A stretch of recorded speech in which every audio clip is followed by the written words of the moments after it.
versus Quinton Nixon. Mr. Nixon is present in court representing himself with standby counsel attorney Perry present. On behalf of the state are prosecutors Easter and Villette, and we are ready to proceed. You may call your next witness. State will call Officer Kyle, Sergeant Kyle Farr. Whom? Sergeant Kyle Farr, F-A-R. Thank you.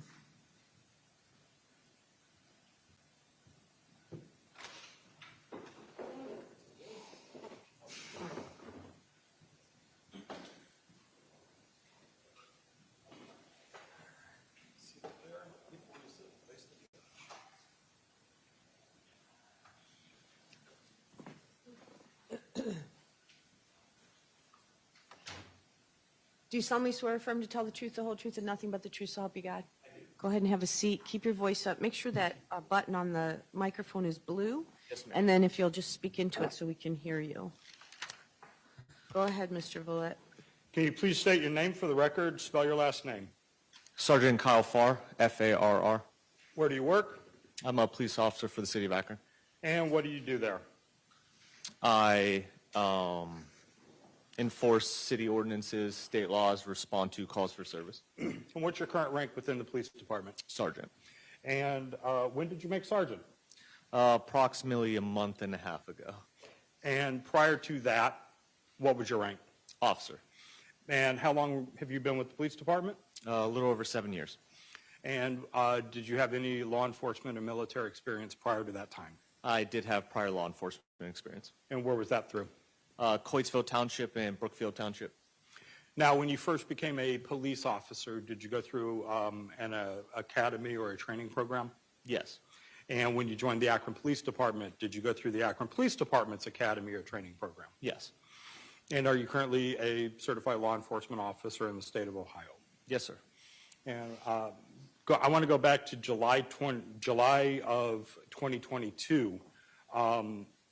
When you were working at that time, did you work in a regular shift or area of town in Akron? Yes, sir. And what was that? That time I was Firestone Park, technically. Okay. And if circumstances required it, did you respond outside of your normal district? Yes, sir. And were you working with a regular partner? I was. Who was that? Officer Alexander McGarvey. McGarvey? Yes, ma'am. Okay, thank you. Now, I want to take you to, and I will, there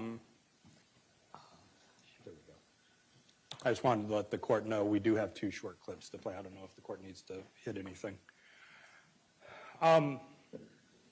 So on July 25th of 2022, did you have occasion to respond to a shooting on Maryland in the Kenmore area? Yes, sir.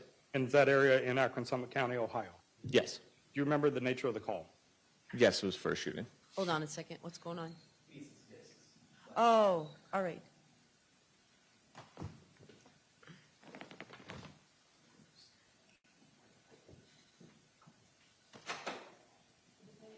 Do I get to see a scene? Yeah, all right, perfect. Thank you. Sounds good.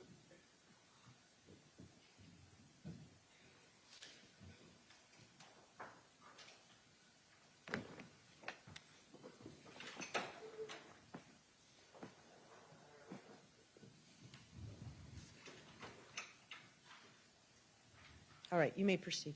Thank you, Your Honor. And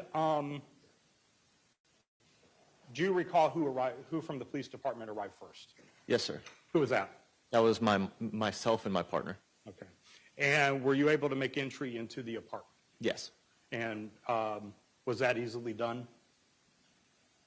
I wouldn't say easily, no. We didn't just walk in. Okay. And why was that? We knocked on the door originally. We heard some voices inside. I tried the door handle. It was locked. Okay. Was anybody inside? Yes. Were you able to make contact with them? Yes. Were they able to open up the door? No. And in that conversation, do you remember why that was? The victim was partially blocking the door. Okay. And so did they have to physically move her so that the door could be opened? She did have to be moved a little bit, yes. Okay. Once you made entry, what did you guys do? My partner stood with the two people that were inside, and I went and checked on the victim who was on the couch. And we heard from other officers. Did other officers clear and make sure that the apartment was otherwise safe and secure? Yes, Did you have operating body cam that night? I did. Have you had a chance to review that body cam? I have. And did that body cam accurately reflect your actions and interactions that night? Yes, sir. This time, Your Honor, 85. our state would move to play what would be marked as State's Exhibit 85.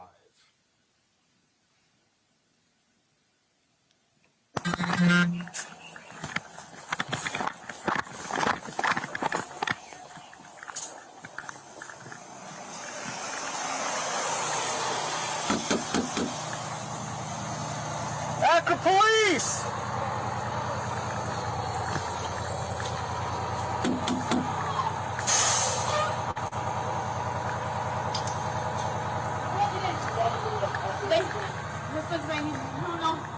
You gotta move her over here. I don't want to move her. Okay, give me a favor. Stay over there. They walked up. They ran out the back window. Go back You door. wanna check the... You wanna clear with McGarvey? Yeah, on here. You want to speak with me? Look at me. So that's Step great. outside for me. Want to speak with me? Okay. Hey, sir. Akron Police. Come on, man. Where? Hey, there's a dog. That's fine. I don't see one. The holster. Who is it?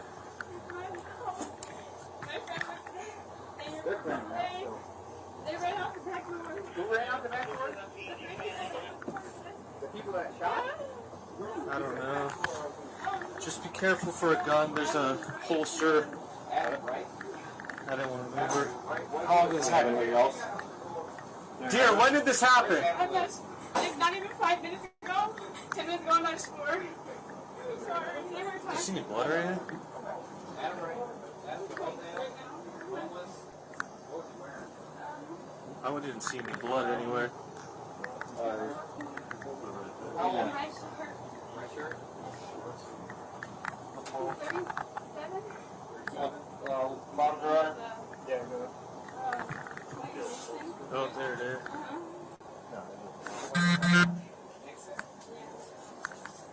Trying to face the skull. Yeah. Me and him was working at my phone. We're roommates. This is your apartment? Yeah. No, no, shit. What's your number? Fine. Yeah.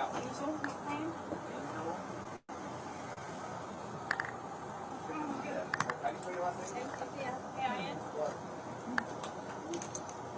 What's your son?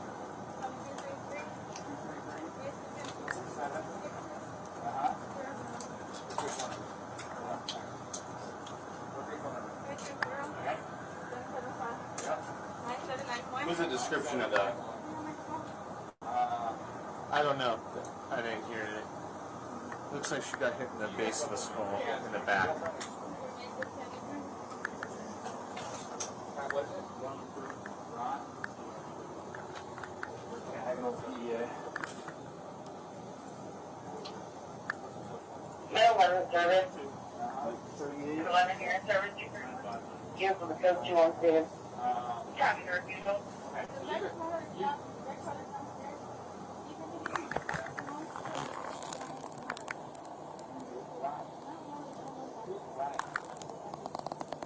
Looks like one shot there. So Brian, Adam, and Quinton. Did it just like leak down into their front there? Or that blood like under her arm? All twisted up. Yes. Yeah. Oh, she got like right Bill, there. there's a back door, there's glass, sliding glass door. Okay. Okay. In and out and one thing.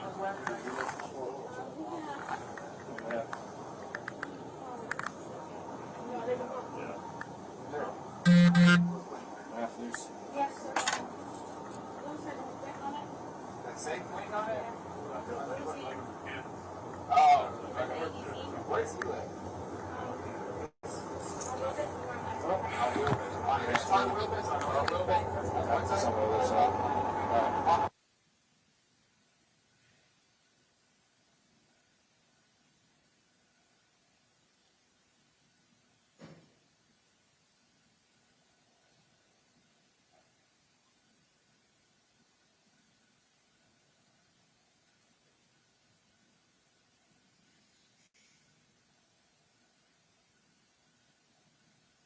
Now that this has gone silent, approximately Sergeant Clark, at about timestamp 4:30, it was silent. Did you turn off your audio at that time? I did.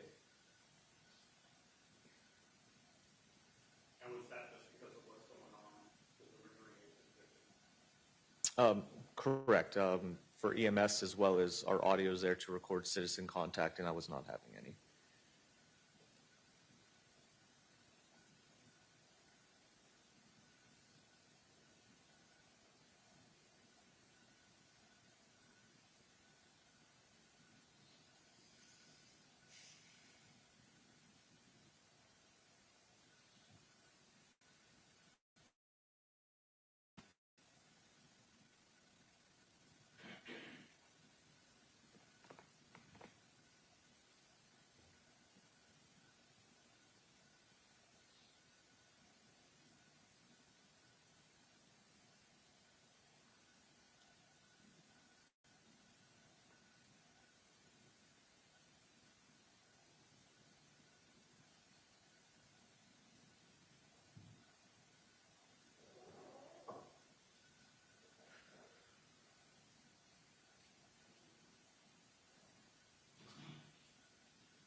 Sorry, if you haven't watched that, it's not an accurate reporting of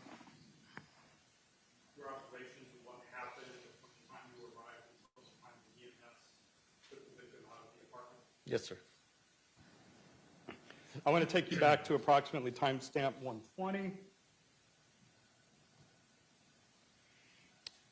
And this item that the mouse is pointing to, do you recognize that? Yes. And what was that?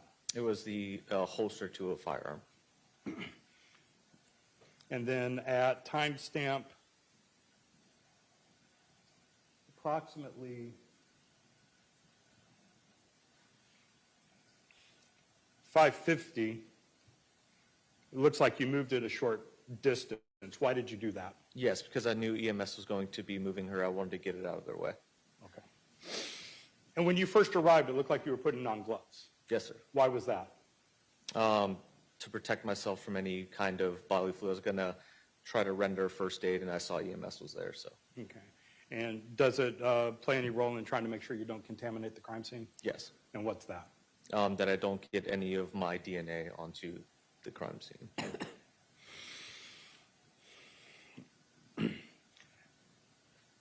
With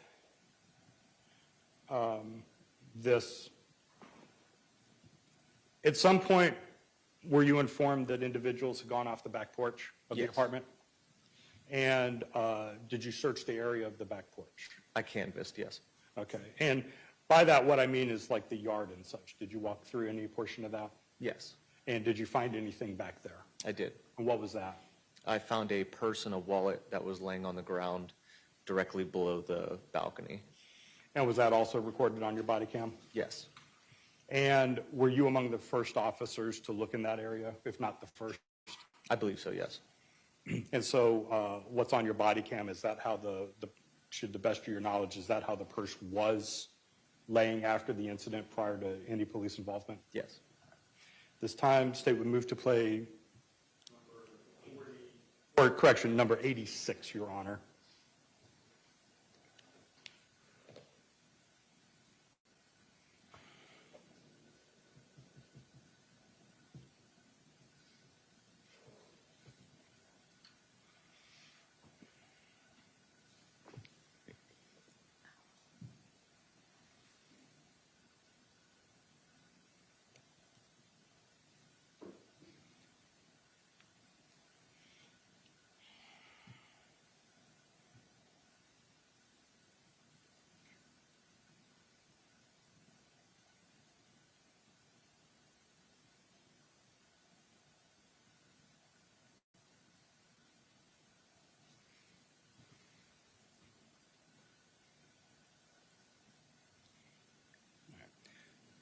Does that recording accurately reflect when you found the purse and the wallet? Yes. All right. I have just one moment, Your Honor. Sure.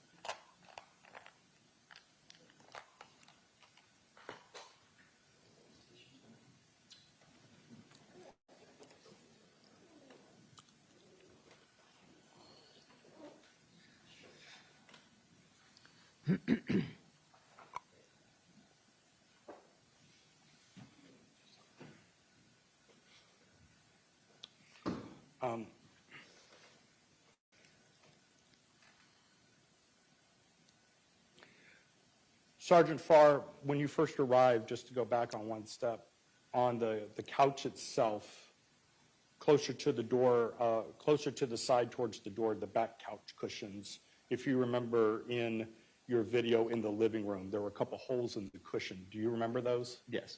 And what did they look like to you? They appeared to be bullet holes. Okay. And was that also reflected on your body cam? Yes. And at that time, did you try to determine if they in fact were, or did you just leave that for somebody else to determine? I believe I left it. Okay. So is that was for if in further investigation it Correct. needed? Okay.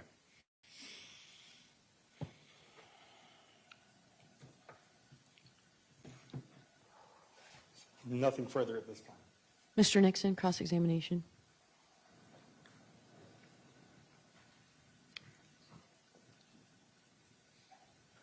Sergeant Favre, you stated that, to the state today, you stated that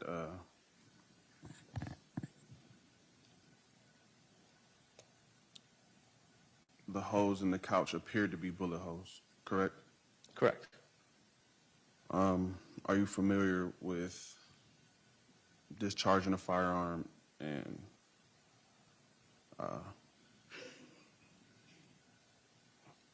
how hot a bullet can, how hot a shell casing could be once it's ejected from a gun after discharging it, correct? Yes. Are you for sure that it looked like bullet holes? In my opinion, it looked like bullet holes, yes.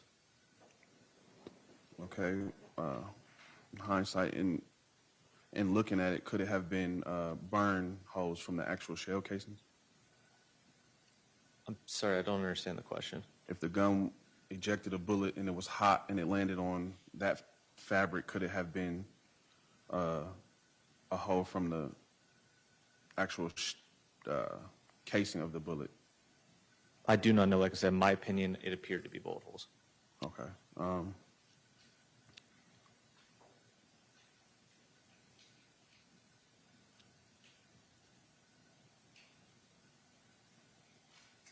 And where were those bullet holes located? On the back of the couch cushion on the back.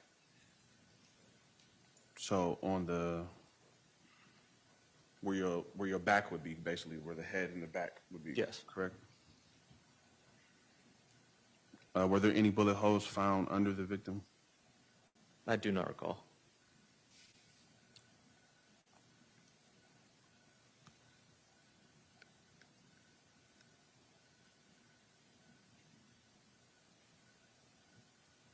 You stated that you were one of the first on scene, Yes, sir.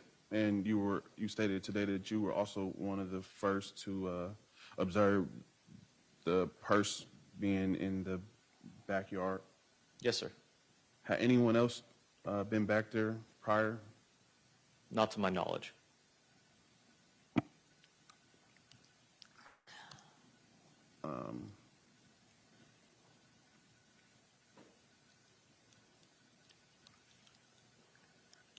So when investigating, it is a procedure to put on gloves to not cross-contaminate the scene, correct? There are numerous reasons too, but yes, that is one of them. Could you explain one more time for the court what those reasons would be? Yeah, a couple of the reasons we don't want to cross-contaminate the scene. Our job is scene security and then scene preservation for evidence, as well as when we're dealing with the shooting, we're dealing with bodily fluids, and we use those to protect ourselves as well. So I don't get any bodily fluids on myself if I go to render first aid. Okay. So you have no knowledge of anyone actually touching that purse besides yourself? Not that I know of, no. And if someone touched the purse without a glove on, that's considered cross-contamination, correct? As far as a officer, if an officer touched the purse during that time without any gloves on, that would be considered cross-contamination, right? They would get their DNA onto it. Pardon me? They would get their DNA onto it if they touched it without gloves, yes. Okay.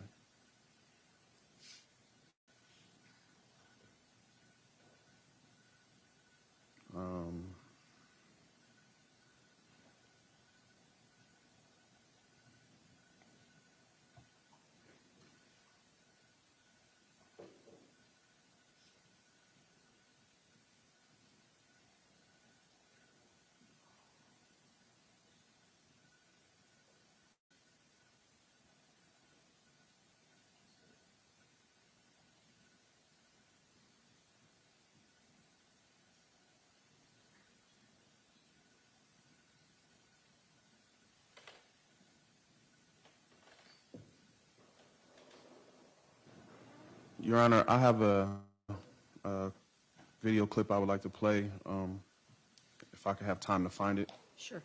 Thank you.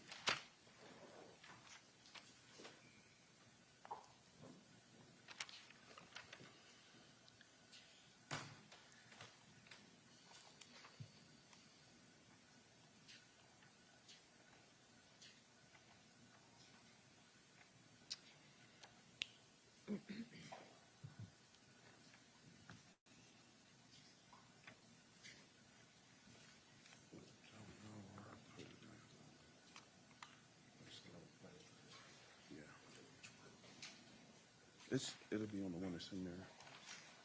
On the one's on here. Yeah. But I had wrote it down. You just don't know which one it is on there. Yeah.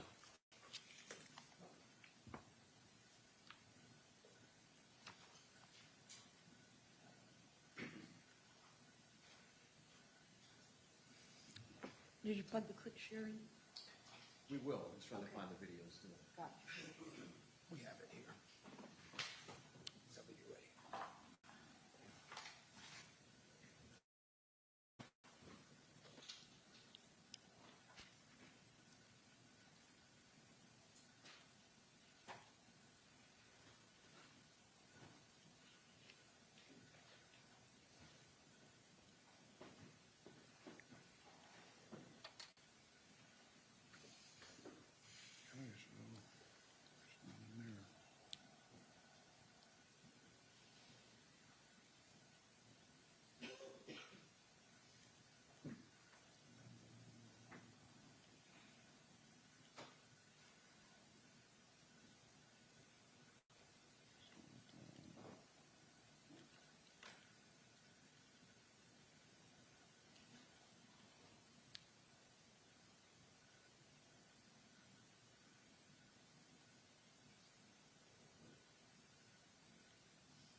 No, that's not it.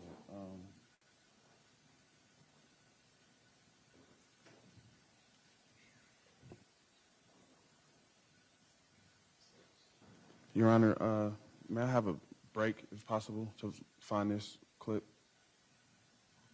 We're good. Just, I'm in no rush. Okay. Thank you.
Is it a specific officer?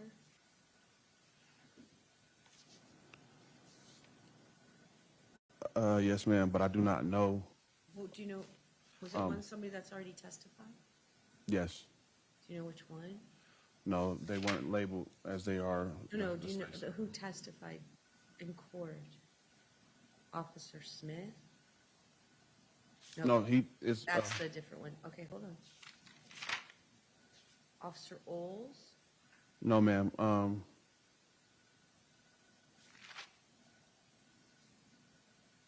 So I don't believe they did testify, because I don't know who it was.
Your Honor, I need more time to find the video. Sergeant Favre, so you have no recollection of any officer touching the purse without gloves? I do not. And if they had touched the purse without gloves, they would have had to report it, correct? Can you rephrase the question? Or? If one of the officers had touched the person on scene without gloves, they would have had to report it? They should have told someone yes. Okay. If that's what you were. Yes.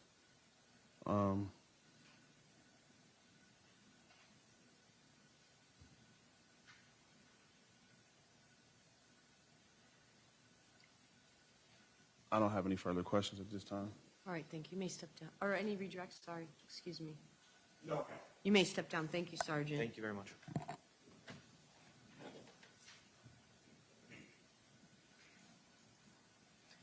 Call your next witness.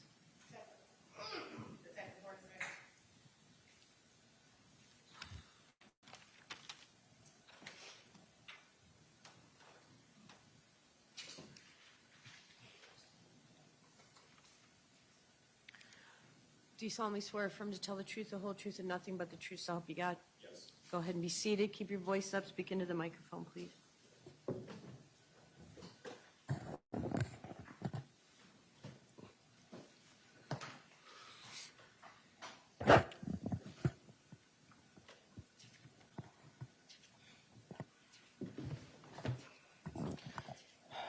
Good morning, Detective Hornacek. Good morning.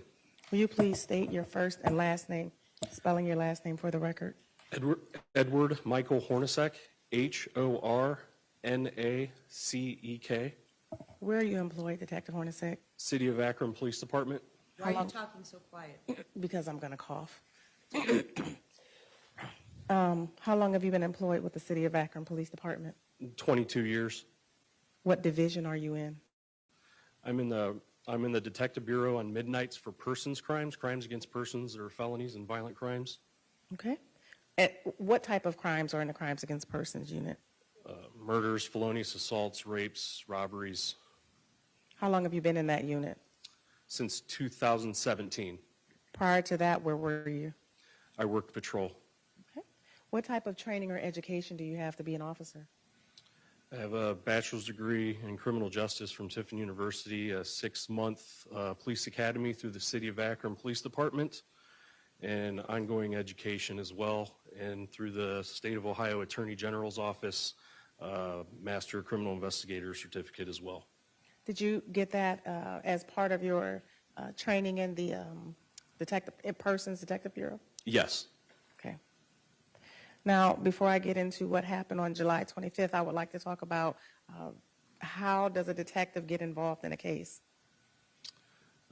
We normally work out of our office, so we monitor the radio for calls that are going out. We also have computers, laptops at our desks where we can monitor dispatched calls and what's going on out in the streets. Our procedures are for whenever there is a felony that patrol reports that to the Detective Bureau by calling into our office to determine if we're going to go out on scene. How do you all decide who goes out? It's all circumstantial based on the severity of the crime and how many witnesses, victims, and suspects are on scene. So it's usually all hands on deck if there's several people out there. If it's something to where there's just a victim, then we'll just 1 or 2 detectives. Okay. And I noticed that you're testifying in a suit and tie while other officers came in uniform. Do detectives wear uniforms? Not in the Persons Detective Bureau, no. Okay. On July the 25th of 2022, did you get called out to the scene? Yes. From the Detective Bureau, do you remember who all went out? Myself, Detective McConnell, and Detective Taylor, and I believe Detective Keith Williams. Okay. Will you please tell the court what you saw or heard when you got to the scene?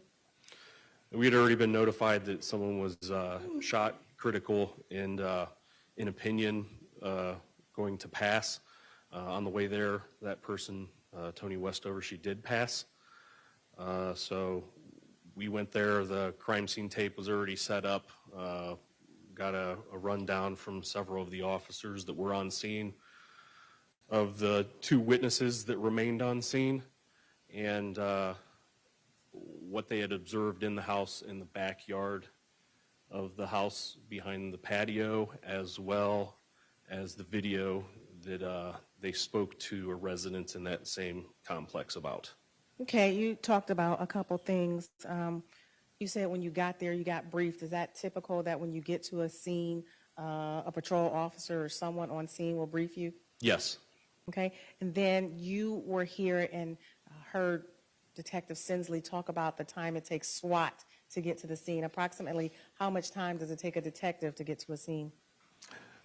That's another thing that's circumstantial based on if we're on another call as well, or how much time it takes for the patrolmen or their supervisors to call us and let us know what's going on to determine if we need to be on scene or what scene we need to be on, because sometimes the dispatch to call location isn't where we need to show up first. Sometimes it's a hospital.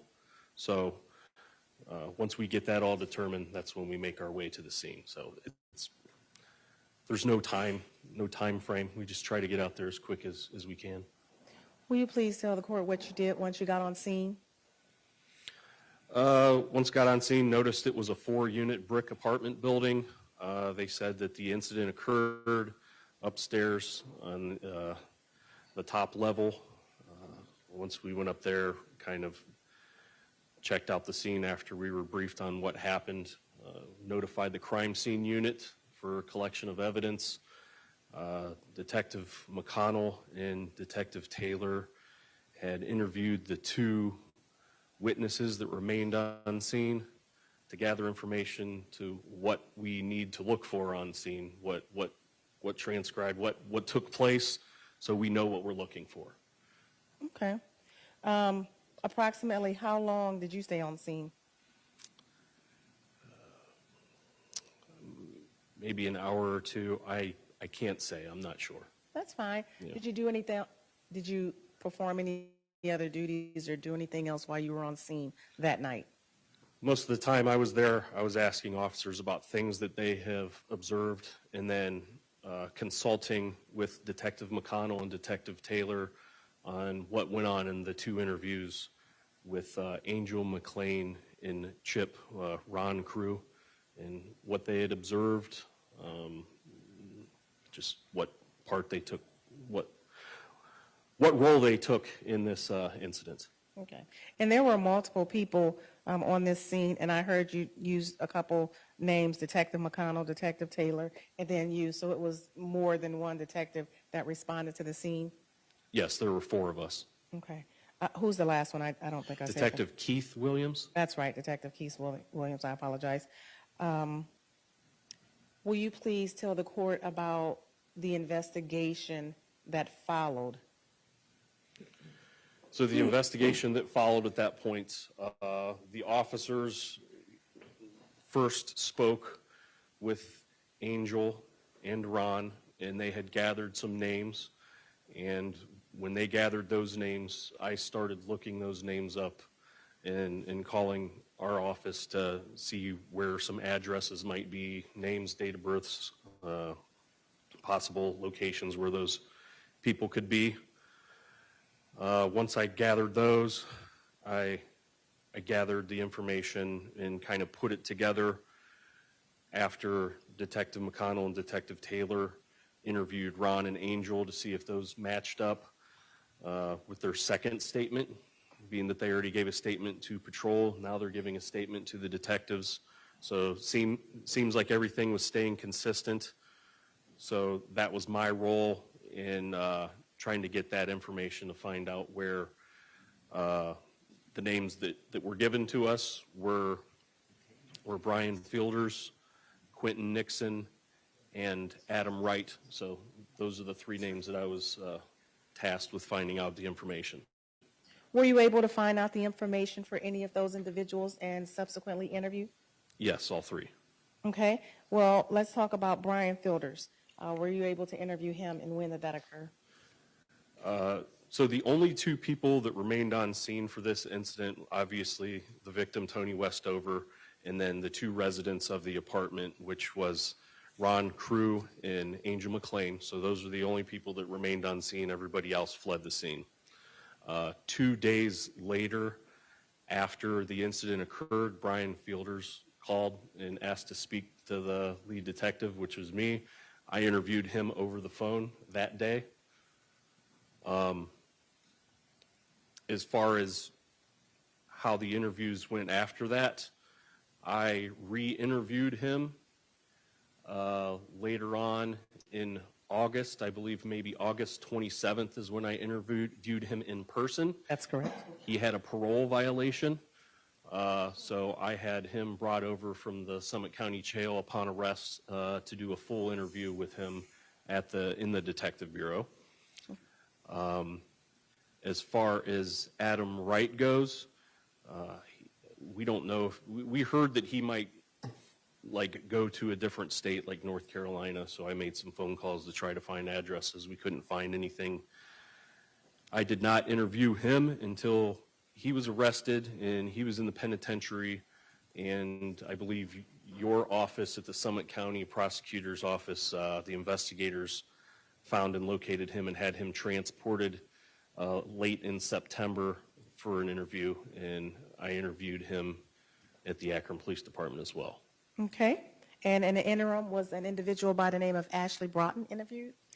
Ashley Broughton also came in on July 27th, 2 days later, for an interview, and I interviewed her in the Detective Bureau as well. Now, at this time, not July 27th, let's go back. The last interview we talked about was Ashley. At that time, you had not spoken to Quinton Nixon. Is that fair? That's correct. Okay. At some point in time, did the Detective Bureau or the Police Department get any information regarding his possible whereabouts? Yes. And how did that come about? So first,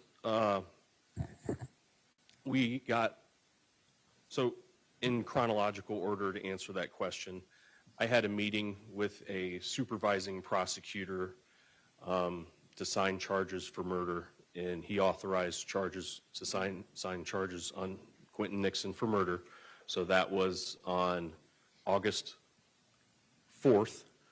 So after August 4th, I notified the task force, Northeast Ohio Violent Fugitive Task Force, to search for him.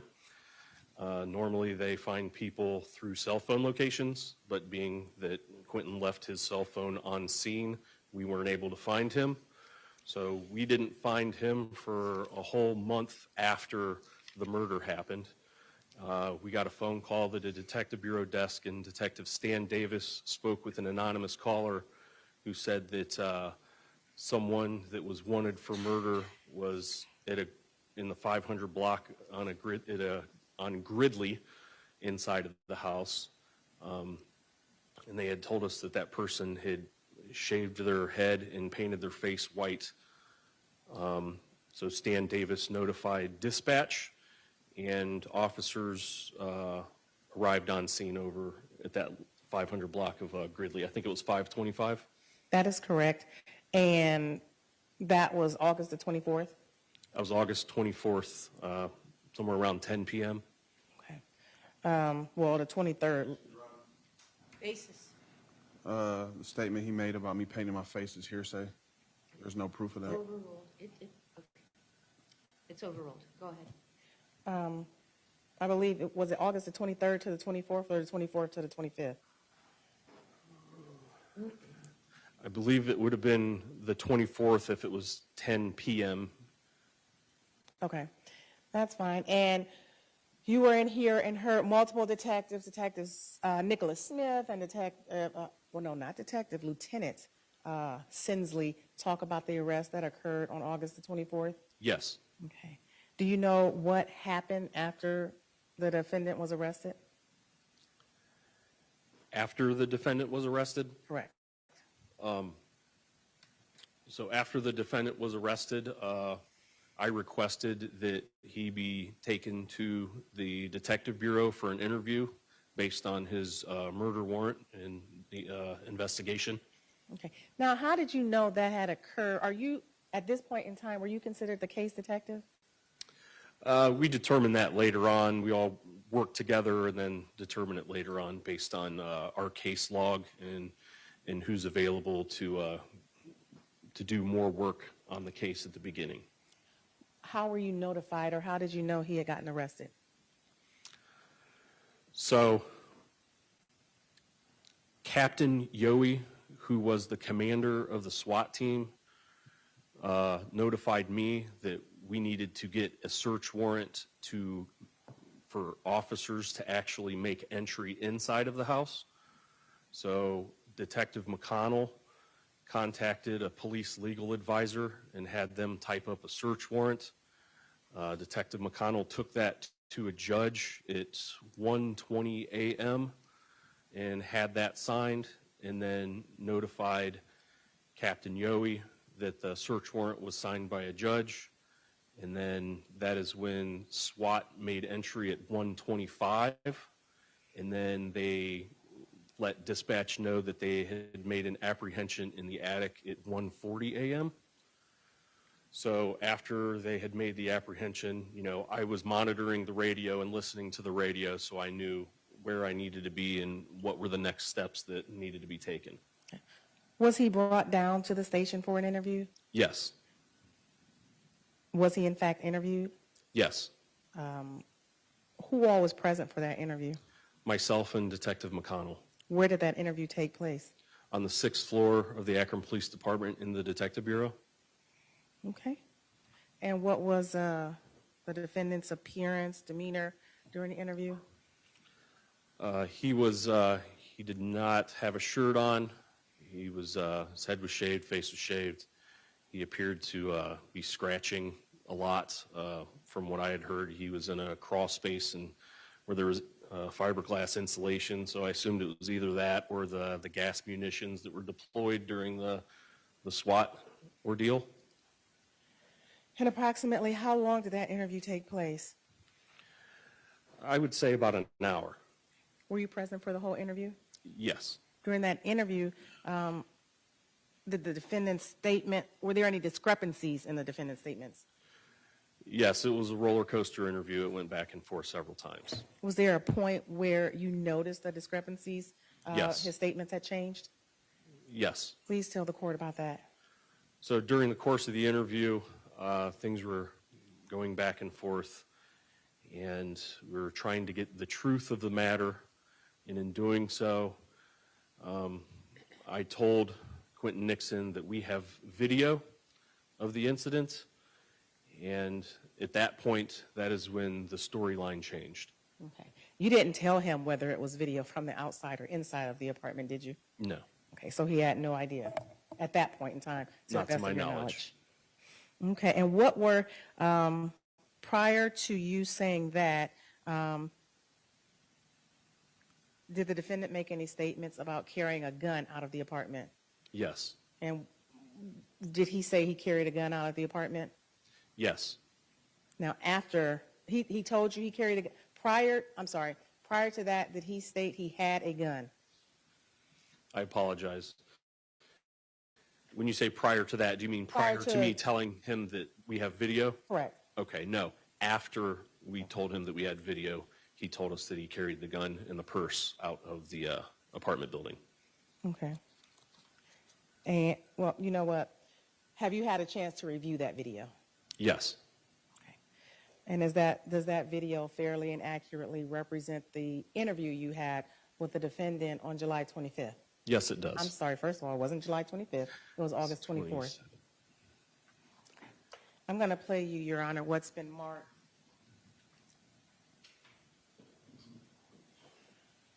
As State's Exhibit 87.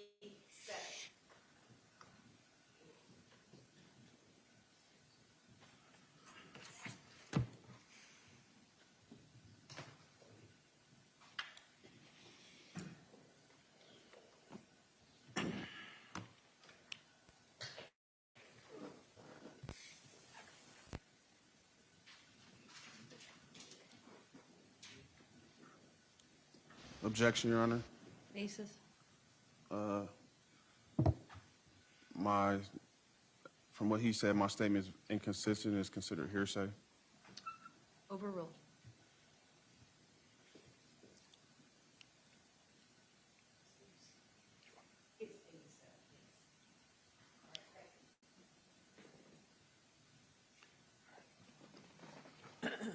Say when? Here, let me get on that side. Do you want? I have States Exhibit 87 up, and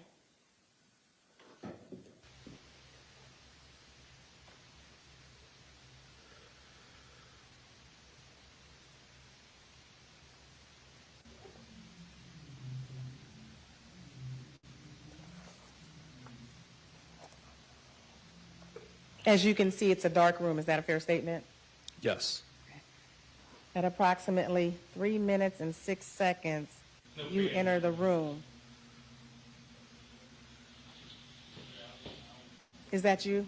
Yes.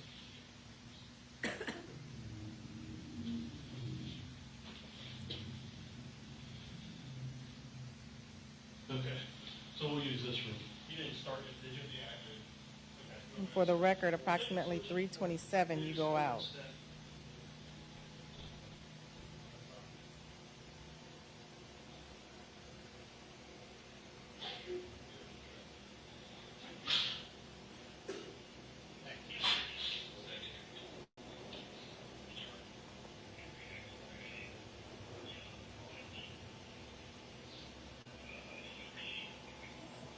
Two things before I sit down, Your Honor. Can you hear it?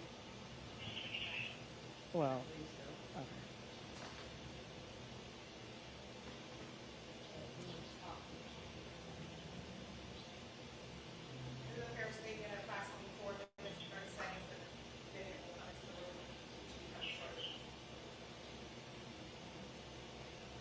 okay. I believe when it happens, it should be at that time, yes.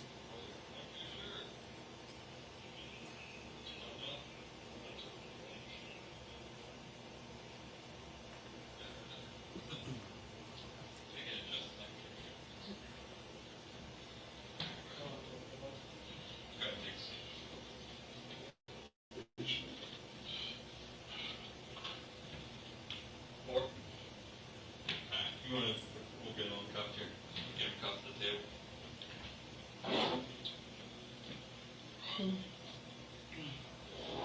Just take your left hand out, put it up here, and then put it. Yes.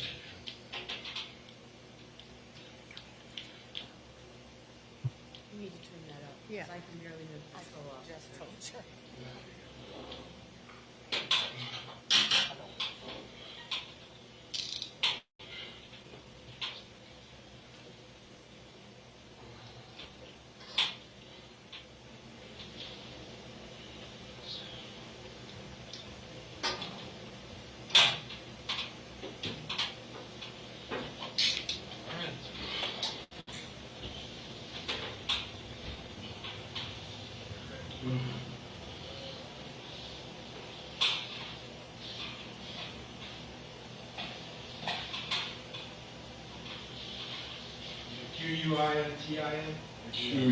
Quinton? Quinton.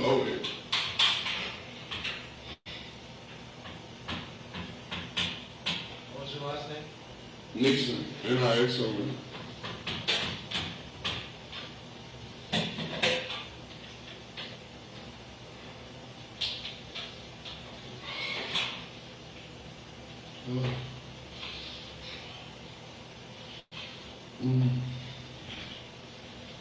Is that it? Yeah. No, I'm hot. I mean, I'm cold. I like a shirt. Thank you, though. I'm cold. Yeah, we're just. Oh, really? Oh, yeah. Fuck.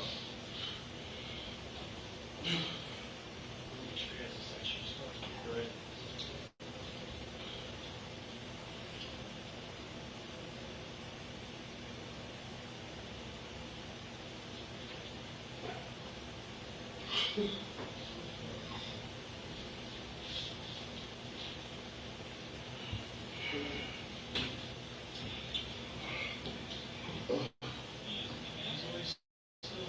What's that? Hey, Quinton, I'm Detective McConnell, Detective Hornacek. You doing all right, bud? You need a napkin or something? Yeah. You want water? You want water or something? Yeah, yes, please.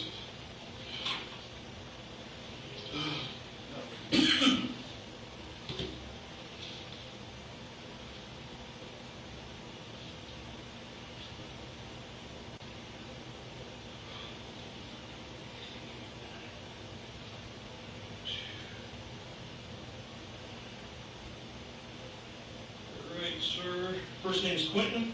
Yes, sir. How do you spell your first name? Quinton.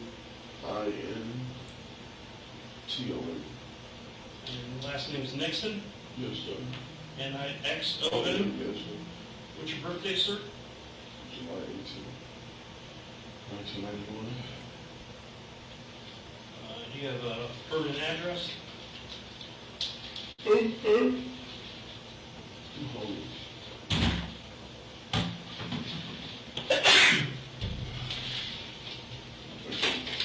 You normally stick around the Akron area?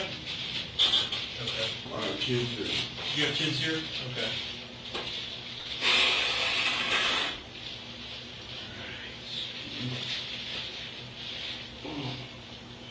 You have a phone number? No, sir. No phone? No, sir. Okay.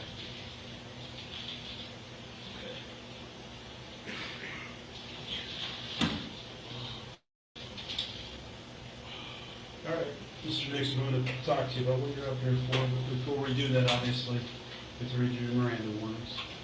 So once we read this, just say yes or no whether you understand, all right? For the right to remain silent, do you understand that? Sure. Anything you say can and will be used against you in a court of law, you understand that? Yes. You have a right to talk to a lawyer to have him or her present with you while you're being questioned, you understand that? Yes. You cannot afford to hire a lawyer who won't be appointed to represent you before any question that you wish. Understand that? You can decide to answer these. You can decide to exercise these rights and not answer any questions or make any statements. Do you understand that? Yes. What? How do you spell your last name? Nixon, N-I-X-O-N. What's your birthday? July 18th, 1991. What year? 1991. And what's your address? I'm homeless. I was living with my mom. Is that in Akron here? Yeah, she used to live at 787 River. 787 East Wood? Yes, sir. Do you have a phone number or anything? No, sir. Are you on Facebook or Instagram or anything like that? Yes, sir, but I've been locked out of it for a long time now.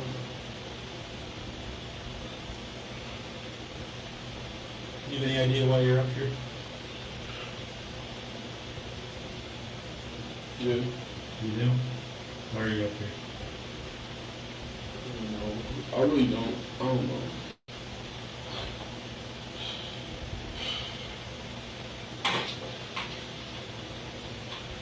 My head is hurting. It just bashed my shit. Do you remember being at Angel's house a couple weeks ago? A couple weeks ago. Yeah.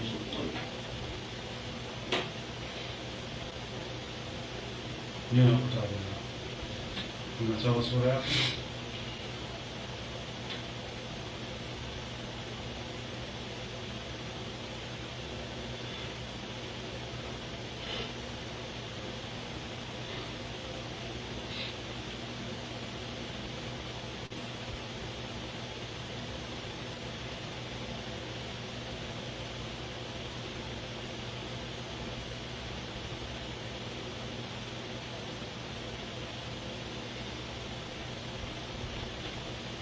What happened at Angel's house? They tried to kill me. Who did? I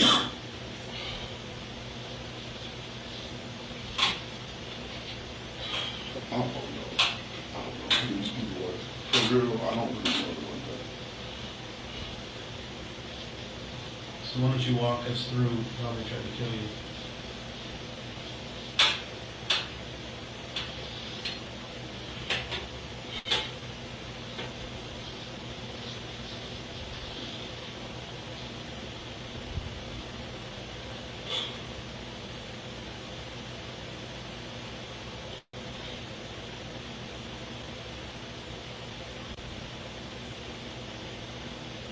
don't know what I did wrong. I don't know why. Whatever happened, I don't know. So I was just there to help Angela look for her car. That was it. help her look for her car? Yeah, supposedly her car and her boyfriend's car. Like she lost it or someone stole it or Someone what? had stole it. So you went over there to help her look for her car? Yes, sir. Did you guys find it? And then what happened? And they called for more help to look for her car, I guess. I don't know if this is what it was about. I don't know. I don't know. I don't know if I'm supposed to be telling y'all what happened. I don't know. I'm scared. Like, I'm scared for my life. Yeah. You're scared of Angel? Angel's people? Man. I don't know if they hurt people either. I don't know. So you were over there looking for the car, you didn't find it, you called for more people, and those were the people that showed up? Do you know any of those people?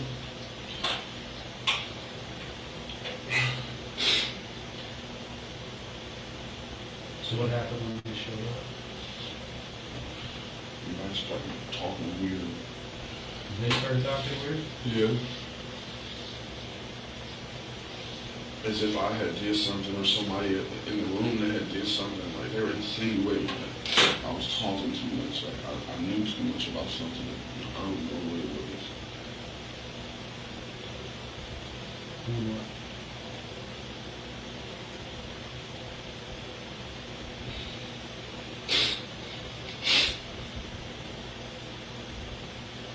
Like I went to, I really don't. How to explain what really happened. Now what? To explain what really happened. Just use your own words. How you felt, what you felt was going on. I felt like they were there to kill me. I didn't have a gun. I didn't have any weapon. They brought all the weapons. Okay. They were rolling out plastic and shit, and some dude came from the back with a fucking machete. I don't know. It felt like they were about to kill me.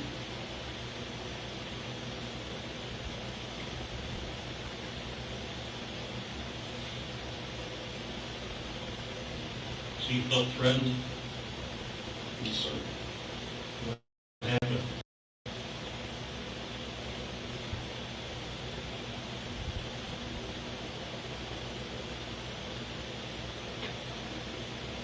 I had two guns trained on me.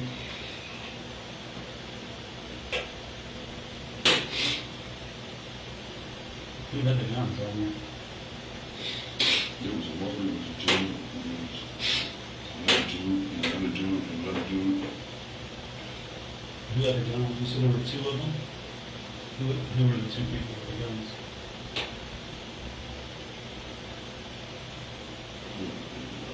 You know what they looked like?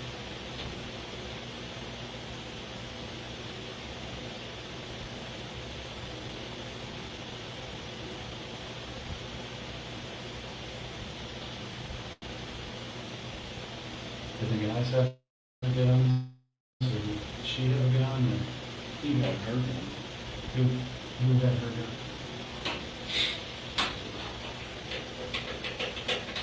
All I know is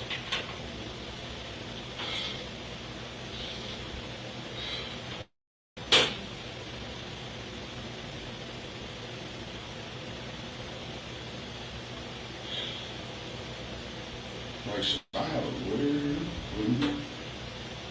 Like, I don't know whether I'm, what the, I don't know.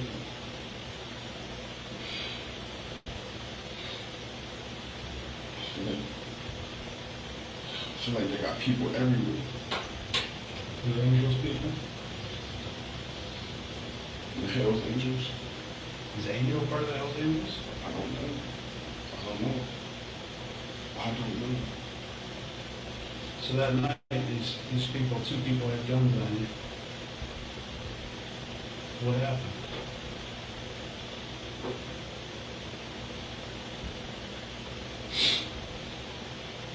Were you guys inside the apartment?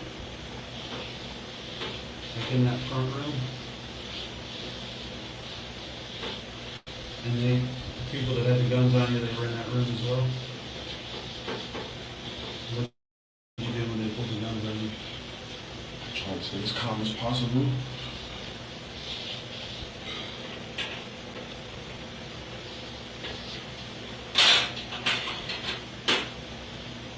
You guys start fighting?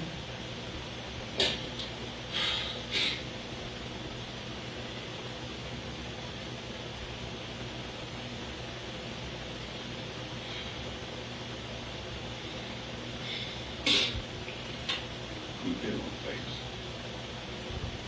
He hit your face? Where do you fight yet? So was this the same guy with one of the guns? You knew who he was, his name or anything? Dude, I'm scared to tell you. I got 3 dogs on the way.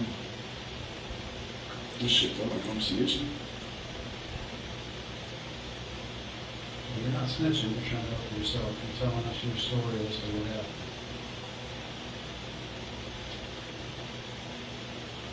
It was self-defense. So the guy was biting you in the face? He threatened me and told me that if I didn't, that he had kids, that he was gonna, he had kids and he was gonna go home and see his kids, but I wasn't. Something like that nature. And I knew too much about something.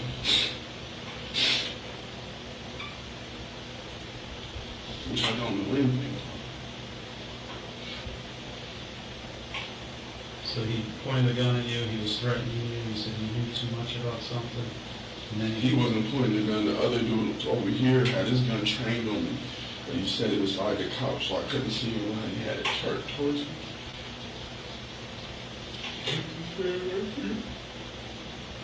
And which one was the guy that hit you? The other one that came in with the gun and the girl. So the guy came in with a girl? But he had came in first. She wasn't there at first. Maybe she was like in the car on the phone or something. I don't know. It all felt eerie and weird. Like it was a setup. I wasn't there to do nothing but help her look for the fucking car. So this guy walks in, the one guy had a gun on you. This guy walks in, and the girl walks in. They don't have a gun. The guy that walks in doesn't have a gun. He's the one that hit you in the face. No, he had the girl. He had the girl, so the girl had a gun. The girl had a gun, but I didn't know it was her gun. He had. Did he take it from her, or how? He had brought it in with him and laid it on the table. Well, how do you know that she had a gun? Because when I grabbed the gun, he said, that's her gun. So he laid it on the table, and you grabbed it. Why'd you grab it? Because this dude had a gun on me. I don't have a gun. I didn't have a gun. I was scared for my life. And he was telling this dude to kill me. So he walks in, he puts a gun down, you grab it, because that other dude has a gun pointing at you. Right? In a way, but that's not everything that happened. There was so much more. There was so much more. I was there for like 4 days, 4 or 5 days, and I felt like I couldn't leave.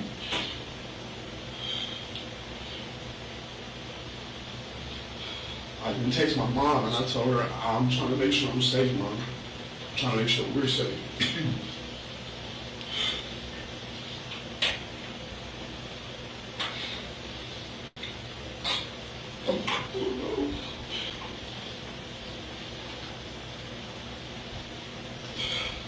Did you tell him you were trying to grab it because you wanted to get out of there, or what did you say when he said it was the girl's gun?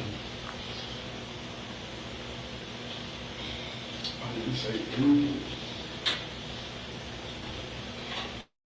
You want some of this water, bud? I'm sorry. I'm not fine. I'm not fine. I got pictures of what they did to me. They were gonna kill me.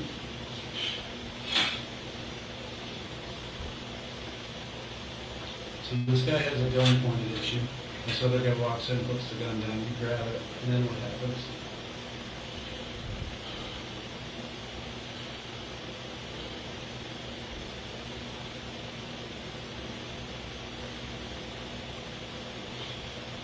I don't think I'm making this clear, like, because I'm still in the day about it, all this shit about just beating my head up there in the house. There's so much that happened in the aunties. And I felt like I couldn't leave. I really couldn't leave. I tried to leave. My uncle was there. Your uncle.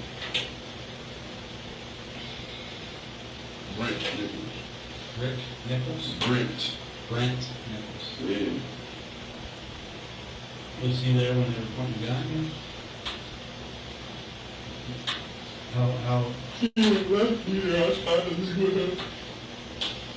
What's his nickname?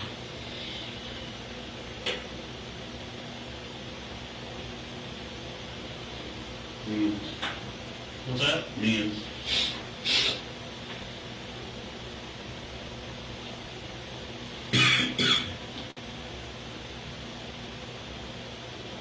So, at what point did this guy, the guy that put the gun down on the table, was he the one that bit you in the face? When did that happen?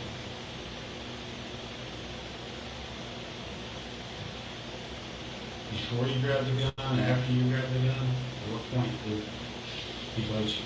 I don't know. All I know is beating me over the head. They had me on plastic. You think he tried to shoot me? The same guy or the one that had the gun pointed at you? Same guy. Like before he put it on the table? Or after he put it on the table? He was accusing me or the girl of recording. I don't know. It happened so fast. Like, they were saying, like, somebody was snitching and recording. And I gave him my phone to let him know I wasn't the police. You said they had plastic, like you mean rolled out plastic? Like how much? I don't know. It was like enough to kill me.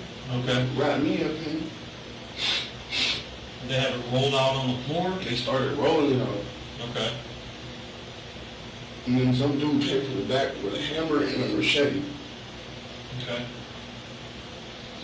Did you know anybody in that house besides Angel and besides Angel and your uncle, anybody's names that you've met before? Or even if you don't know their names, have you ever met anyone before?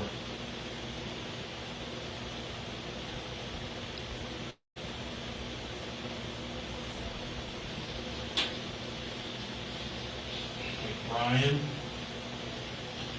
or Adam?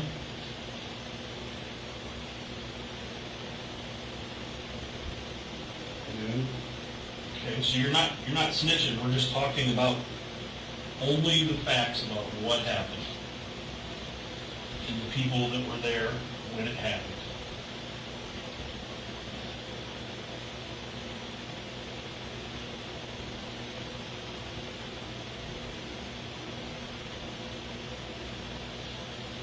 I don't know if my uncle owed them money or what.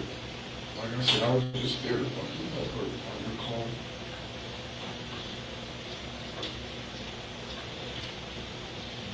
Because that's what she called me for. That's what she's been calling me for.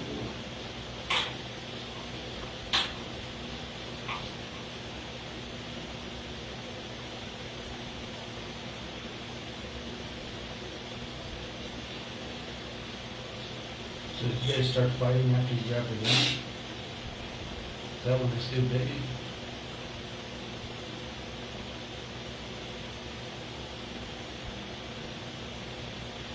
You know, we were sitting there having this long ass conversation about life and death and all this other shit. It was freaking me out. Like I said, about how he was going to go home to see his kids and I wasn't. I was at the wrong place at the wrong time. All types of weird shit. So what happened after you grabbed the gun?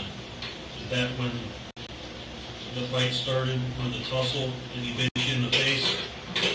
So are you trying to say that you guys were wrestling? Like, was he trying to get the gun back from you? I believe That's so. what I Yeah, assume. I believe so. Okay. So you guys are tussling over the gun, he Yeah, bites yeah. you in the face. Yeah, and I don't know if he asked him to get Adam's gun or what, but he had it to my face. He said, "If I fucking with me, he was gonna blow me." So who ended up with the gun? Adam had both guns. Okay, so you're saying Adam ended up with both guns, and then what happened? Did everybody stay there? Did people leave? Did something more happen? Something more happened. Shots went off. That girl was hit. They ran. Okay, He tried to shoot me. okay. And then what? I ran. Where'd you go? Far. What'd you take with you?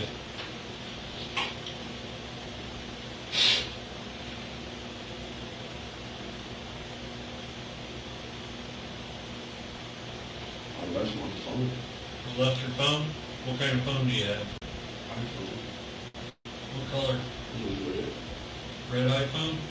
Yes, sir. It was off. So Yeah. I didn't call anybody. It was connected to Wi-Fi, but I felt like if I called somebody, they was gonna kill me. Yeah. And they kept saying everything in the house was being recorded. So Adam's the one that shot her? Who shot her?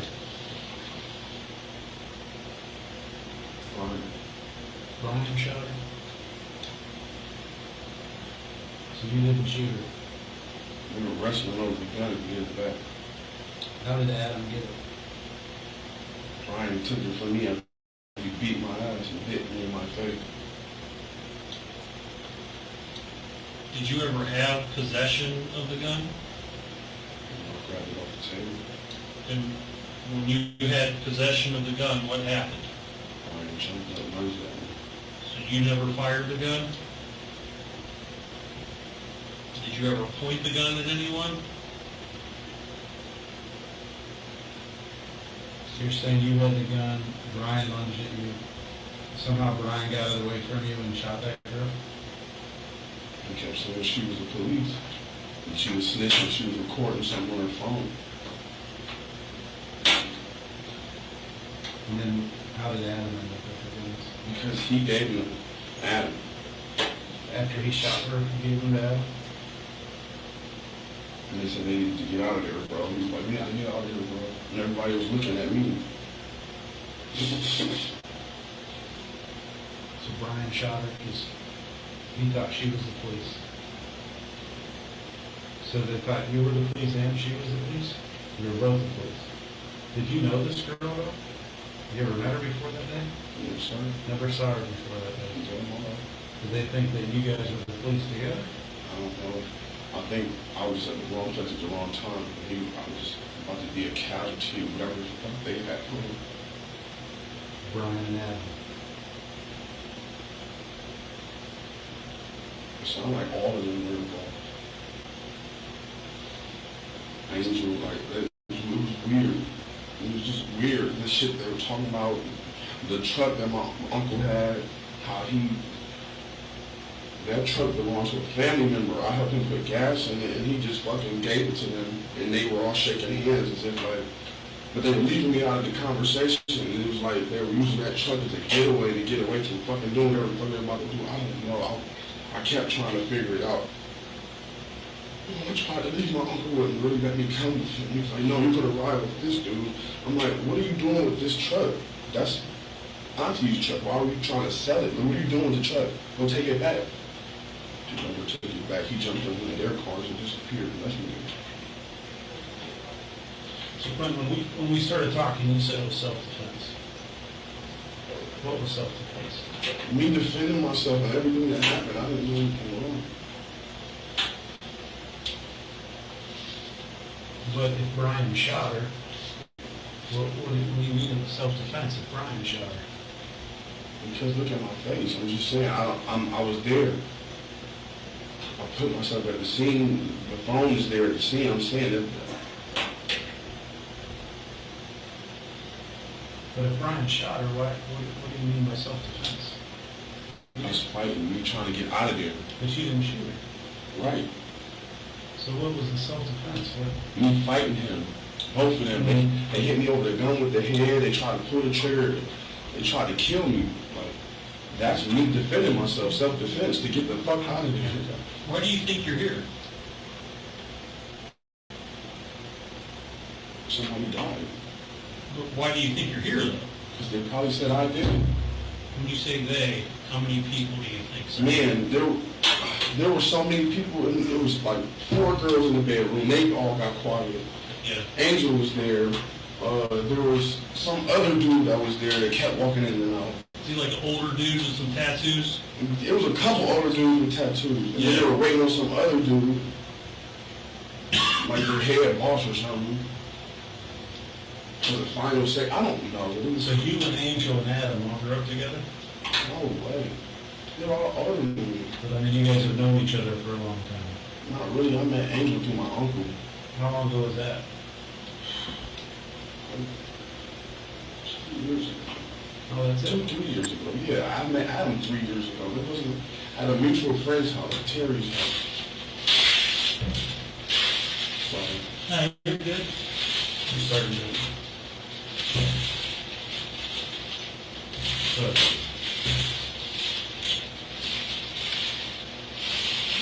I don't know these people.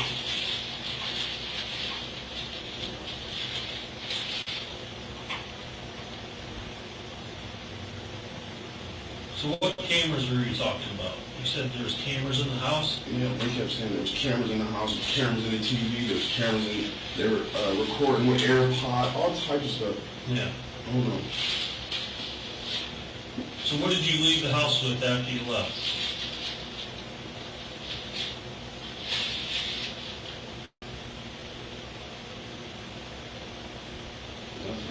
Nothing?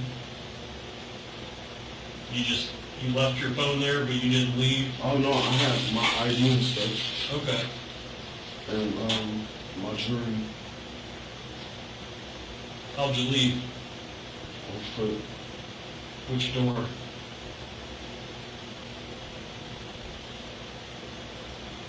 the same door they were in. Which one? Front door? No, they The were deck the is? back door. Back door? Yes, sir.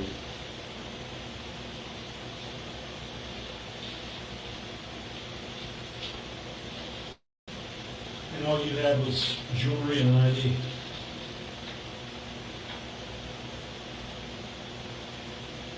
So, You didn't leave with the gun? You sure?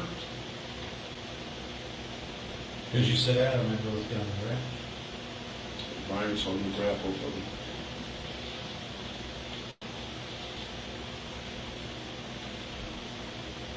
You didn't jump off that dock and you got in your waist?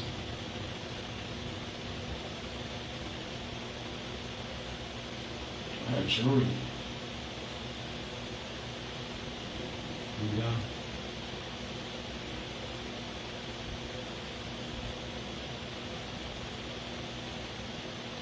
We're only asking you to tell the truth because, like you said, there is cameras.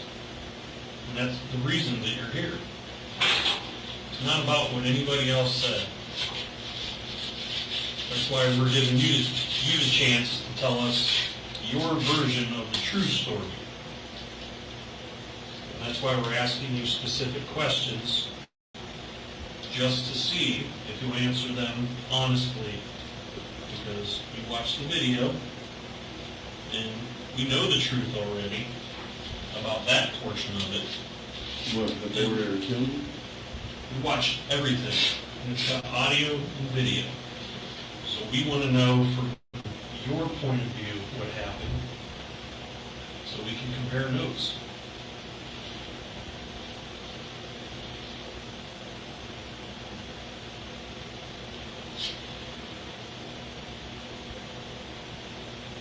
So this is your last chance to tell us.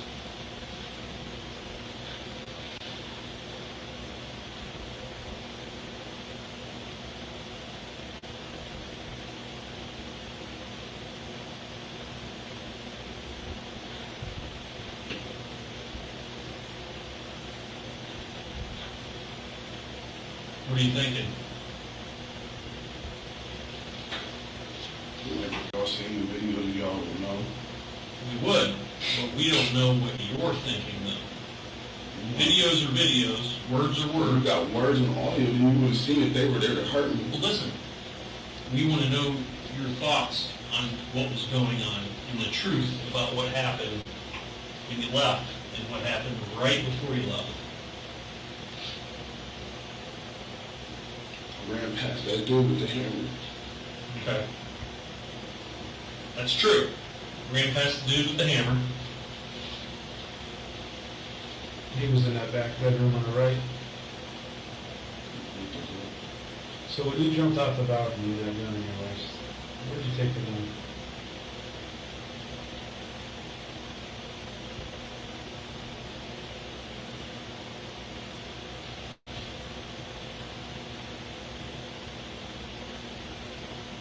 It wasn't my gun. Whose was it? I didn't say it was hers. So when you jumped off the balcony with the gun was in your waist, where did you take the gun?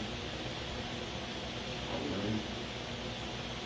Were you holding the gun when you were running, or was it still in your waist? It was in my waist. I don't know. I was falling, sliding, slipping. So where's that gun at now? Did you get rid of it, or is it in that house on Gridley? Where'd you get rid of it?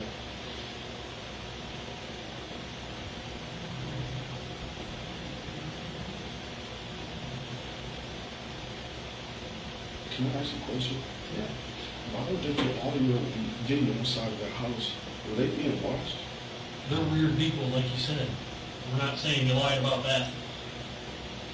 That's why we have so many questions, because this isn't just a normal case to where it's just cut and dry and everything's easy to explain. That's why we want to know someone that was on the inside, your perspective. You get what I'm saying? Because this isn't a regular crime scene. These are some strange people. So whatever you were thinking wasn't wrong. It is a strange situation.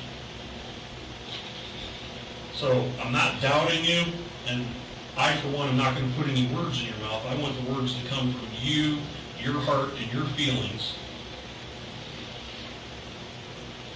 We like to let the people that were actually there, that actually felt what was going on, tell us what happened. Video and audio just tells you the TV show. It doesn't tell you what they were feeling. I was feeling scared. Yeah. And I was feeling like I said something in the days of me being there that triggered them. Yeah. And they knew a lot of mutual people in the streets that I was beefing with. Okay. So here's, as far as Tony's gun, the girl's gun, I didn't know that was for me. and that's fine. As far as her gun, when you grabbed the gun, was it in a holster? Do you remember that? Okay, so there was a holster. When you first noticed the gun, was it in her purse? It was not in her purse. It was on Brian's hip. It was on his hip? Okay. What point did it get placed on the table?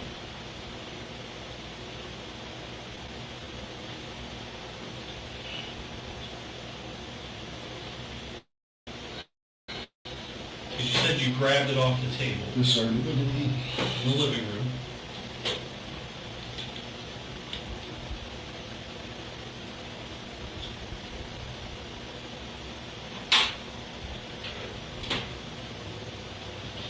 Brian kept saying something about it don't matter, like I was about to die. And he kept shaking his head, looking at Slim like this, doing this. And Slim's Adam. So when you grabbed that gun, Quinton, And you fired that round. Were you trying to hit Brian? I'm trying to get away. So were you trying to shoot Brian? You were? So you didn't mean to shoot him?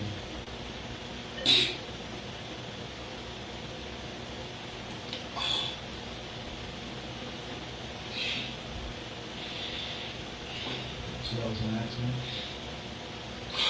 Oh, no.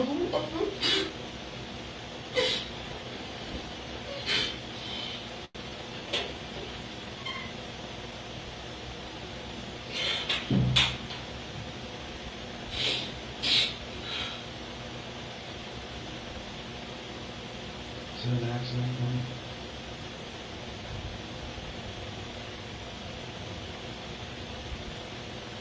So you were scared? Gary Johnson, I was the police.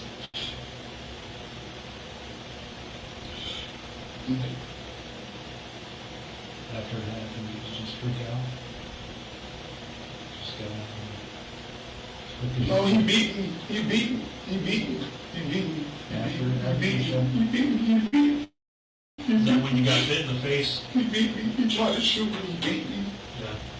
Brian or Adam was just standing there looking crazy like he wanted to shoot me. Waiting on Brian to say something. I don't know. And then somebody yelled out, "You fucking stupid. You're going to jail for the rest of your life." Is that when you got bit in the face? I was in, all that happened afterwards. Yeah. But I just didn't understand. I didn't understand.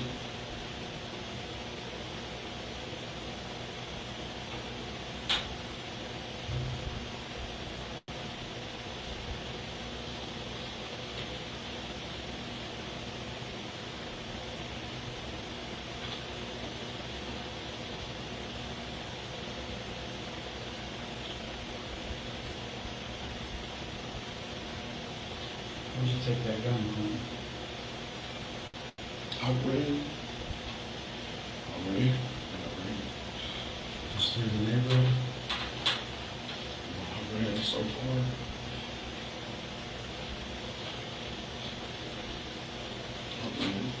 Yeah. I ran through the woods. I ran through houses, fields. I was running. I didn't know. I'm not from Akron. I didn't know where I was at. I just ran.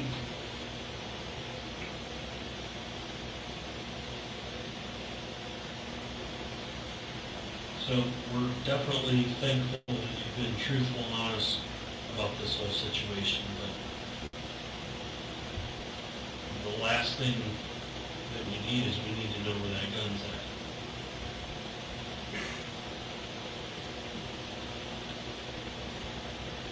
Is it back at the house? So I didn't even live there. I know you don't live there, but Where'd you put it? Did you take it home with you? Did you get rid of it? Did you take it to your mom's? I might have dropped it. I'm pretty sure I dropped it running.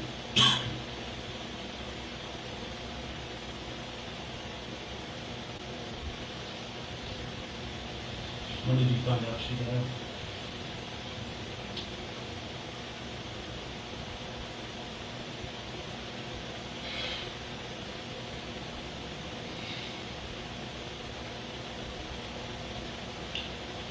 The first news thing.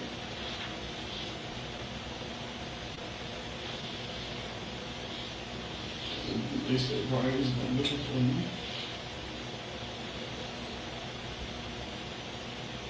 So I was scared to call the police. I've done wrong before, and I've been punished by the police.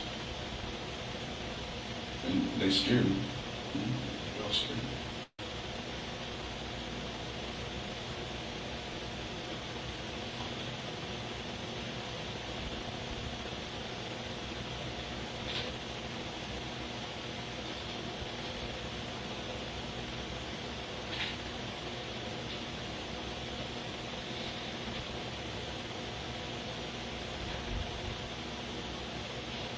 I'm going to prison for the rest of my life. Well, Quinton, I mean, we're going to be honest with you like you're being honest with us. I mean, this lady died because you shot her. And what led up to that? I mean, that's what we'd kind of like to know more about. What you did after the fact, with the gun, those types of things. Those are the things that the judges, the juries are going to look at and say, oh, he cooperated, he was remorseful, he felt bad. And we'd like to find this gun. We'd hate to have some kid running around playing in the woods and find this gun and something bad happen. Is it in the house on Gridley? No, sir.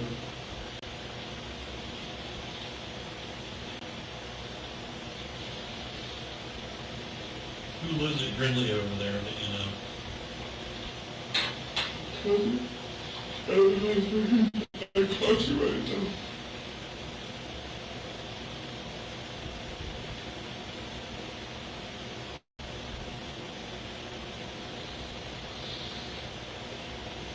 You talked to Adam 67? No, I've been looking for him.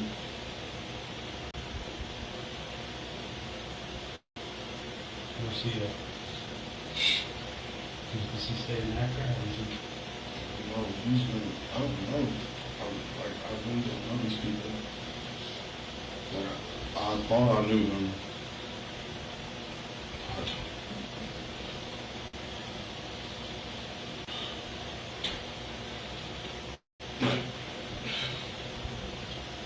All of this started because Adam said he was beefing with Ryan about something he did, and then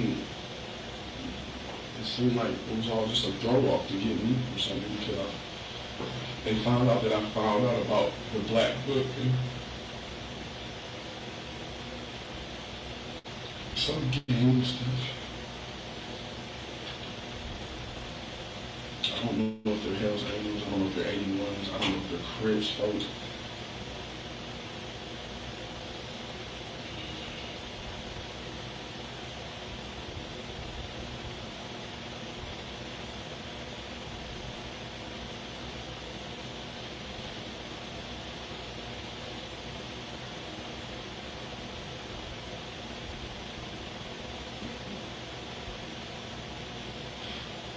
What else do you want to tell us, Quinton? Seems like you have something to say. I'm just trying to.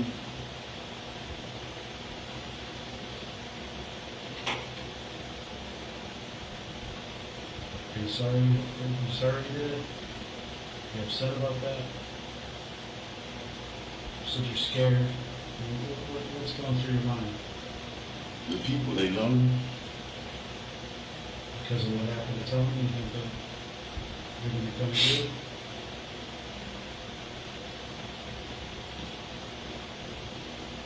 What are you scared of?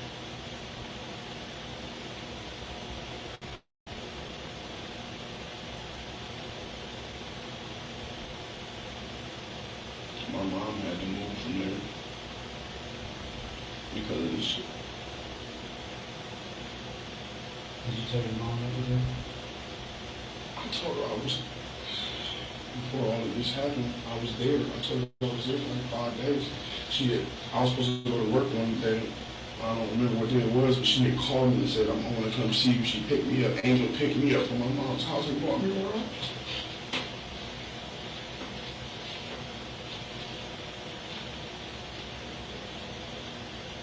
So you told your mom you didn't do it? I haven't even talked to my mom the first time I talked to her. No, it's the second time.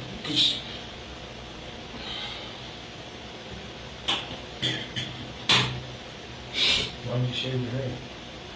Because I'm scared. Scared of getting caught? I'm scared of getting recognized by anybody. I don't know who to trust. They said they had police officers on payroll, all types of stuff.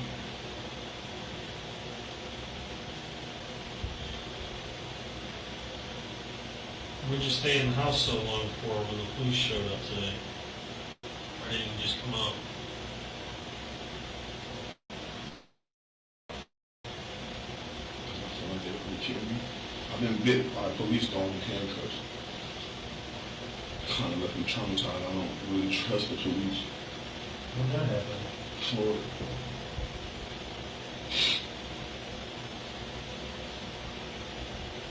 Fort Lauderdale, Broward County. Do you know where Tony's purse is? The girl's purse? No, sir. You never took it? I grabbed it because I touched this vape thing that she had gave me. What do you mean? But I didn't take her purse. Her purse was still there. Where at? In the backyard. So why did you grab it? Because of the vape? The vape thing, I had realized that I had touched the vape thing. So what, were you afraid that fingerprints are on it or something? Yeah. I panicked. I just didn't know. So you didn't want the police to find out who you were on the fingerprints on that vape?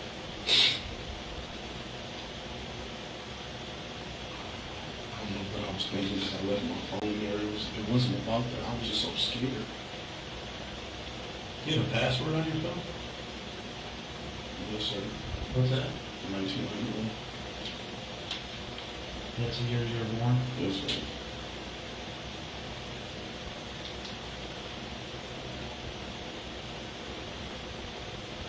I had got caught with an AK-47 over in Kenmore.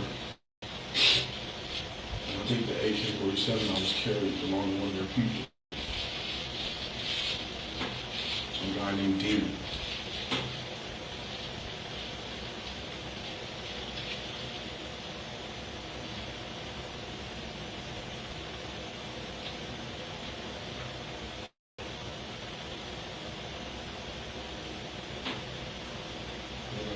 Uncle saying I owed him $27,000 for shit I didn't even do.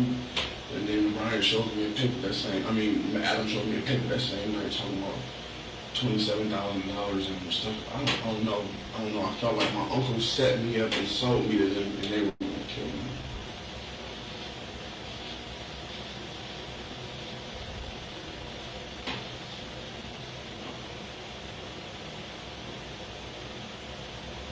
So you grabbed that gun and trying to get out of there. So it was bothers me to get out of there. But you tried to shoot Ryan? I tried to shoot Ryan, I tried to shoot Adam, and they were both in the kitchen. And then I laid down on the ground because I thought they were the police. I started treating like maybe they were the police, and I fucked up. And I put the gun down on the ground and they beat me. How many times did you shoot? Tony?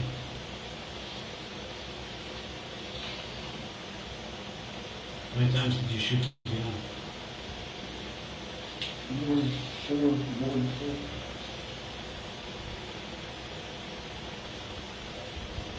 Each time was that Tony?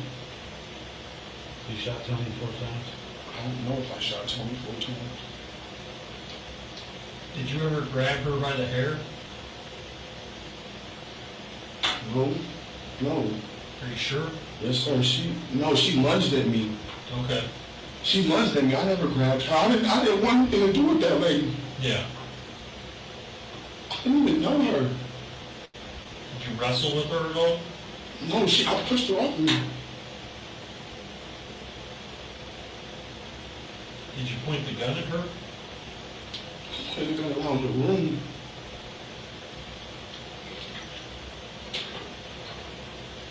If they were in the kitchen, how did you shoot her while she was on the couch?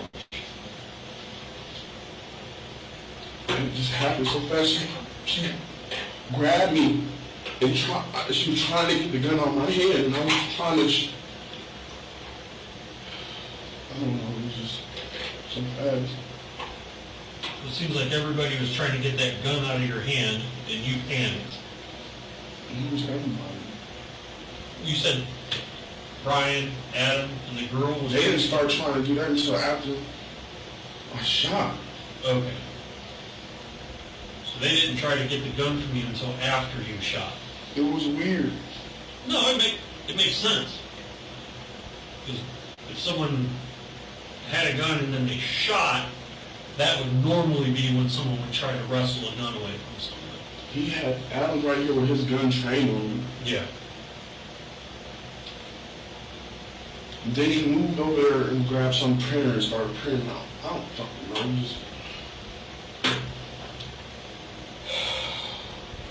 I was wrong. I was wrong. I was wrong. I was in fear for my life. I was wrong. Were you using drugs that day? Yes, sir. You think that's something that made you feel different? No, sir. What kind of drugs? Meth. They all were using meth equal she was. Okay. You ever used it before?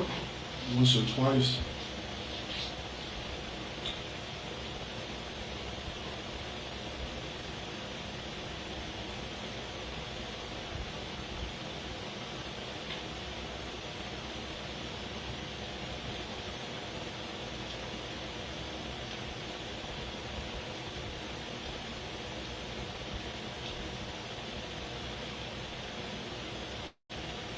What made you shoot her instead of them?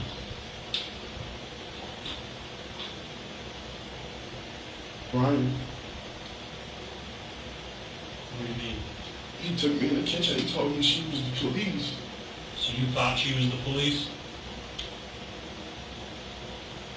And then he looked at me and said,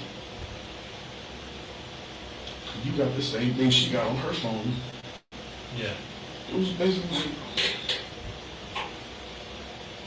So you truly thought she was the police, or obviously?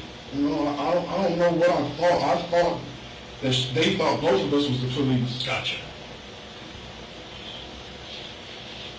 And you shot her because you thought she was the police. Because they made it seem like if I didn't shoot her, they would kill me. Did you argue with her About what? about being the police? Did you say something about it? I said, "I'm not the police. I'm not the police." About her? Did you ask her or argue with her about her being the police?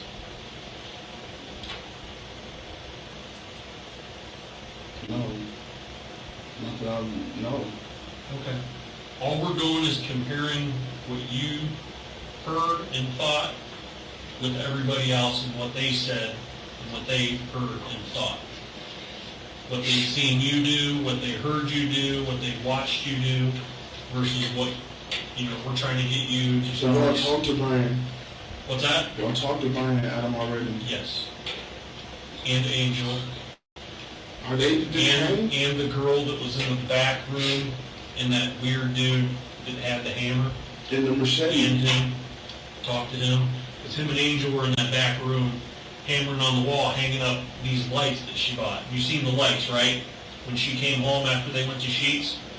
Lights? No, they started rolling plastic. There were lights, plastic strings of lights. They were No, hanging it them was up on the wall. Thick as plastic that they got out of a box. There was no lights. Okay. Like I said, that's why we're asking what you thought and what you feel. Because we processed the whole house. We had our crime scene unit at the whole house. And, you're able to extract video, DNA, all that mess, interview everybody that was there. And you were our last key. You're the last person we need to interview. So I'm the one that's in jail. Well, you're the one that shot her. Because I was in fear for my life. I didn't even have a gun. They brought guns to this situation.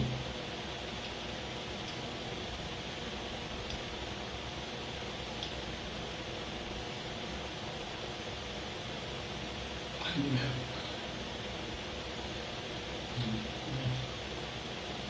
You took Brian's gun. You shot Tony. And that's why you're here.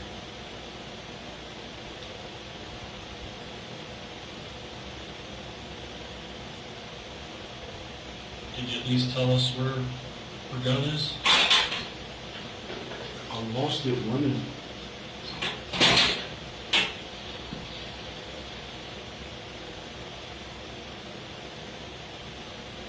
So I don't have a self-defense case. This is flat out murder.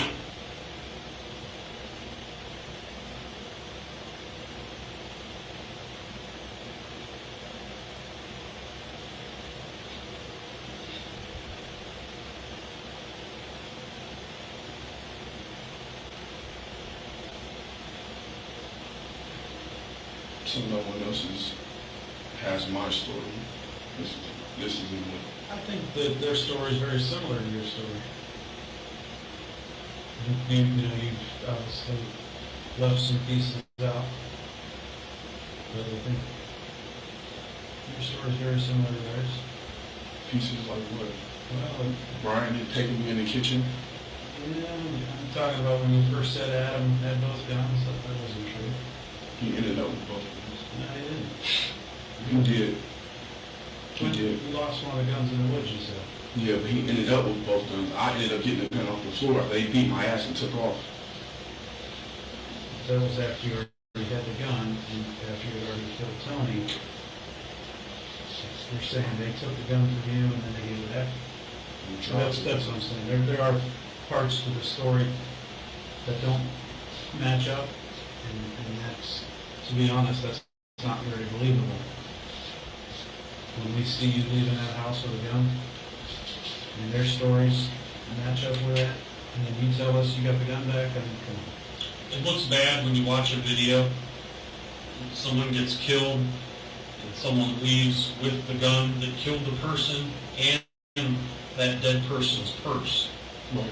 Jumps off the balcony, grabs something out of the purse or next to the purse, and then you have the gun, and then you go back in the cut. Like, there's no way that just looks good, you know what I mean? And the reason you did that is because your fingerprints were on the vape pen, which now it makes sense. That's what you got out of the purse. You don't even take it though. The vape pen's still there.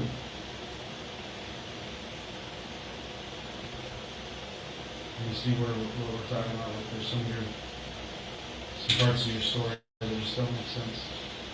The main piece of evidence is missing, which is the gun. I'm just scared. I'm just scared. I mean, the main piece of evidence, what is that going to prove? I told you I had it. It just doesn't exist though, it's gone.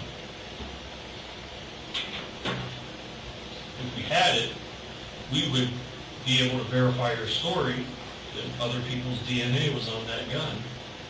And then we could say, okay, well, maybe what you're saying is what happened. Maybe Brian had it, maybe Adam had it. If it's on surveillance, you'll see that Brian took it off his hip, and then that girl was called in, and then they were going to call Josh, Brian's older brother, over. Well, that's why we need the gun for the DNA. If we won't have that, then... And she was in his car. She came with him. Right? I don't even get a chance to see what they wrote. The gun was in her purse. Not when Brian walked in. Brian walked in on his cell phone, and that gun was on his hip. Yeah. Adam was sitting right here. Did you take it out of the holster? Yes, sir. So when it was on the table, it was in the holster, and you took it out of the holster. Brian was looking at me like, take it out the holster. Like, shoot her. Did he tell you that? His eyes, insinuating with his eyes. He must have knew that they were recording.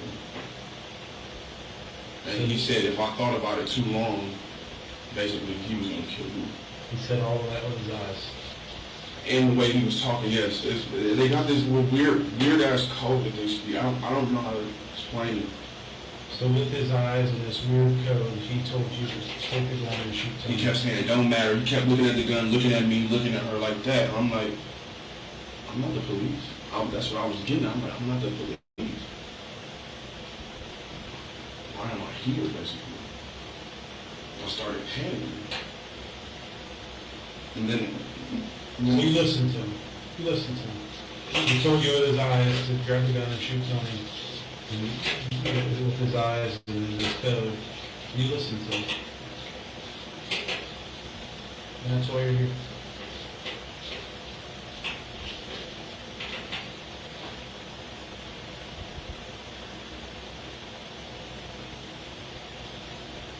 Anything else? That's it.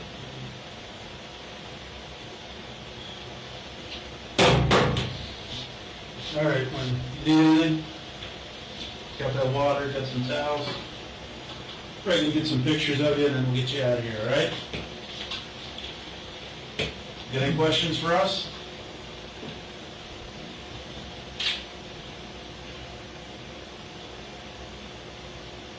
All right. I do. That's all right. Think about it. We'll be back in.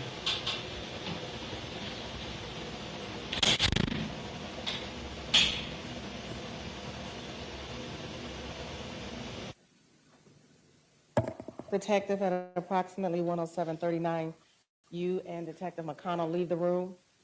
Yes. At some point in time, were photos actually taken of the defendant?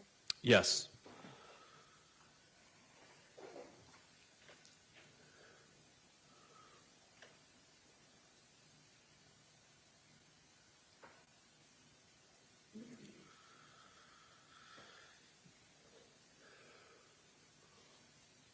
For the record, I'm starting the video back up at 1:16, 1 hour, 16 minutes, and 15 seconds.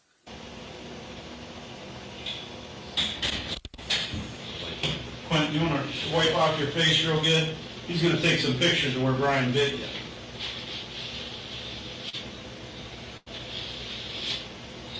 Kind of where that bite mark is.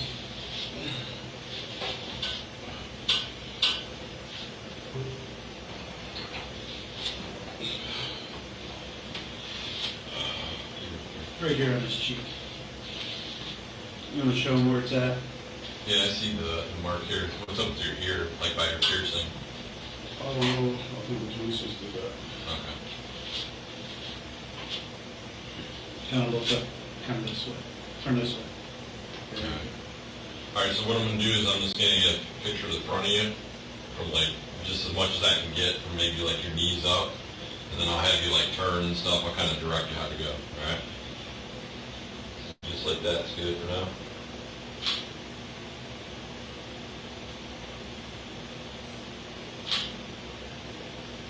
Okay, turn your facing that way.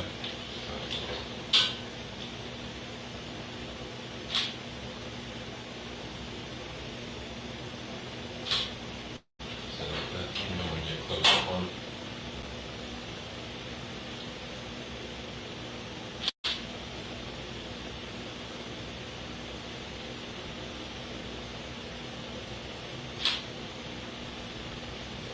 Just gonna get that cheek.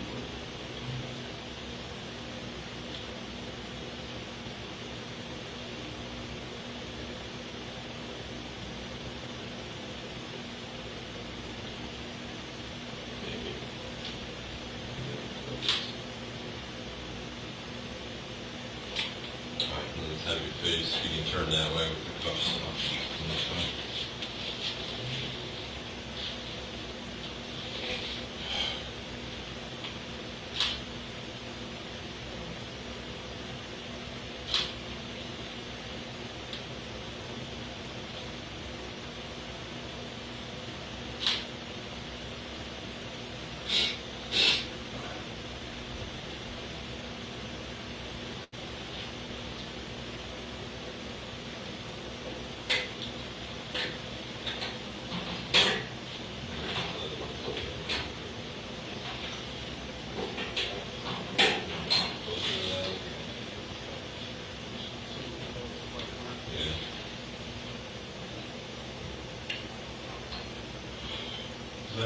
Was that bleeding when it happened pretty good? No, never bled? Did it break the skin? He's going to get like Just hurt like a bitch, probably.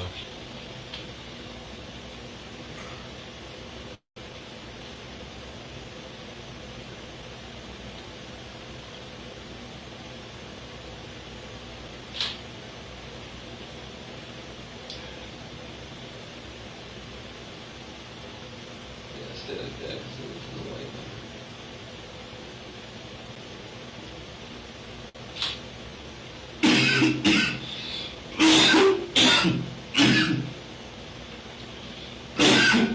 Sorry. Is it possible I can have a shirt with those type of socks? Let me see if we have something. All right, you're good. You can have a seat.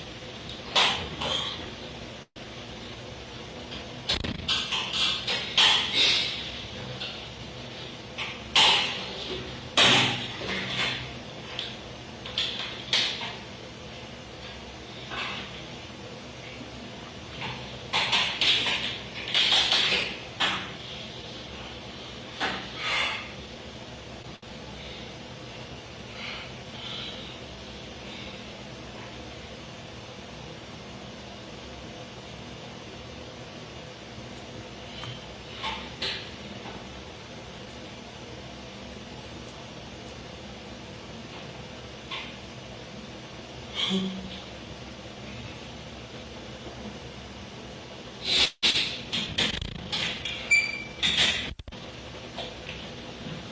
is all we got. Better than nothing, right? Yeah.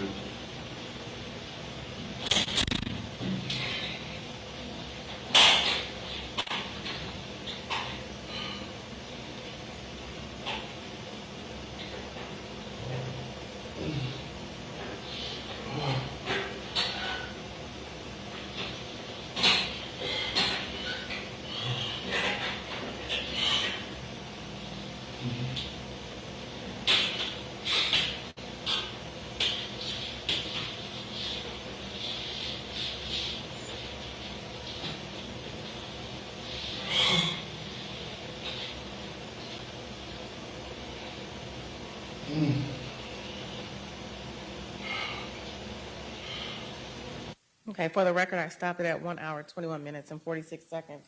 I'm going to go to 1 hour, 25 minutes.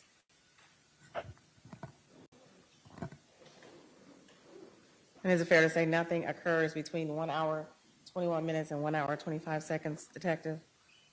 That's correct. He's in there by himself, I'll put it that way. Yes.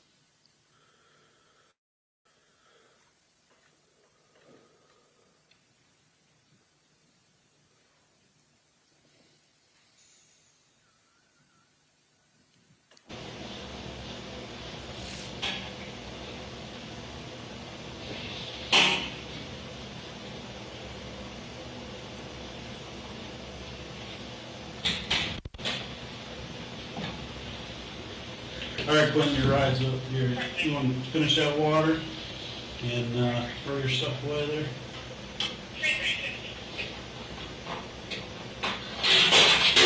Slide your shirt all the way around the front. Any more of this? Any more of these? I'm not going to be able to get a shower anytime soon. When you get to the county, they might let you, if you explain to them what happened. This is asbestos all over me. Right. Let me try a little bit.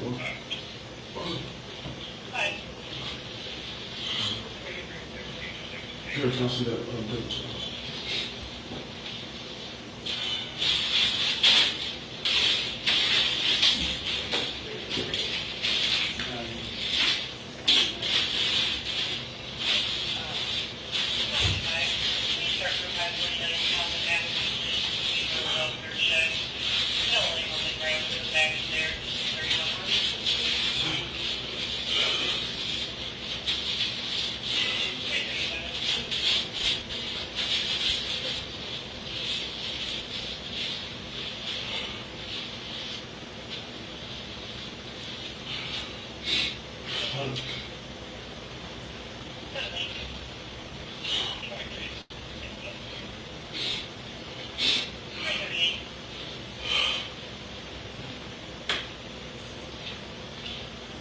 You got this money, why don't you put it in your pocket?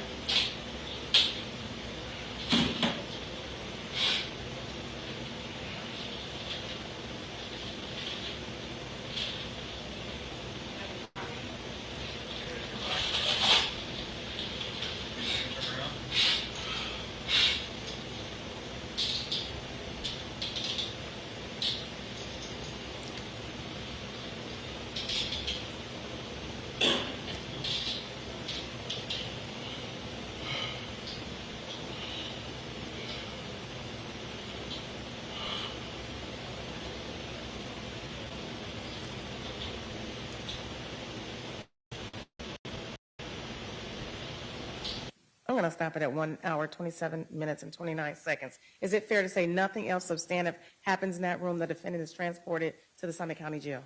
That's correct. Okay.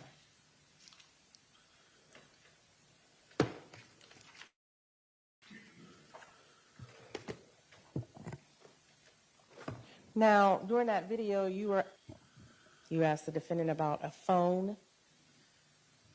Do you believe that you recovered the defendant's phone? Yes. Was there an extraction done of the defendant's phone? Yes. I'm going to show. Did you review that extraction report done by the defendant's phone? Yes. Okay. Were there any, what of significance did you find in the defendant's phone as it relates to July the 24th going into the 25th? There was a lot of internet searches on spy cameras, on spy earpieces, and things of that nature. Did he have any text messages during that day or during that night? During that day and night, no, I don't believe there were any text messages. Mainly internet searches. That's correct. Okay. Now,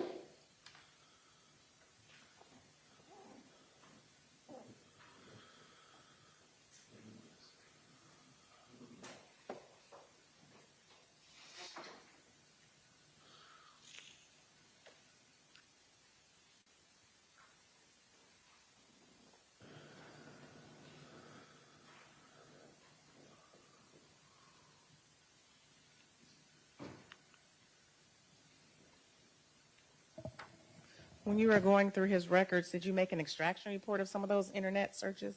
Yes. Okay. And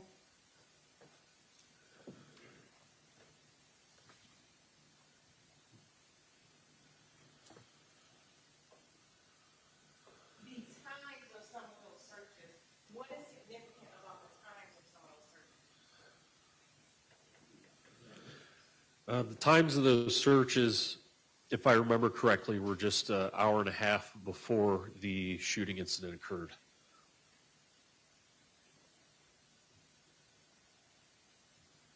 I'm going to show you what's the marker States Exhibit number 88.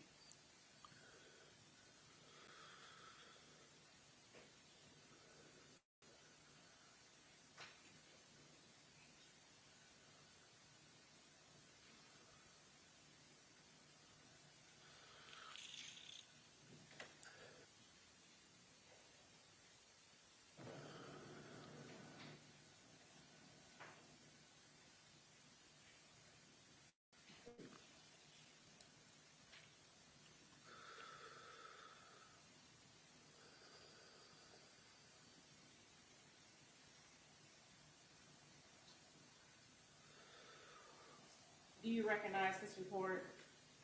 Yes, appears to be the part of the print-off of the Celebrite phone extraction from July 25th, 2022, ending at 1:36 a.m.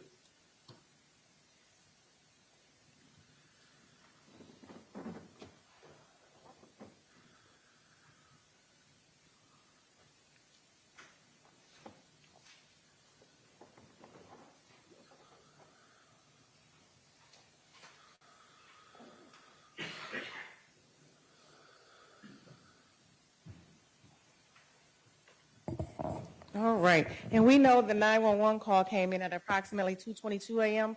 Yes. So less than an hour before that 911 call, the defendant was on his phone doing Google searches. Yes. And this... Objection, Your Honor. That's hearsay. They do not know if I had my phone or someone else had my phone.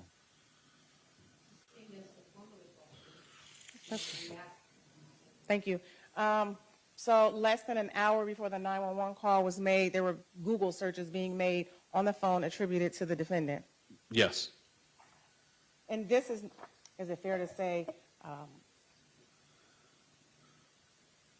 this extraction is for Safari, and that's the search engine that was extracted for this report. Is that fair to say? Yes. And there were other searches on other search engines on that phone. Is that correct? That's correct.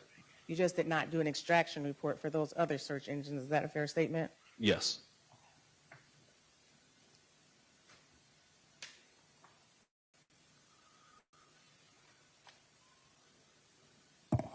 And some of those searches include looking for mini earpieces and things of that nature? Yes.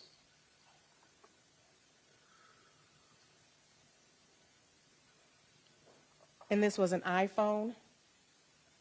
Yes, it was. Okay. And that iPhone had a code in it? Yes. And I believe during the interview, the defendant had given you his code. I believe it was 1991. Correct.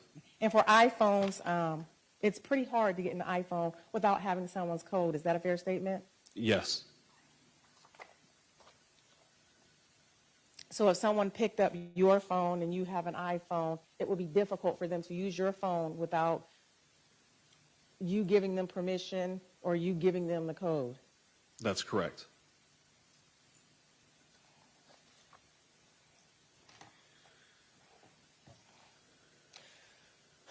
Now, there were cartridge casings found at the scene. Is that fair?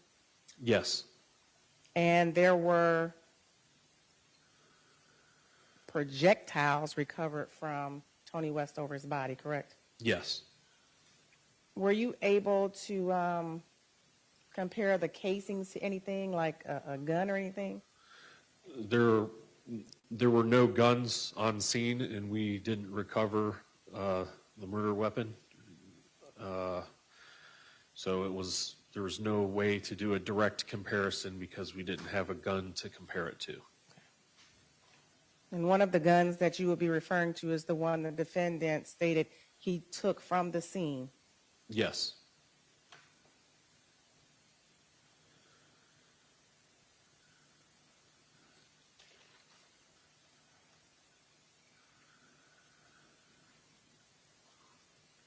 Did you do anything else in regards to this case?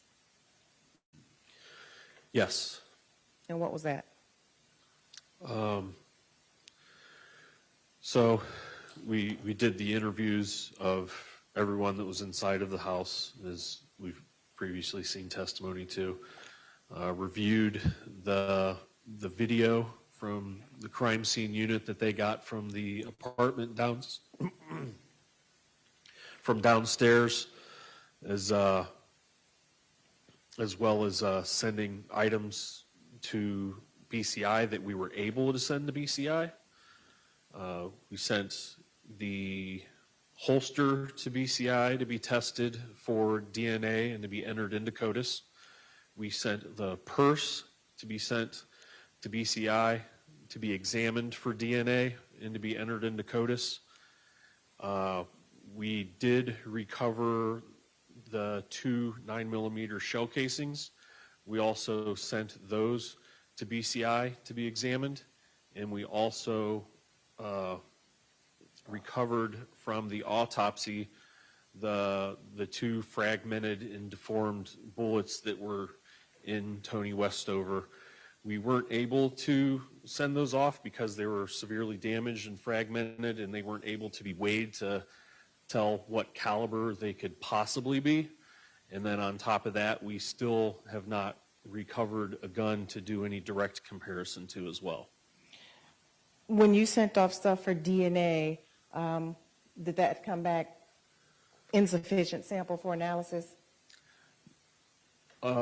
So one more thing I'd like to add is there was a laser that was on the ground that was part of a gun that's for a gun mount. It was also sent to be examined for DNA and to be entered to CODIS. So yes, with all those items that we sent and we asked for DNA, the only 2 DNA hits that we got back from it was Toni Westover's own purse had her DNA on it. There was a male's DNA on that purse, but the amount of DNA that was left on that purse, according to BCI, was not sufficient enough to come back to a specific person. So there wasn't enough DNA on it. As far as that laser goes, the DNA that came back from that laser came back to Adam Wright. From a CODIS hit? Yes. And after that came back to Adam Wright, based on the information you had gotten from the witnesses, what did you conclude from that? From Adam Wright's statement and from Brian Fielder's statement, they both had said that Adam Wright pistol whipped Quinton in the house after the shooting. So we assumed, but we don't know, that the gun that he was pistol whipped with had a mounted laser on it, but we don't know that. But That's the only thing we could come up with. Okay. And that will be consistent with Brian Fielders. And did you put that in your report after you interviewed the individuals at the time of the incident? Yes. Okay. And that would have been Brian Fielders, not Adam Wright. Correct.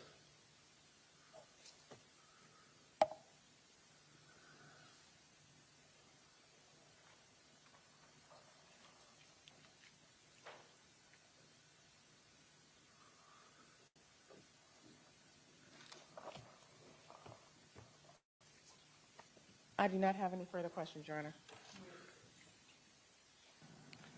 Before we begin on the cross-examinations, 10 after 11, we're going to go ahead and take a short morning break. And then when Mr. Nixon is completed with the cross-examination, we will address the scheduling going forward. So I have 10 after 11. 25 after 11, we'll start back up with Mr. Nixon's cross of Detective Hornacek. Detective Hornacek, you'll remain under oath. Don't talk about your testimony with anyone until cross-examination. And you don't have to stand there. You can leave the courtroom.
And his parole officer was notified of all these circumstances as well.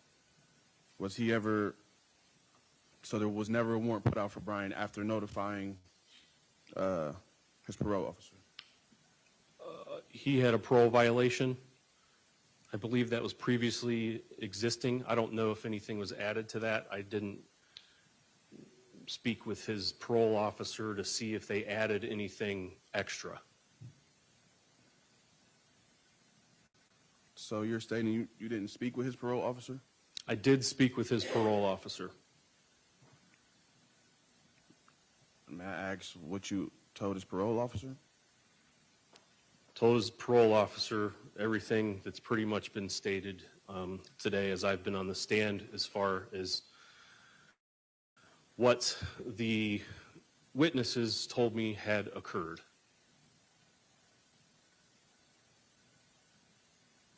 So he was around the gun. He didn't get charged for being around the gun. He's on parole.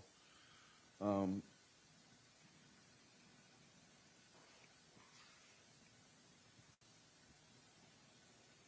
you remember stating to Adam Wright during the interview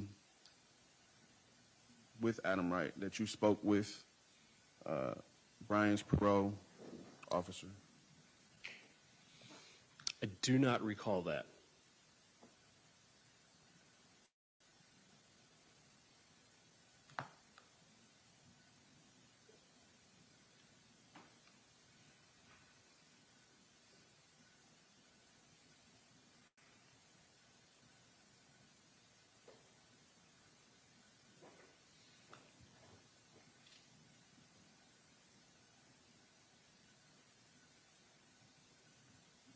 And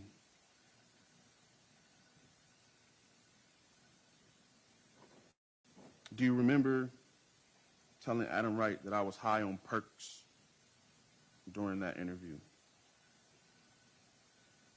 I don't remember saying perks. All I know of is everyone using meth and everyone stating they used meth. I don't know about perks.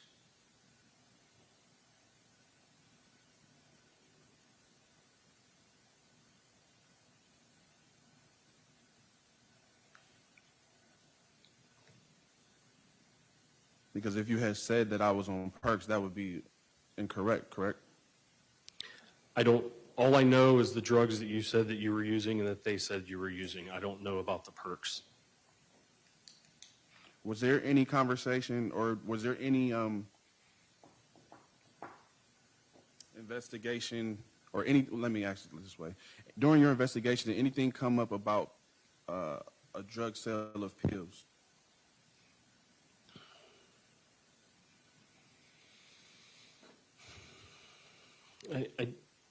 I don't remember. I can't think of any specifics, so I can't recall that.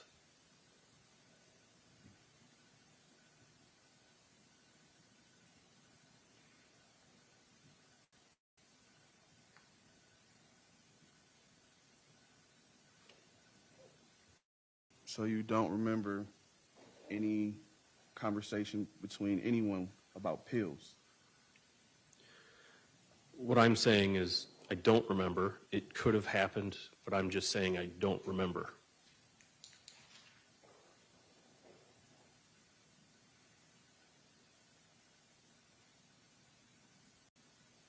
Do you remember talking to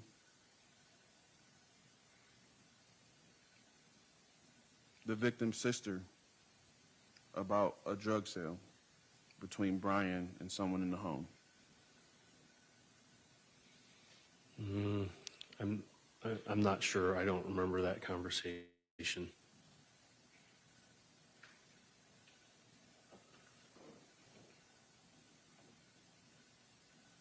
Your Honor, may I play? What's the statement? He doesn't remember. So you're stuck with his answer, unless you ask another question. You don't get to just play an interview. You have to set the foundation and the basis Correct. for it.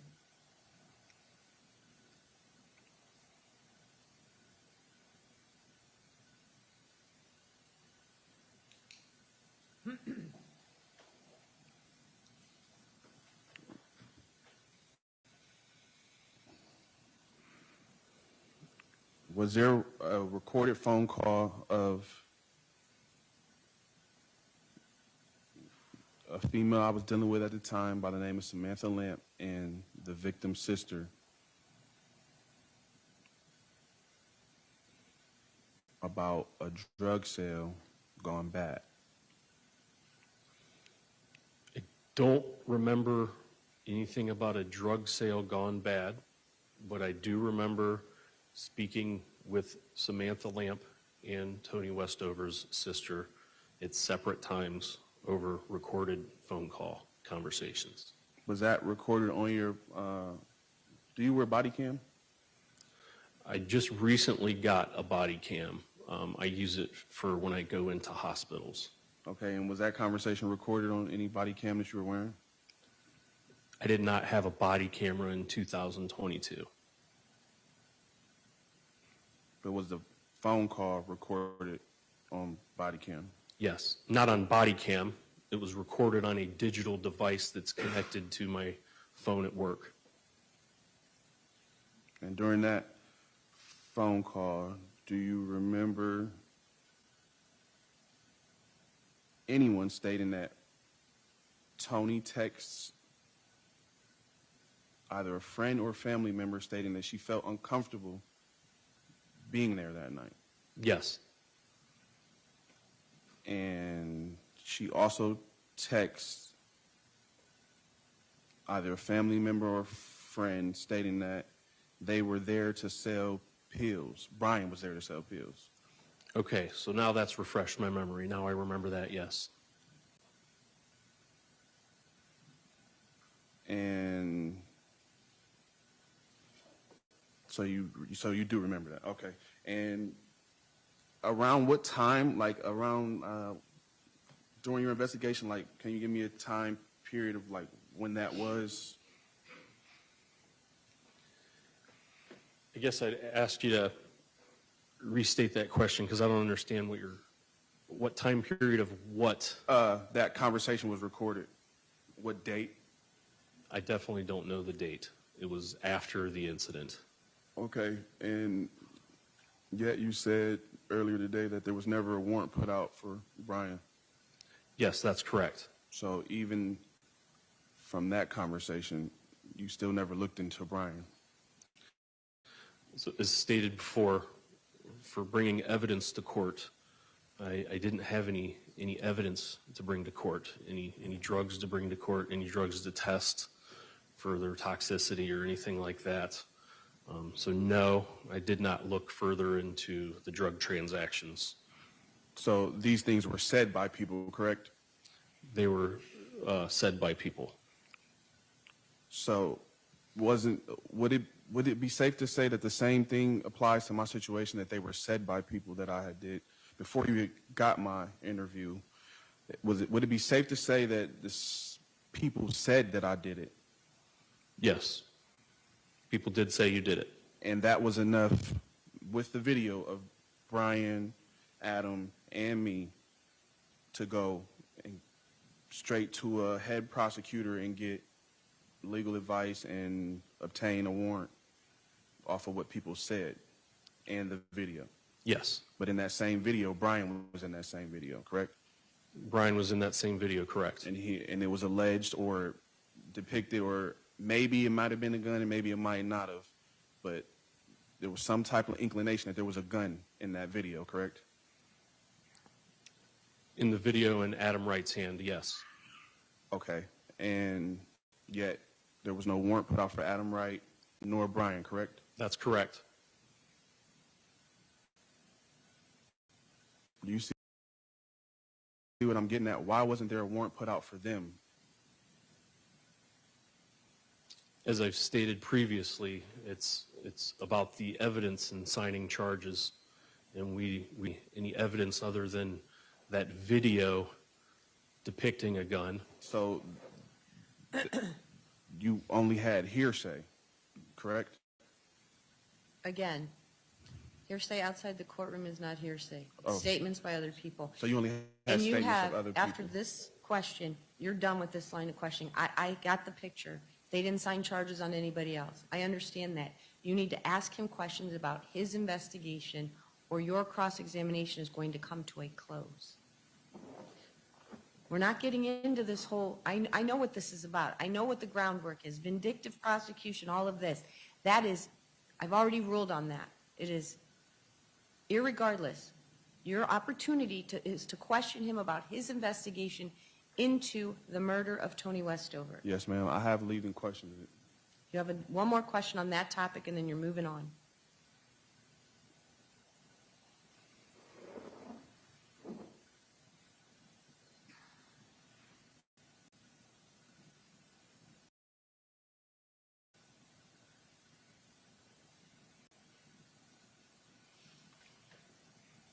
Did you tell Adam Wright I was high on perks in his interview?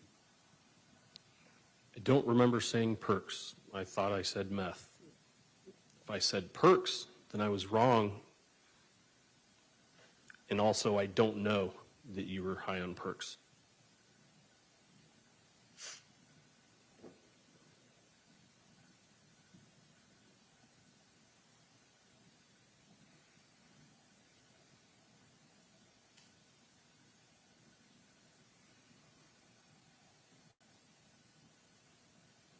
Your Honor, I would like to play Adam Wright's interview.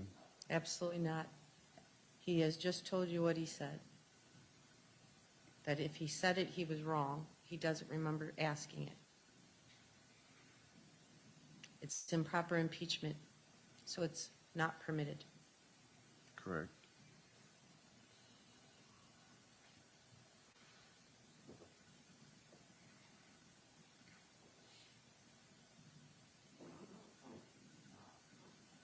During our interview between me and you, could you visibly see my injuries? Yes. Did I appear to be beaten up pretty badly? In my opinion, you did not appear to be beaten up badly.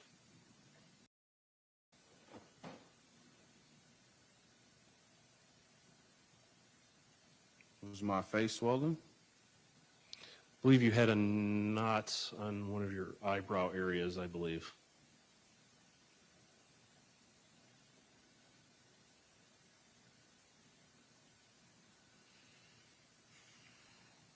Did you see a knot under my eye? I know for sure I did see one on your eyebrow. I don't know about the eye, under your eye. I don't recall that one.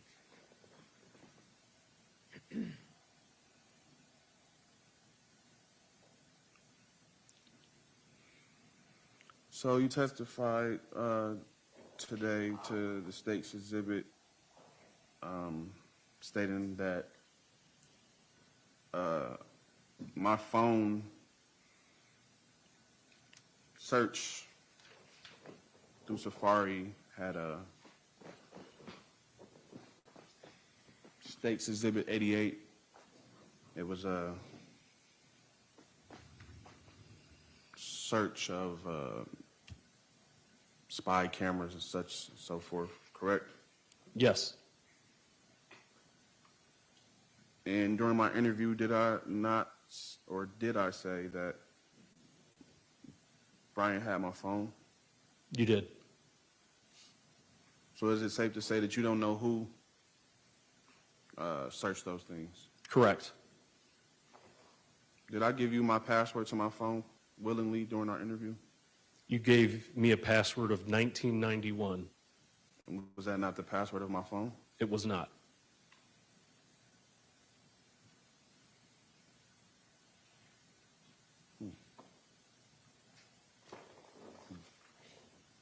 So how did you get in my phone?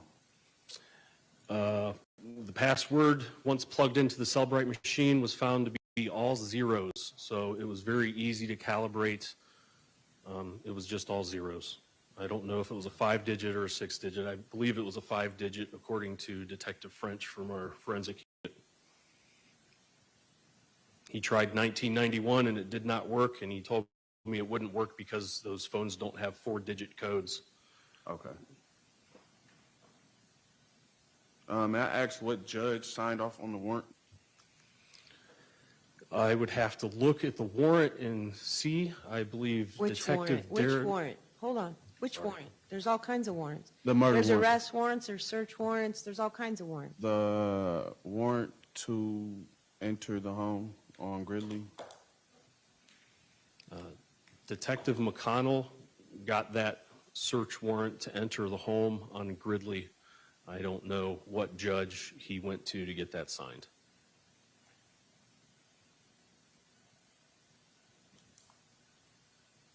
During my interview with you, I stated that the gun was on Brian's hip, correct? Yes. During my interview, did I ever state that the gun was in Tony's purse? I don't think so. You don't think so? That's correct. I don't think so. During my interview, did I state that I was in fear for my life? Yes. During my interview, did I state that I was using meth? Yes. During my interview, did I state that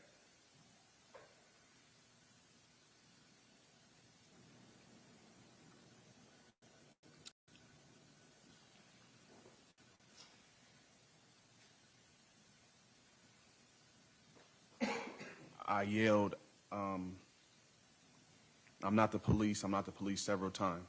Yes.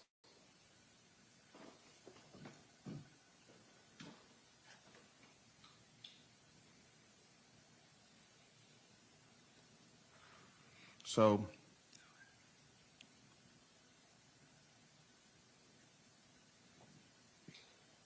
may I ask, who did the background check for me? So that is done through our leads department. We give them a social security number and a name, and they run a criminal background check, which is a computerized criminal history. So that would have been more than likely me that did that computerized criminal history. That is printed out, and whatever information is on that computerized criminal history is what I get as far as a background. Did I have any felonies? Objection, Your Honor. Overruled. You can answer if you know.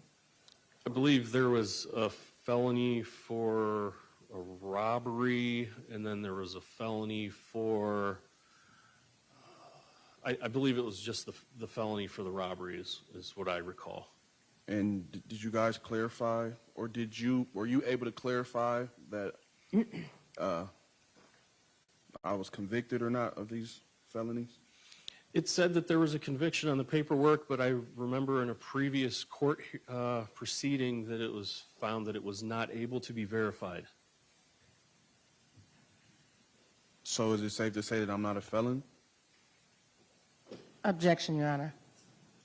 So base. It would be speculation based on his own statements. In the recording we saw on the other case, he himself said he had a prior conviction for robbery. Sustained. That charge has been dismissed, by the way, prior to the start of trial. So if that's the road we're going down, the state of Ohio's already dismissed that charge. May I ask why the state of Ohio dismissed that charge? No. You may not. I asked you when they moved to dismiss if you had any objection to it. You said no.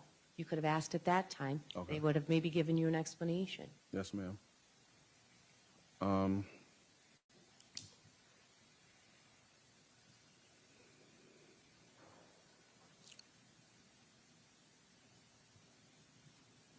During my interview, did I state anything about a machete? Yes.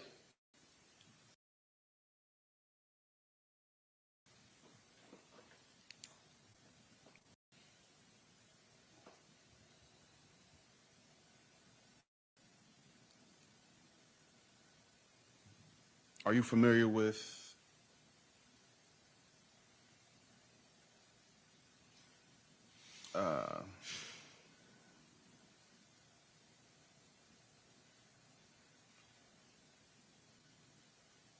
okay, how do you become a police officer?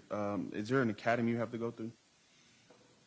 So it's all circumstantial based on where you get hired and what state you're in, but at the current time range in 2022 when I was hired, you had to go through a background check, and you had to go through a 6-month police academy, 6 months. Okay, and after the 6 months, what is the certificate that's given to you? It's so there's one through the Ohio Attorney General's office that is a police officer certificate, and the other one is a certificate that's given through the city of Akron as you being a legal police officer through that training. Correct.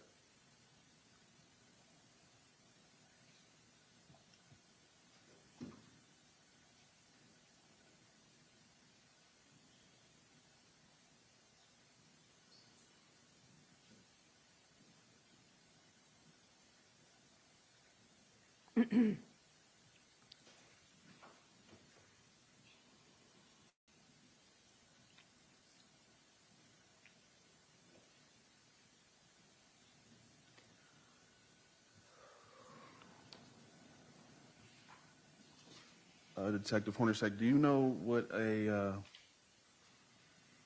you familiar with Ohio Peace Officer Academy Training Certificate? Yes. And what is the short term for that? The acronym, I believe that's how you say it. The initials would be OPATA. Okay. And you're familiar with that, correct? Yes. And how is that obtained? There's several types of OPATA certificates.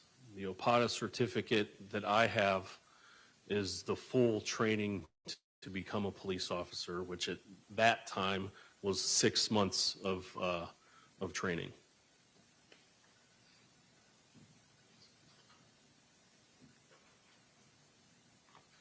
Your Honor, I would like to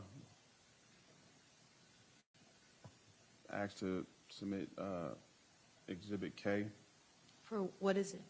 OPATA certificate. For what? For you? Yeah. What bearing does that have on his testimony?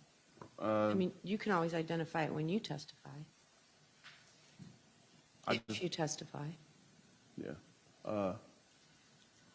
Well, I wasn't making the presumption that you're testifying, so that's why I cleared that up. Yeah. So if you choose to testify, you can testify about that. I don't know what effect him identifying your certificate, what relevance does that have? The relevance would be to my standing at the time of the investigation, as far as me not being a convicted felon, other people being a convicted felon in the home. Do you think if, hypothetically, an off-duty police officer was thought to be the shooter in a house, that his standing as a police officer and his OPATA certificate would have any bearing? No, they're stating that I was screaming that someone was the police. I'm stating that which was in my interview, he verified that I said I wasn't the police. All right, so I get that connection, but did you ask any of those people that testified if they knew you had your OPATA certificate? So see, now there's no relevancy connection, because you didn't ask them that question, which could tie into the fact that they thought you were police. So I'm not going to permit you to show him or have him identify that. If you choose to testify, you can bring that up in your testimony. Yes, ma'am. Moving forward,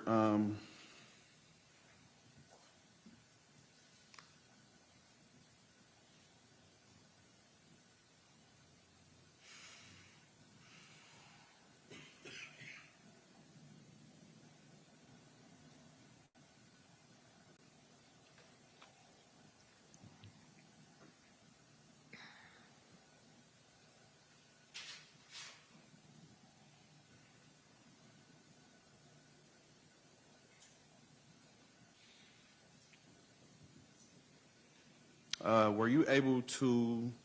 You stated today that you took the video to the head prosecutor and they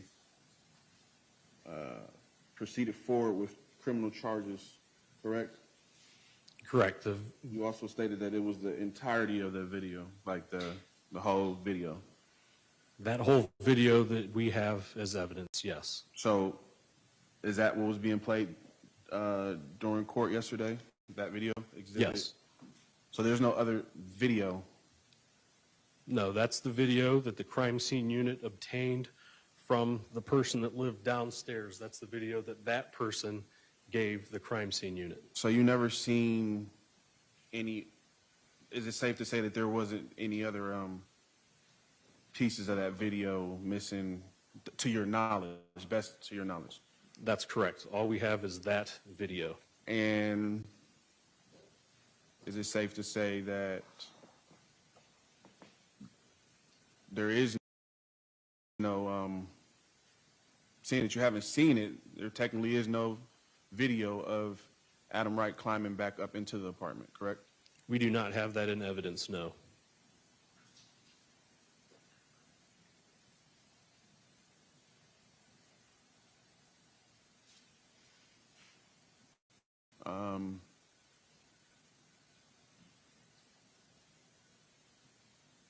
Were you aware that after leaving the interview with you, I was taken to Summit County Jail, correct? Yes. Were you aware that they didn't accept me due to my injuries? Yes. Now, you stated earlier that my injuries weren't serious. To your opinion, as far as your opinion, my injuries weren't as serious, correct? That's correct.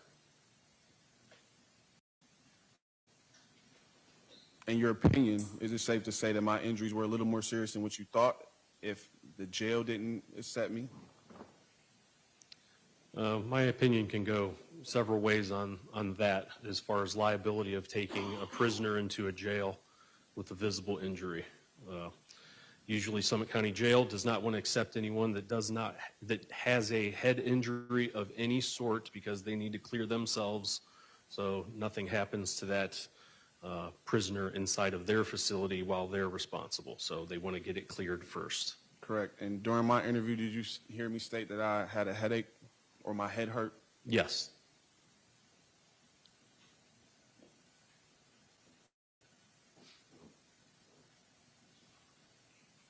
Were you aware that there was a report done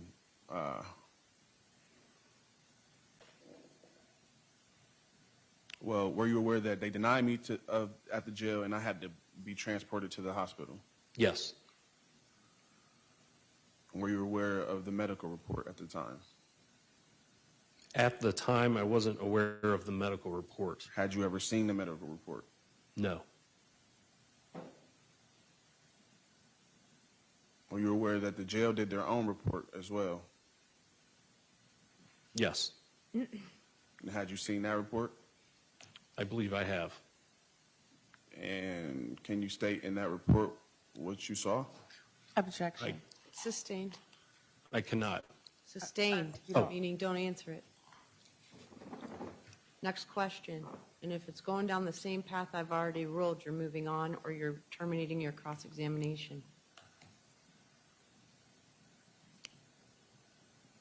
Do you remember in Adam Wright's interview, he stated that Brian was tweaking? Yes.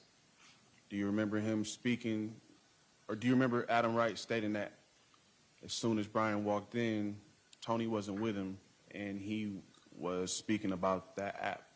Yes. Do you remember Adam Wright stating that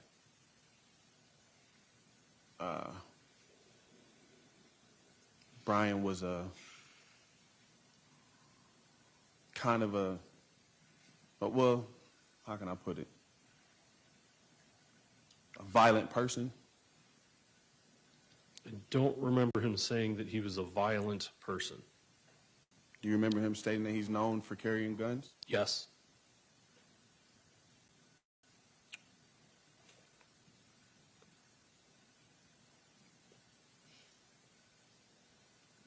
Do you remember during the interview with Adam Wright that the night of Toni Westover's murder,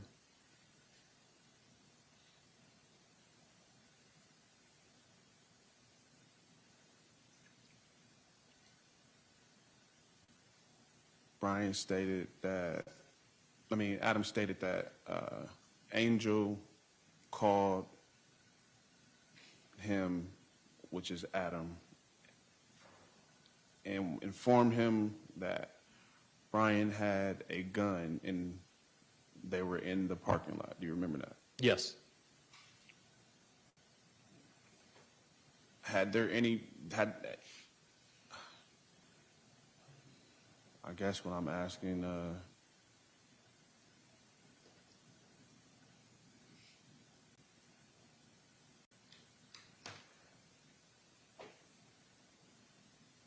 was After hearing that, was that still not enough for him to have been charged with any felony crime?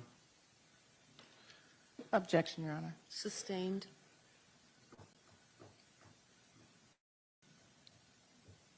It has been well established that nobody else in that apartment was charged with a criminal offense. I just don't understand why. Well, this isn't the forum to find that out. This forum, is to find out what evidence is presented to this court for me to make a ruling on whether you're guilty or not guilty of the charges in the indictment and whether or not you acted in self-defense. So if you have no additional questions on those topics, I'm going to terminate the cross-examination. During my interview, did I state that I was there because Angel picked me up from my mother's home? Yes. So is it safe to say that I was legally allowed to be there? Yes.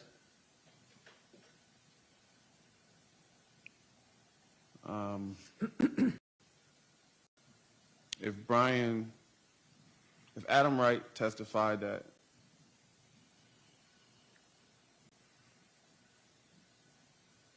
if Adam Wright testified that Brian had a gun prior to coming up to the home, is it safe to say that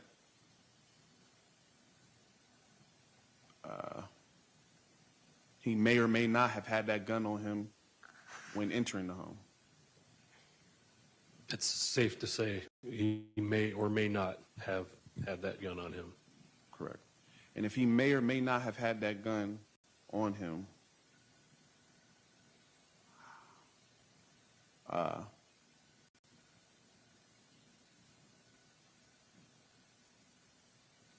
it's safe to say that Toni may or may not have had that gun. It's also safe to say that Toni may or may not have had that gun. So it's also safe to say that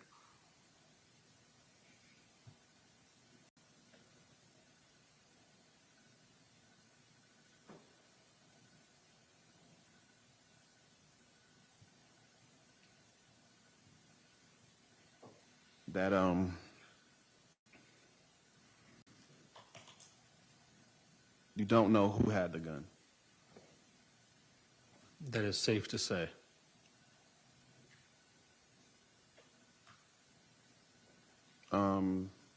Have you ever had a gun pulled to your face, Detective Hornacek? Yes, I have. And can you explain to the court how that made you feel? It did not make me feel comfortable. Were you scared? I don't think I had time to be scared. Were you in fear for your life?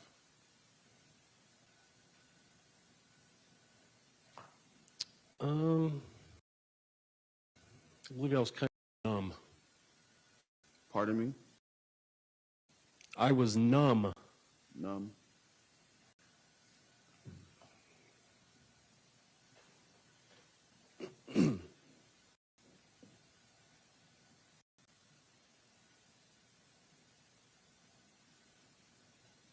Have you ever been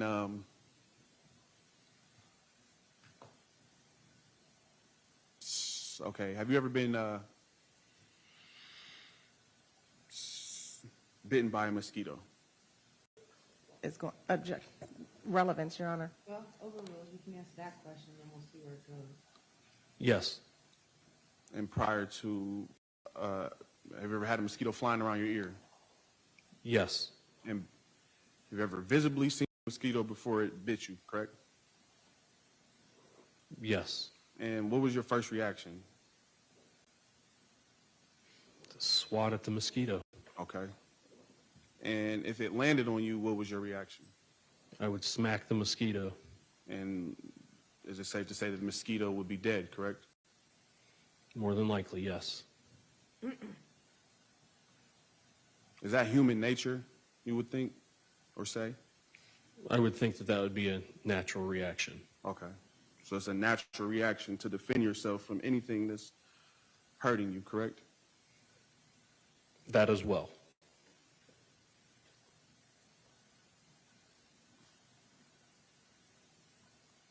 During my interview, you heard me state that I was in fear for my life, correct? Yes. Is it safe to say that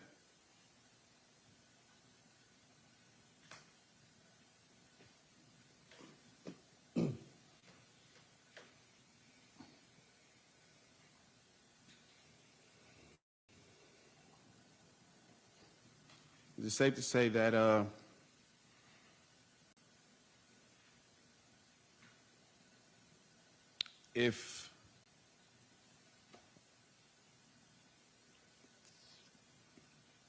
3 or 4 people were attacking, is it safe to say that I was outnumbered? If 3 or 4 people were attacking me, you, anyone, is it safe to say that you would be outnumbered?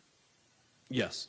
And then when you apply guns to a certain situation, is it safe to say that you are either going to fight or flight, correct? Yes. Are you familiar with stand your ground? Yes. For a legal conclusion, move on. He's not going to testify about the law. That's what I do. If a person is not a felon, are they legally allowed to carry a gun? In most circumstances, yes.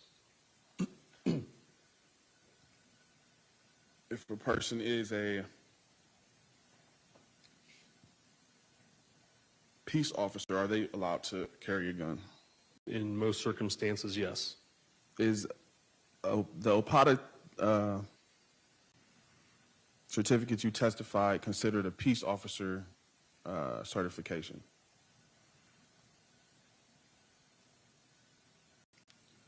I'm sorry. Could you ask the question again? An OPATA certification, is it considered a peace officer certification?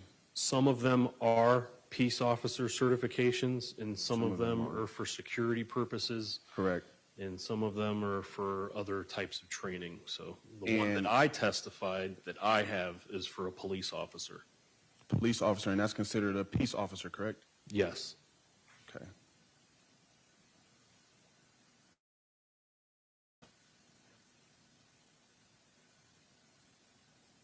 During any time in your investigation, had it come up that I had that certification?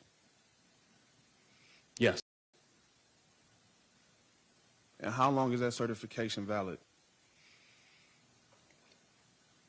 Your certification, I don't know. My certification, it's valid for 1 year, and I have to redo training every year.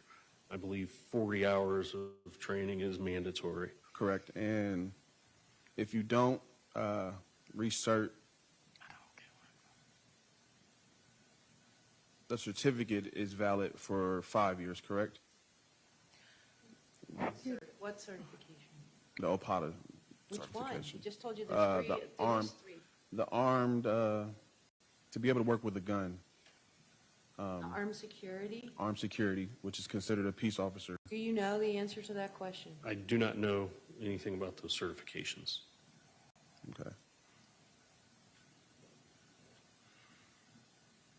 But you said it did come up in your investigation. Yes.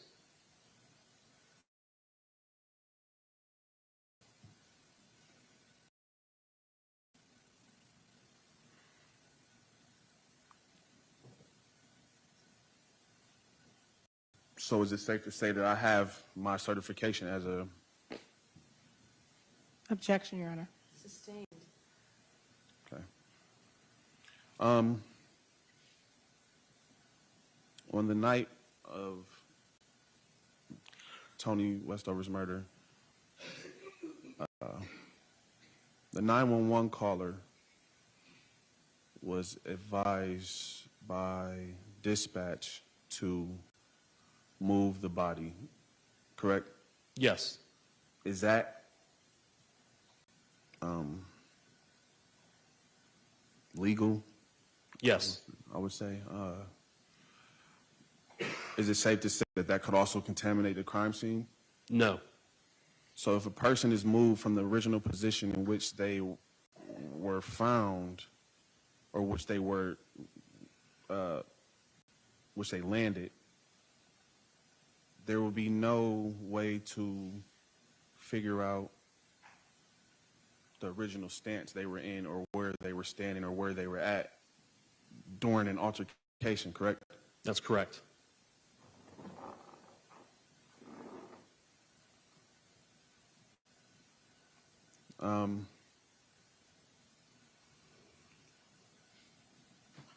So Adam Wright testified that his gun was a 9mm Smith & Wesson, correct? Yes. Objection, Your Honor, I'm objecting to that line. It's not, he's not impeaching Adam. He's just getting out consistent statements. And he's been doing it for a while with the other ones. I know what he's trying to do when the other people want to stand, and he wanted to say something that they said different in their statement. You said, wait till the detective get on. He hasn't been saying what they said different. He's just been steadily getting out consistent statements. I'm not. Did Adam Wright testify he had a 9mm gun? Yes. Okay. Overruled. Go ahead, Mr. Nixon.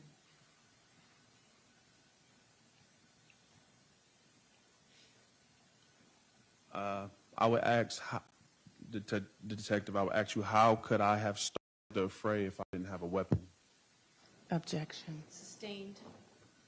Calls for speculation.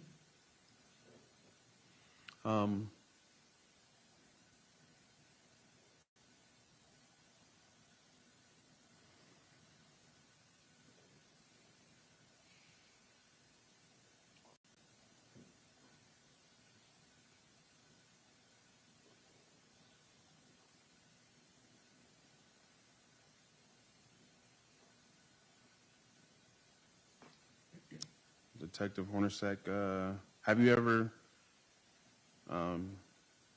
lied on the stand before? No.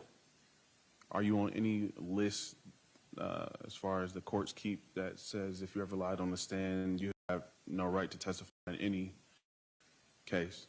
Inappropriate, improper question. First of all, there's no such list. Secondly, don't answer the question. And thirdly, move on. You don't get to just accuse somebody of perjury without having a legal basis for it. And this is the last bit of legal advice I'm going to give you, or I'm shutting down this cross-examination.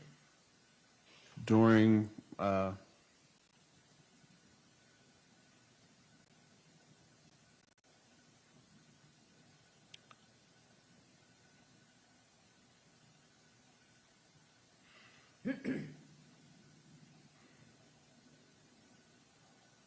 you testified at a previous hearing. Is it true that you testified at a previous hearing that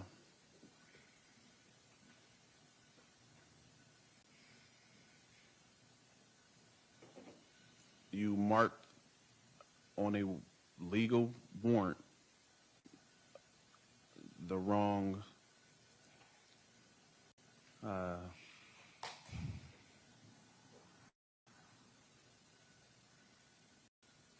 you marked that the warrant was served to the homeowner? Objection, Your Honor. Sustained.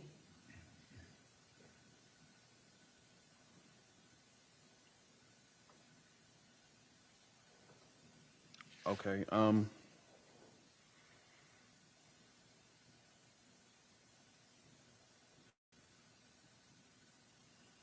Was there ever any investigation done on the victim's vehicle? No.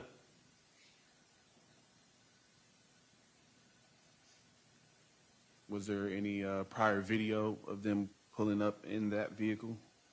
No.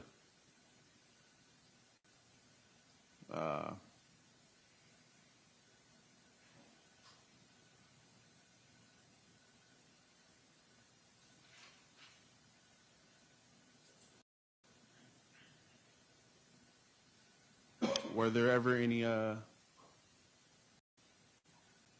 you state for the court how many shells were on the scene of the murder? 2 9mm spent cartridge casings. And how many live rounds there were? One live round in 9mm live round in the kitchen. Is it safe to say you don't know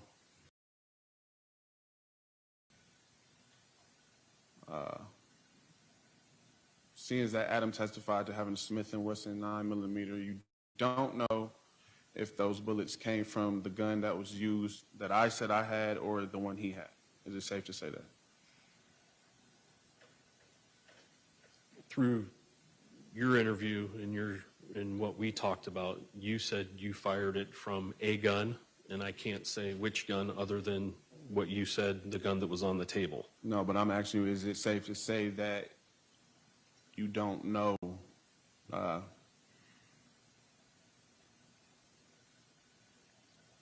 if the rounds came from Adam Wright's gun, being that it was a 9mm, or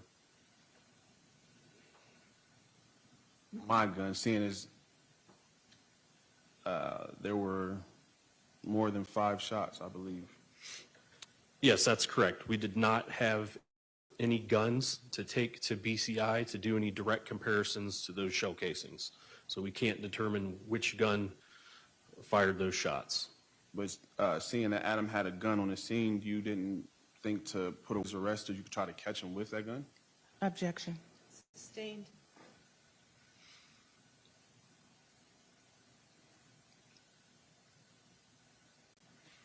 Were there any inducements to the witnesses? Did you offer any type of deals for them to come testify against me in these past few days?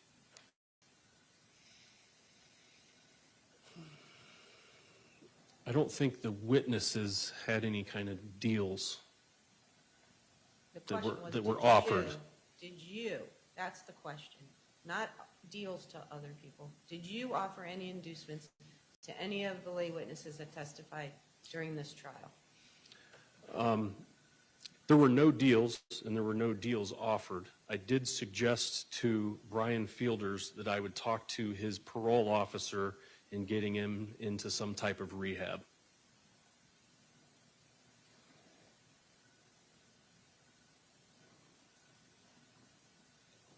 So that would be safe. So is it safe to say that that would be a good reason for him to show up and testify against me?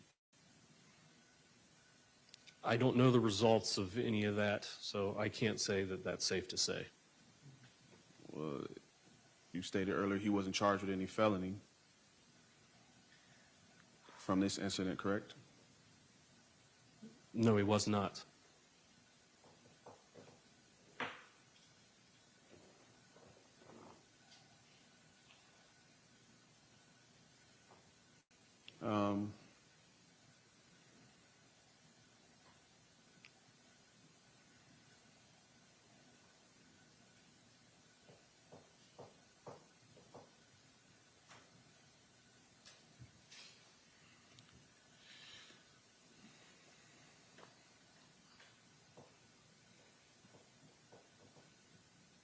Was I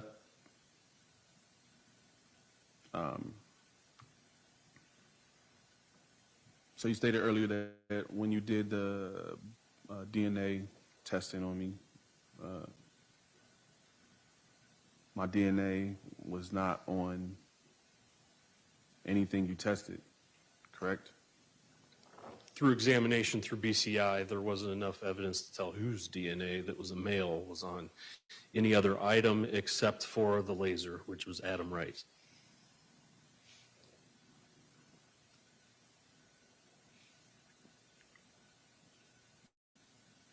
And had you got Adam's statement at that time?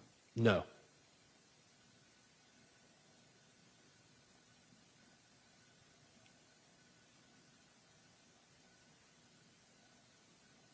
So that would, is that safe to say that Adam had the gun on the video that proved it, correct? Objection, Your Honor. Sustained.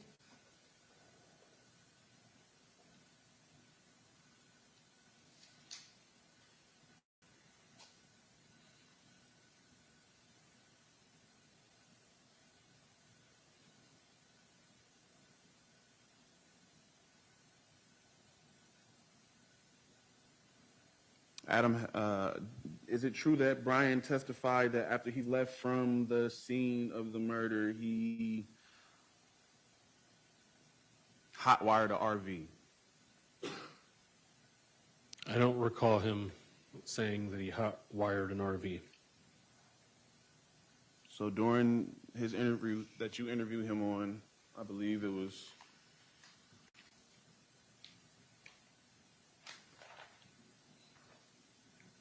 (07:22), you don't remember him saying that he had to hotwire an RV and get away?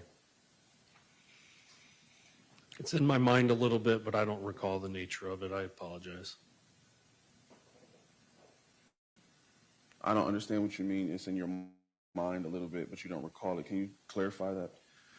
So there's something in my brain that says that that might have happened, and I'm recalling a little bit of it, but it's a little cloudy, so I don't remember the context of that conversation to be able to elaborate for you. Okay, and since it's in your mind a little bit, is it safe to say that with that being in your mind a little bit, wouldn't that be enough to charge somebody with a felony if they had stolen a vehicle? Objection, Your Honor. Sustained. Mr. Nixon, I don't know how many more times I can tell you this. We're not talking about that. Your Honor, these are all relevant things that happened. They're not relevant. I've ruled they're not relevant. This goes to your claim that you're being prosecuted maliciously. It has nothing to do with the state of the evidence and whether or not you acted in self-defense in the shooting of Toni Westover. Well, just to clarify, I guess, one more time.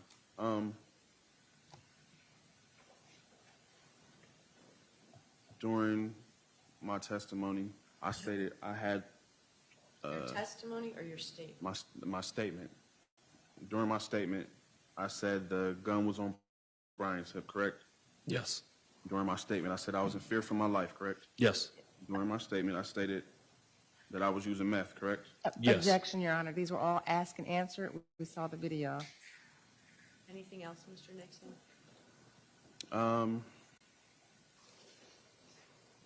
That hasn't already been asked and answered. Okay. Was there ever any pictures of the cut on my chest to my leg that you know of? I just know that our crime scene unit, Detective Teetsy, in the video we just watched after your interview, took photos of your injuries. I don't know. I didn't see him taking your pants off to take any pictures of a cut on your leg, no.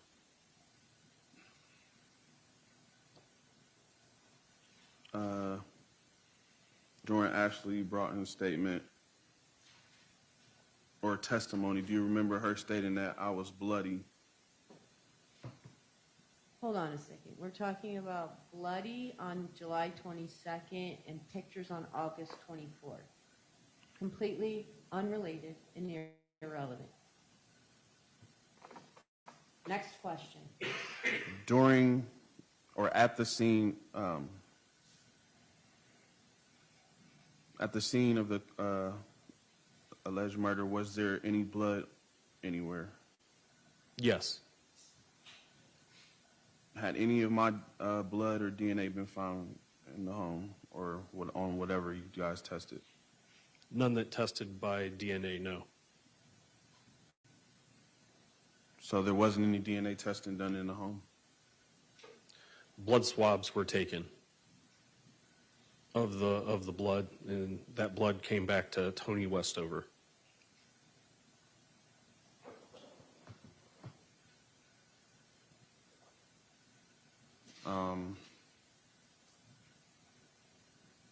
So is it safe to say that the direction in which Toni, where she was, and that bullet hole facing a whole nother direction, that would indicate that the gun was shot, or a gun was shot, in two different directions? Objection calls for speculation, Your Honor. Detective, can you answer that question?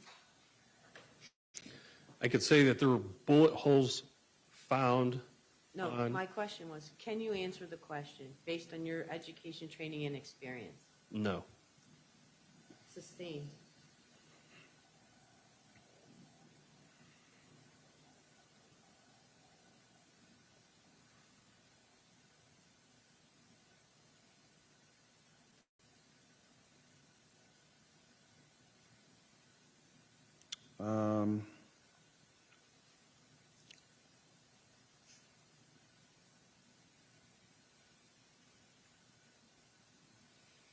I don't have any more questions, Your Honor.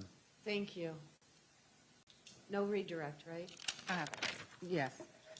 You were asked about Brian Fielders and talking to his parole officer. That was back in 2022 when you interviewed him, was that correct? Yes. And that's recorded, correct? Yes. And you were asked about seeing Toni Westover's car pulling up, correct? Yes. And that's not on any video, correct? None that we have on evidence, no. Correct. So if you did not get that, you would not see it on what you have, correct? Correct. Just like Adam coming back, if you did not get that part, you would not see it on what you have, correct? Correct. I have no further questions. You may step down. Do you have any other witnesses? Do you have any other witnesses? You're resting subject to the admission of your evidence? Correct. All righty. It is 1:45. We are due to begin our other trial at 1:30, but we are going to go ahead and deal with any motions and exhibits.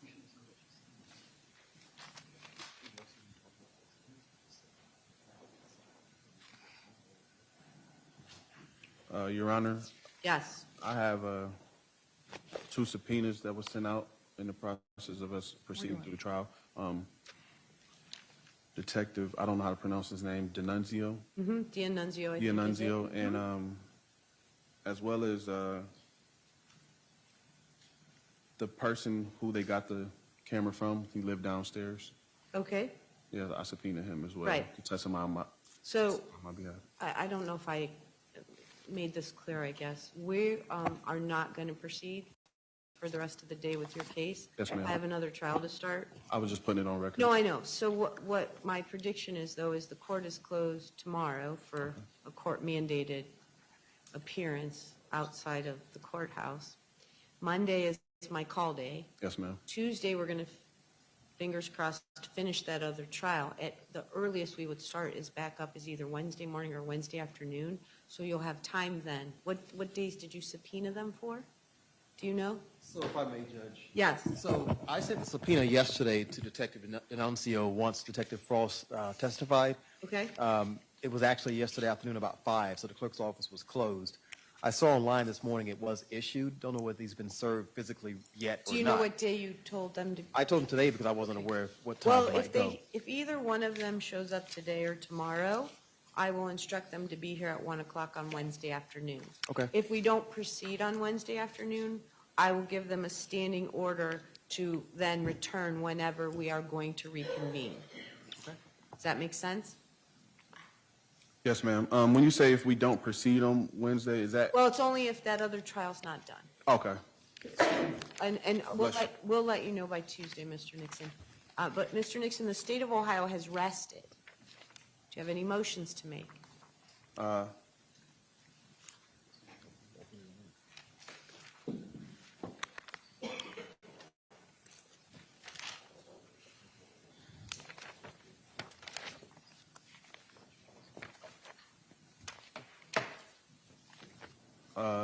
I would, the motion, so previously you said that you would take my motion under advisement, but I got a journal entry that said that you had denied it, or, denied it. It was my motion for justified use of force. It was, what? Say that again. It was my motion for justifiable use of force. No, I didn't deny that one. I don't deny those. The statute requires you to put them on notice, that you're asserting self-defense. Okay. You have done that. Okay.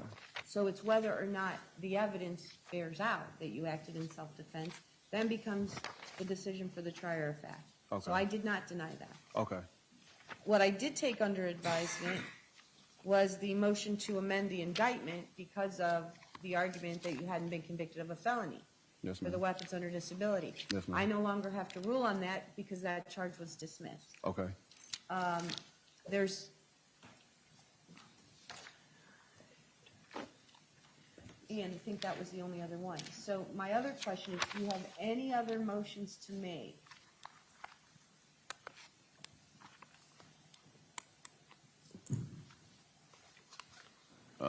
Your Honor, I would like to, Your Honor, I would like to assert Rule 29. Motion for acquittal? Yes, ma'am. All right. Ms. Easter, go ahead and respond. Thank you, Your Honor. Your Honor, in viewing the evidence in light most favorable to the state, we have put forth sufficient evidence to sustain a verdict of this court. All right. So, Mr. Nixon, at this time, I have to consider all of the evidence, good, bad, or ugly, Yes, ma'am. in favor of the state of Ohio, and I find that they have established the elements of the charges in the indictments, but for count 4, which has previously been dismissed. So at this time, your Rule 29 motion is denied. Let's go through their exhibits. Exhibits 1 and 2 are the 911 calls.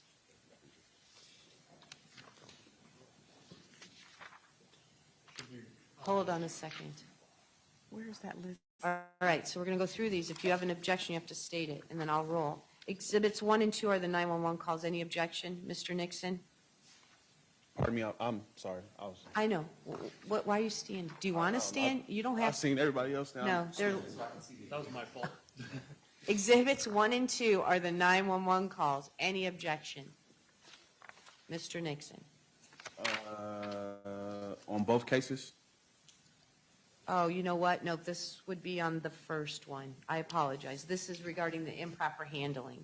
So exhibits 1 and 2 are the 911 calls on June 5th, 2022.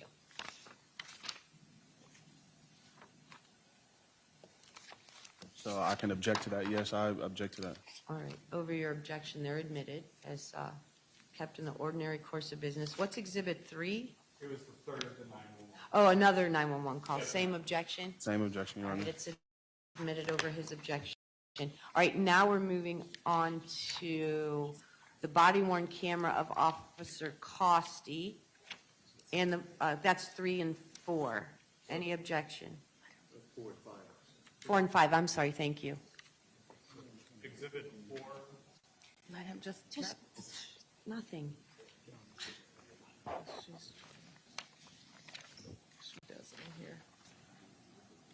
She does it in here.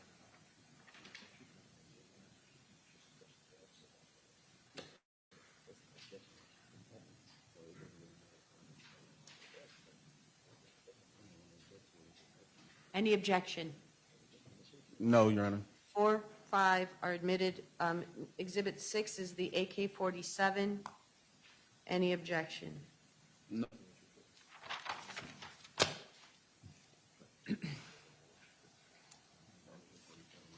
It's admitted over any objection. Yes, ma'am. Exhibit 7 is the operability report. Any objection? No, ma'am. Exhibits 8 through 30 are all photographs that were identified by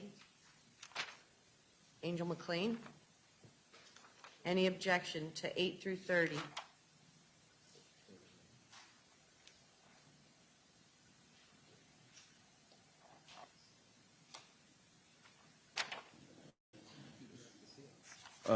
May I see those?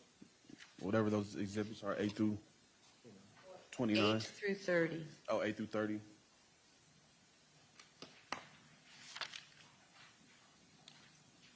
We're not starting till 1:30, by the way. I told Ken to. Huh? We will be very soon.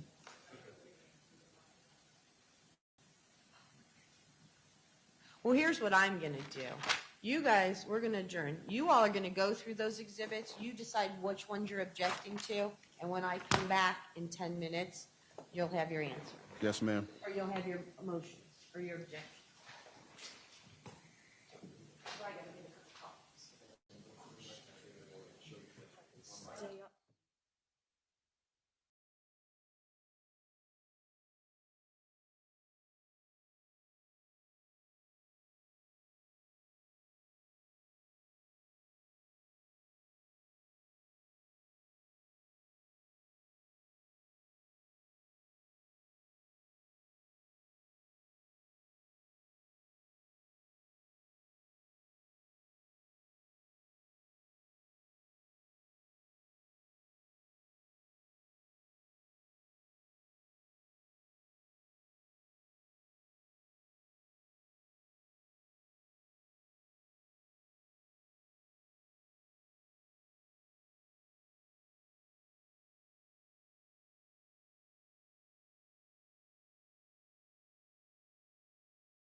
full name for the record and spell it for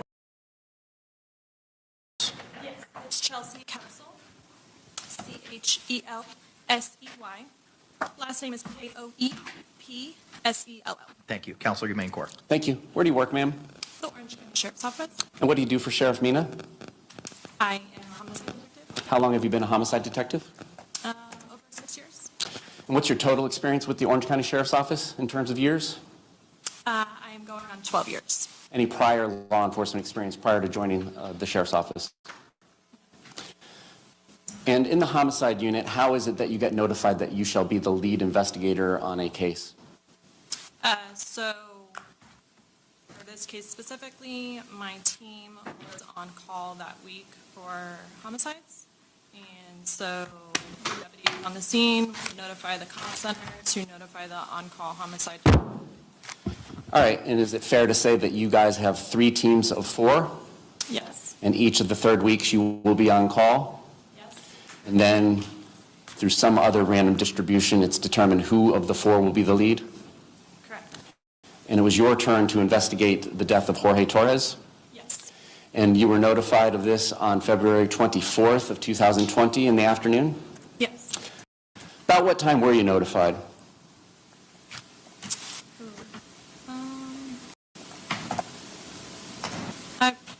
I would have to look at the CAD sheet to recall directly, but I would assume within 30 minutes to an hour of deputies being on scene. All right, and do you go to the scene first or do you do anything else? For this particular incident, I got my partner, Detective Scott Lowen, and we headed out to the scene. All right, and when you got to the scene, what did you do? I met with the deputies there, and they kind of just briefed me on what was going on and what they responded to. Did you do a walkthrough of the scene? I did, yes. And then was a search warrant drafted for the residence? Yes. And later executed? Correct. Did you have any contact with somebody identified to you as Sarah Boone on the scene?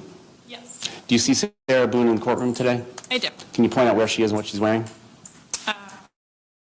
She's over here on my left, and she's wearing blue.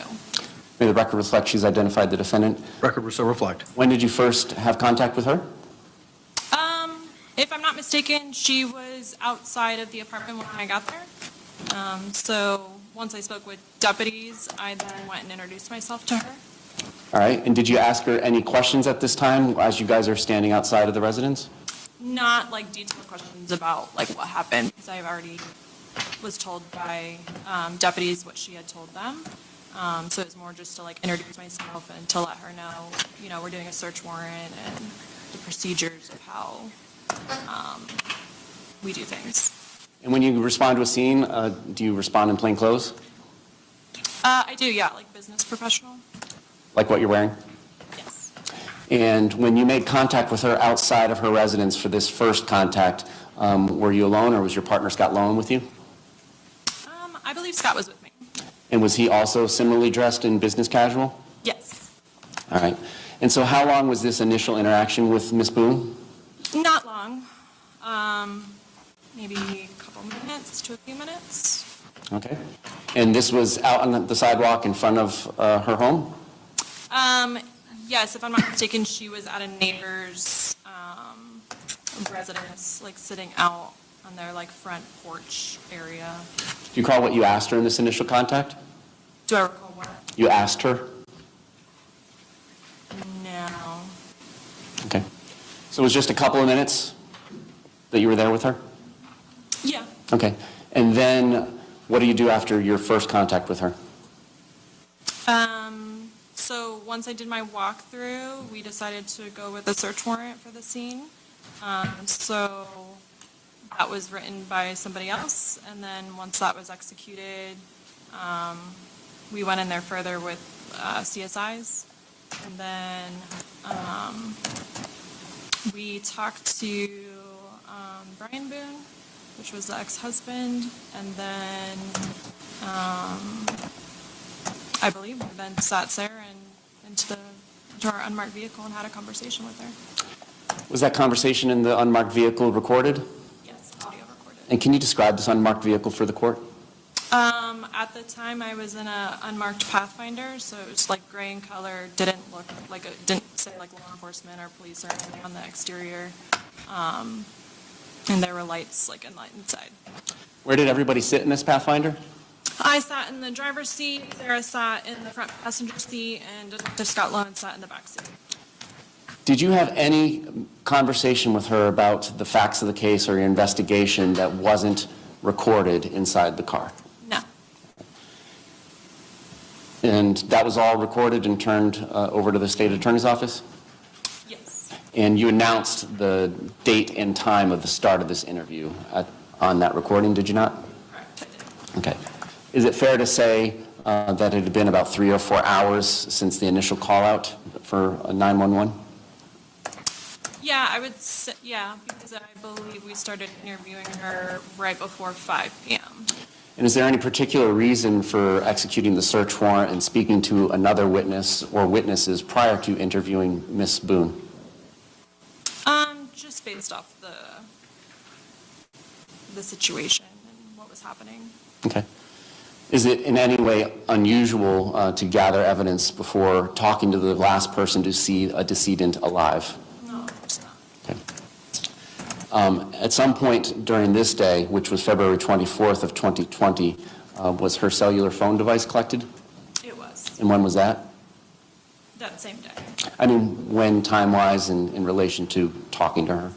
Oh, well, I noticed the phone was in the kitchen area, but I didn't touch anything until CSI's documented everything, photographs, and so I don't think I really touched it until after I had talked to her about going through it. All right. And ultimately, was she placed under arrest on February 24th, 2020? No. After she got out of her car, was she free to remain on the scene or free to leave? Yeah. Not go back in her house, but yeah, she was able to. Prior to that, had she been detained and requested not to leave the scene? One more time? Prior to your interview with her in the car, had she been asked or ordered to stay on the scene? Not by me. Okay. February 25th, was there a second interview conducted with you and Detective Lowen with Ms. Boone? Yes. Prior to this interview, had her phone been extracted by any member of the digital forensics team at the sheriff's office? Yes, it had. All right, and had you reviewed some of the evidence on there? Yes. Okay. You had requested that Ms. Boone come down to the sheriff's office rather than you returning to the scene? Yes. Can you explain that? It's more of a controlled setting for law enforcement. We were able to audio and video record at the sheriff's office, and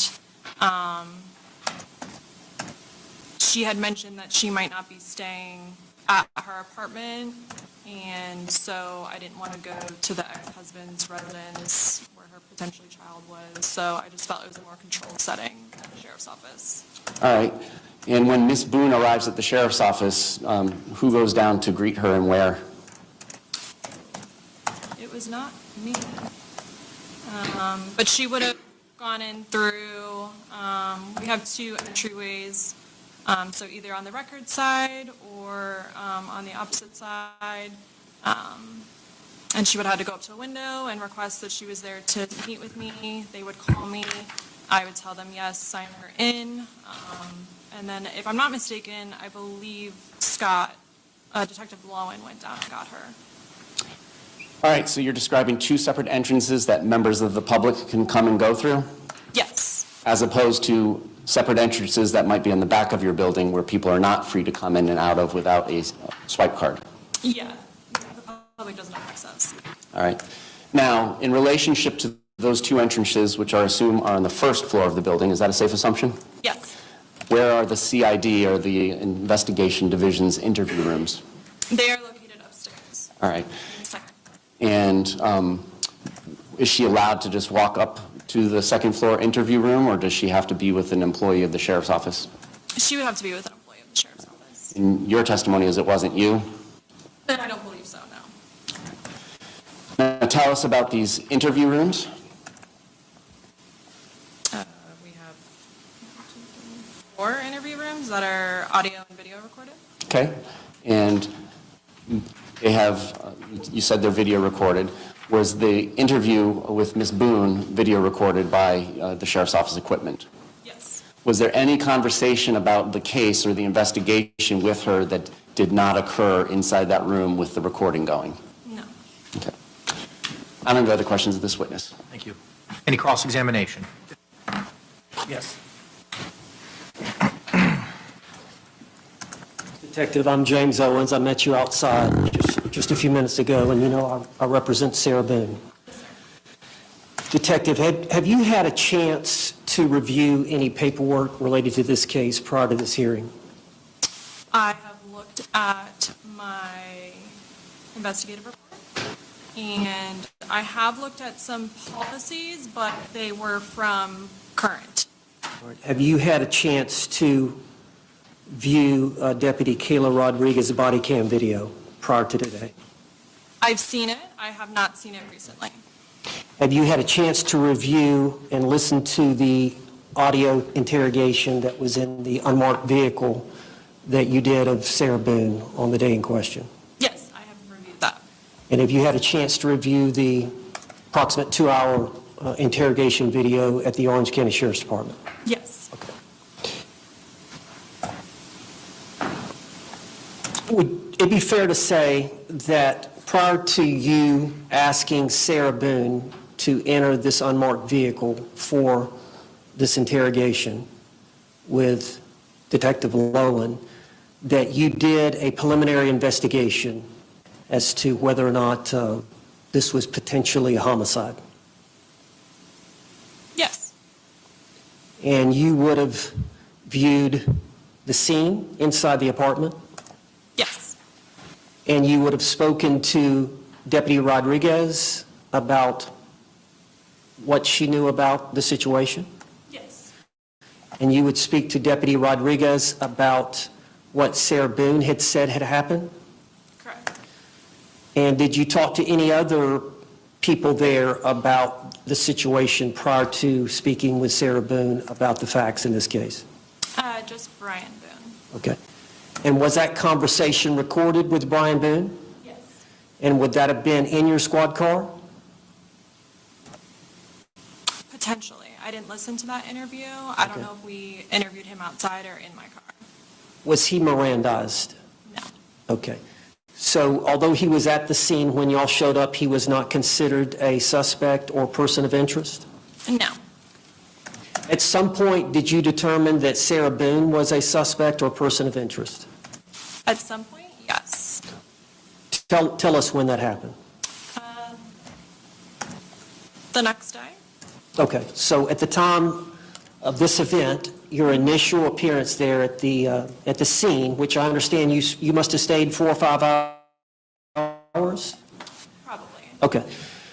At that point, at no time did y'all consider Sarah Boone a suspect? Well, it's difficult to the way you're asking, but she was the only one there. She's claiming that no one else was there. So what I was being told would mean that she was the only person of interest in that situation.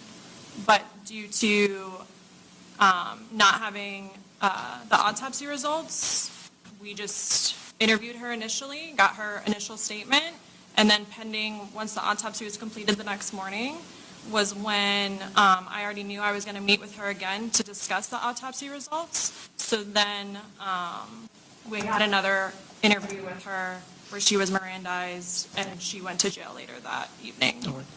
And while you were there on scene, I know at some point you saw her phone on the kitchen counter? I did. All right. Or maybe on the microwave. It was somewhere in the kitchen. All right. And at some point you went to Sarah Boone and you asked her for the password to open the phone? We asked to go through her phone. Did you ask Sarah Boone, can I have the password so I can go through your phone? Yes, after she signed the consent form. Okay, so not before? You didn't ask her before you asked her to sign the consent form? Sarah, give me the password to your phone. Not that I recall, but why would I would normally have her sign the consent form first for her consenting to go into the phone and then gather the passcode or whatever it is. Well, how would that have even come about then? I mean, how would you have approached her about signing the waiver to consent to searching the phone? She called 911, so I told her that we needed to corroborate her story as to what occurred. Okay. And so to do that, I wanted to go through her phone. All right, do you know about what time she signed the consent? No, I don't think it requires a time on there. But it was when we were on the scene initially. Was it prior to her interrogation in the unmarked vehicle? Yes. And after she signed the consent, did your testimony is you asked her for her password and she gave you her password after signing the consent to search the phone? Yes, I didn't touch the phone until my digital came. All right. You're talking about the digital investigator? And they have the ability to open up the phone and search the phone? With or without a password, yes. But y'all utilized the password that Sarah had given, had you not? I believe so. Okay. And do you know how long it took for the digital investigator to show up after you arrived? Oh, yeah, she didn't come until later. I believe around 7 p.m. Okay. That's when in the CAD sheet it says she arrived. And you know there were two videos on Sarah's phone. After I spoke to Sarah. I'm sorry? After I spoke to Sarah? All right, so what I'm gathering from what you just said is at some point you asked or directed Sarah Boone into your unmarked vehicle where you interrogated her. Is that correct? Where we completed an interview? Yes, sir. And your testimony is that you did not view the videos that were found on her phone, and I'm referring to the 2-minute video of George in the suitcase, and then some time went by, and I think there was about a 22-second video of George in the suitcase that Sarah took of him in the suitcase. Your testimony is prior to you putting her in your unmarked vehicle that you were not aware of those 2 videos. That is correct, sir. I did not go through her phone until digital forensics came out and then went into her phone. And then she brought me over to her van to tell me about the videos and what she found. All right, so your testimony is at the time that Sarah Boone was interviewed in your vehicle, that the forensic phone investigator had not arrived? Correct. Okay. Did you tell Sarah, I know we saw the audio once you get in the car, but did you talk to Sarah before y'all got in the vehicle? Of course. And did you tell Sarah that y'all wanted to talk to her and this was routine protocol? Yeah, that I wanted to have a conversation with her, and once I had walked through the house and saw what I was working with, we would have that conversation. Did you tell her that interviewing her in the squad car was routine protocol to your investigation? I don't recall if I specifically said that, sir. This was 2020. Okay. If she recalled that, would you dispute it? Objection, improper question. Sustained. Your testimony is you don't remember saying that. I don't remember specifically saying what. One more time. What is it that she claimed that I said? Routine protocol. I would not interview her, not in my unmarked car. So my routine protocol, sure, I would do that. I would Okay. interview her in a spot where no one can hear us. And you would explain to her why you were doing that, wouldn't you? Would I explain to her why we were sitting in my car? Yeah. Standing? Yes. No. Well, you would have to tell her something. I said, yes, we're going to go have a conversation in my car now. Okay. And did she have any questions that you recall about what's this about? And you could have potentially explained to her that this is routine? It was all explained on the audio recording. Okay. But you agree you had a conversation with her before you got into the car with her? Yes, I definitely directed her to get into the front passenger seat when we were going to talk in the vehicle, yes. Okay. And you don't recall whether or not you said this is routine protocol to come into the car and talk to me? Those words specifically, no. Okay. But I would have talked to her in the vehicle regardless. I would not have talked to her outside of my vehicle. All right. Now, once inside the squad car, you were there with the other detective, Detective Lowen? Correct. Okay. and you read her the Miranda rights card, correct? Yes, from my card, yes. Do you agree that you didn't ask her the last question, number 9? Objection, relevance. Response. Judge, we're here on a hearing on the issue about the interrogation. But of the case law that you provided to me, none of it stands for the proposition. Miranda identifies the 4 things that need to be addressed. Not one of the cases talks about that issue of reading that language at the bottom of the card that is in the motion upon information and belief. This is what it says. So how is it relevant for the purposes of today? Well, it's relevant because it's the policy of her department. But Judge, what is the policy? But now we're getting away from the card to now the policy. There's nothing about the policy right now. The question is about what the card says. Okay. The card is the policy, and the policy is the policy. They're intertwined. They refer to each other. Our argument is that she did not waive her rights to remain silent. That's a different issue than what is on the card. I understand, but it's a coercive question about her not doing that, which was the policy of her sheriff's department. She elected not to do that. She wanted a statement from Sarah Boone at the scene. She wanted a statement from Sarah Boone at the sheriff's department. She elected not to answer a question that the policy says read verbatim from the card. Why did she not want it? Our position is it was an attempt by this detective to coerce Sarah Boone into talking. On February 24th or on February 25th? On February 25th. This interrogation ties into that one. She used the same routine protocol that she used for the second one. The first one, she claims that my client wasn't a suspect, wasn't a person of interest. At the sheriff's department, I'm sure, I haven't talked to her about it yet, but I'm sure she's going to say, yes, she was a suspect. Yes, she was a person of interest. Yes, we had probable cause to arrest her prior to her giving a statement. But what she said in terms of routine protocol the day before was what Sarah was relying on when she said routine protocol, when she questioned the detective about routine protocol the very next day in the interrogation room.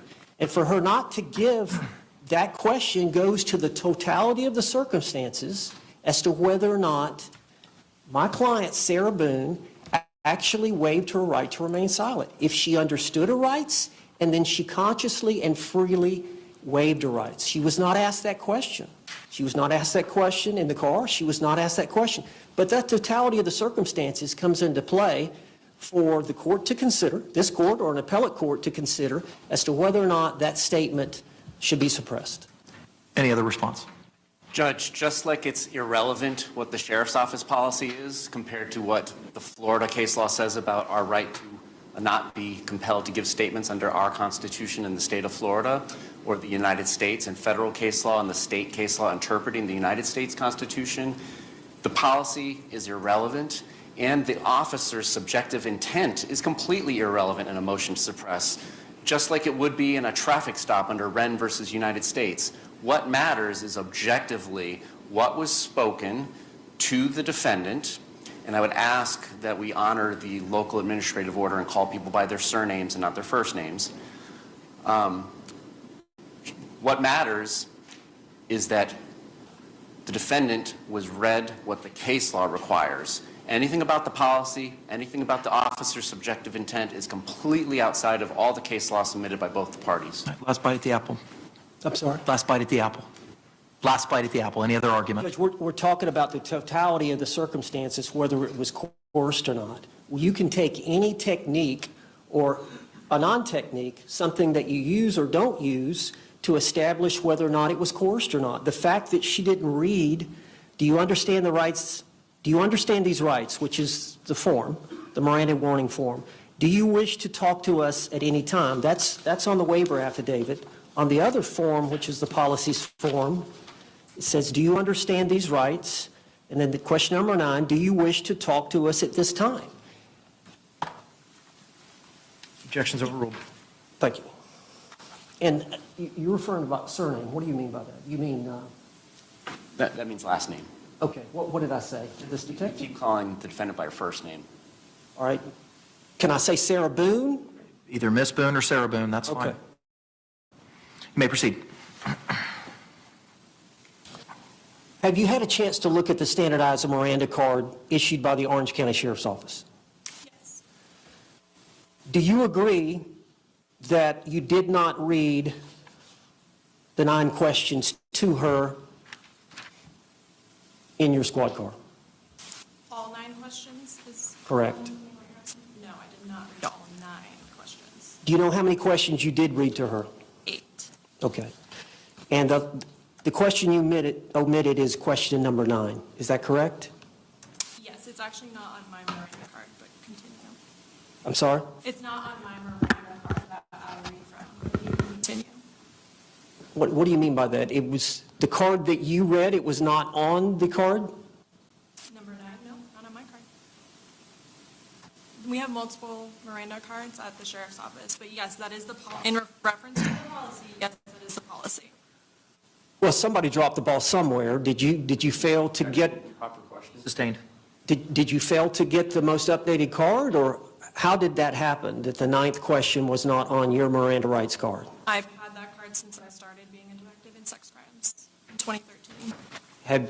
Have you become aware, as it relates to filing this motion, I've become more aware, yes, that there is that card. have you gone and gotten the updated card? Objection, relevance. Sustained.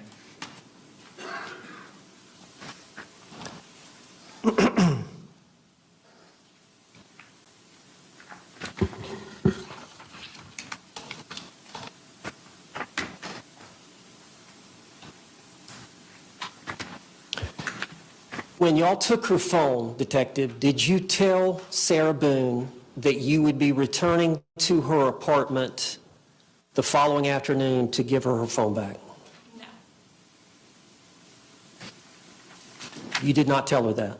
No, I listened to all my interviews, everything that's been audio recorded. No, I did not tell her that. We had plans to meet at the sheriff's office. Or tell me what you understood the conversation was as it relates to her getting her phone back. I'm sure she asked when she would be getting her phone back, and I didn't give her a detailed timeline. I said that, I don't even know if I told her that I decided to write a search warrant on it, because I don't need to tell her that. It's evidence in a crime. I'm allowed to take it, and so I took it, and I wrote a search warrant for it. Okay. But you don't recall ever having a discussion with Sarah Boone about when you were going to return her phone? Specifically returning her phone, no. Okay. Do you recall her calling you later that evening on your cell phone? From her husband's phone? You don't recall that conversation? She called you later that evening? Do you have documentation of the phone call? I have her testimony. Oh, okay. Well, I don't recall the phone conversation. Excuse me? I do not recall the phone conversation.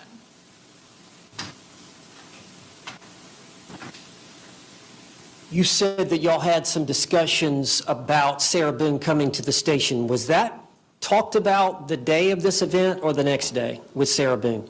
It was talked about before I left the scene. All right.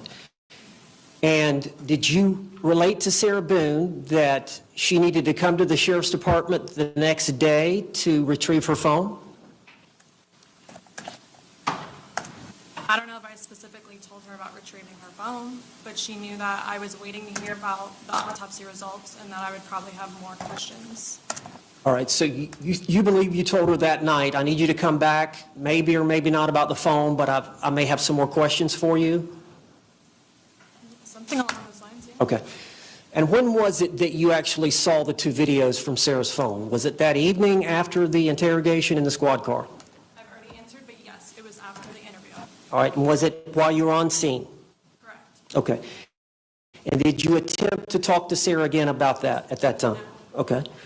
And so did you let your detective partner know about the videos on Sarah's phone? Objection, relevance.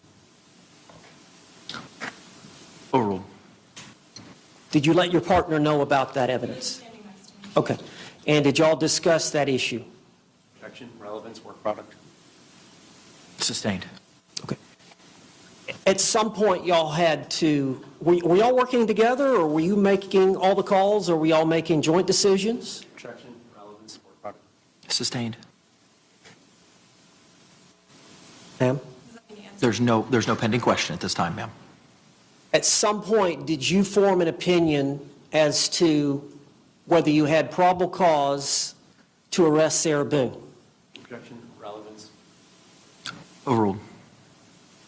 Yes, at some point I did. Did you make that decision by yourself, or was it collectively made by others with the department? Objection, relevance. Sustained. You don't need to answer anything. Detective, at what point did y'all, that next day, I think you had her coming in the afternoon? I believe it was around 3 p.m. Did y'all work on trying to get the search warrant for the phone? I got the search warrant for the phone, and I believe I submitted it that evening. I would have to look at it, though. Okay. Do you know what time the search warrant came back signed by the judge? It's documented in my investigator report, but I don't know off the top of my Okay. And would it be fair to say that you told Sarah to come in later that afternoon or the next day? head. Yes. Okay. And would it be fair to say that you worked on the case that entire day until Sarah Boone came in? Yes, I attended an autopsy in the morning. That's why I asked her to come in at 3. All right. And what time was the autopsy that morning? It starts at 8, but I probably didn't get till 10. It takes quite a few hours. Okay. And were you there alone with the medical examiner, or were there anybody else there? I don't recall if Detective Lowen was with me or not, but yes, of course, there's doctors there. Okay. And so, in terms of your determination as to whether or not Sarah Boone was a suspect, did she become a suspect after you watched the video, the 2 videos from her phone the day before the autopsy? Objection, relevance. The custody is not disputed on the February 25th statement. How's this relevant? If the issue is knowing and intelligent waiver, the sufficiency of Miranda and coercion, what does the formulation of probable cause have anything to do with anything? Well, I wanted to bring out the fact that they had already made a decision before she came in for the interrogation on the 25th that they had probable cause to arrest her. So that if she, A, either didn't come in, they were going to go arrest her that day, or B, if she did come in and she exercised or invoked her rights to remain silent, that they were going to arrest her anyway. That they had already made a decision that she was the prime suspect. They had probable cause. What does that have to do with any of the 3 issues that are raised in the motions? It's whether or not she was in custodial interrogation, whether she was free to leave. I don't know that that's being disputed by the state. I think my response. That's my understanding. The state's not disputing that there was a custodial interrogation, which is why, on February 25th, which is why Miranda was provided prior to that. Judge, it was provided the day before, and she's just testified she was free to leave at any time. Okay. So the Miranda was given on 2 separate occasions. She wasn't in custodial interrogation. Detective, am I right? The day. Well, hang on. Before we ask any questions, let's deal with the evidentiary objection first. Okay. The objection sustained. Okay. You may proceed. All right. Ma'am, you would agree that when Sarah Boone arrived that afternoon for the interrogation, she was not free to leave? She was not going to be free to leave. Excuse me? She was not going to be free to leave, no. Okay. And so if she would have remained silent and exercised or invoked her right to remain silent, she would have been arrested anyway? Correct. And that was based on your investigation that you had the night before at the scene. And it was based on her statements that she had given you in the squad car. And it was based on the autopsy that was performed the next day that you were present for. And it was based on the 2 videotapes that you saw from Sarah's phone. Objection, relevance. As to what the probable cause basis. Sustained. You had all that information before you began your interrogation on the 25th of Sarah Boone. I had all what information? All the information that I just related to you before you began your interrogation of Sarah Boone. On February 25th? That's correct. Yes.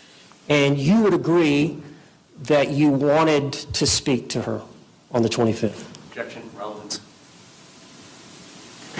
Overruled. Yes. Okay. And would it be fair to say that you wanted to get statements from her relating to the injuries to George Torres from the autopsy? Objection, relevance. Overruled. Yes, I wanted to have a follow-up conversation in reference to what she told me the night before and in reference to the injuries that she failed to mention. And you also wanted to question her about the 2 videotapes that you had found on the phone? Objection, relevance. Overruled. Yes, I do Okay. want to show her the videos. And you agree, in your opinion, the video, the 2 videos, and the autopsy were inconsistent with the story she had given you in the squad car the day before? Objection, relevance. Overruled. The videos, I'm sorry. Repeat your question one more time. You would agree that the autopsy results and the videos that were extracted or taken from her phone, recording George, those 2 pieces of evidence from your investigation were inconsistent with the statement that she had given the day before in your squad car? Same objection for the record. Overruled. Yes. And I believe that's ultimately the reason you arrested her, because of her inconsistencies. Objection, irrelevant. Sustained.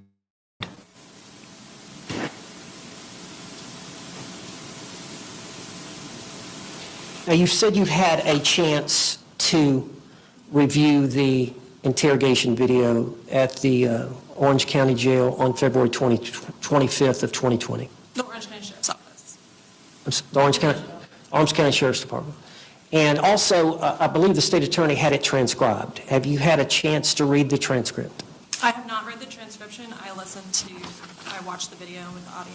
Okay, have you had a chance to look at my motion where the question and answers are typed out, at least the first minute or so? No, I have not looked at your motion. Okay. Do you recall you saying to her, "I'm going to have you sit in the green chair"? Objection, best evidence is the recording. He's right. Okay. Objection sustained. Okay.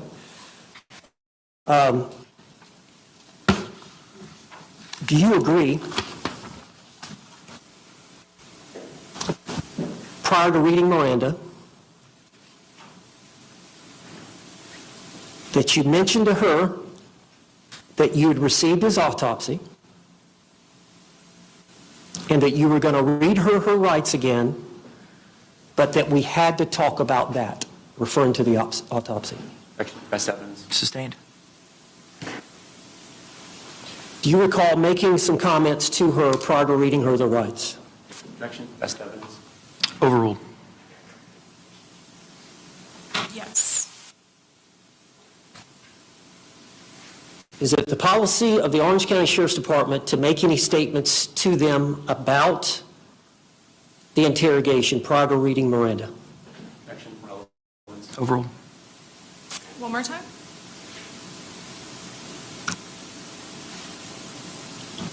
I assume that's not the first time you've read Miranda to a suspect. Objection, improper question. Sustained. Let me go back to the first question then.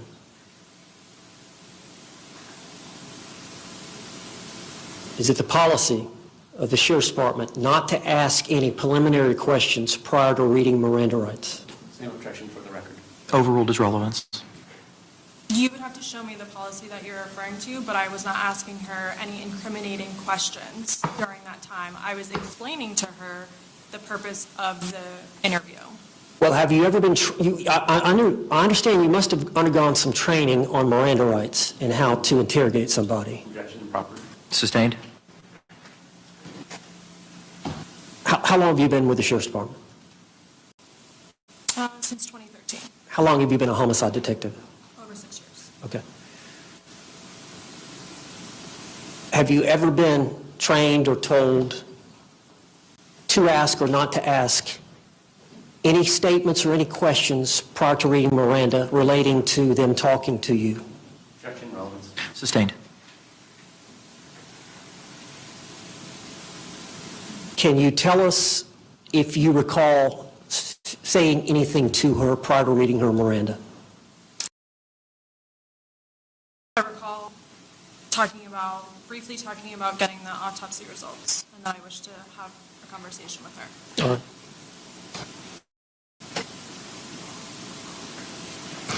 Do you recall again reading her Miranda rights to her on video? Yes. Do you recall again omitting question number 9 on the standardized Miranda rights form for the Orange County Sheriff's Office? Objection, relevance. Overruled. I did not ask for question number 9. Okay. Do they have a Miranda cards form in the interrogation room? So you would have had that on your person?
You may. It's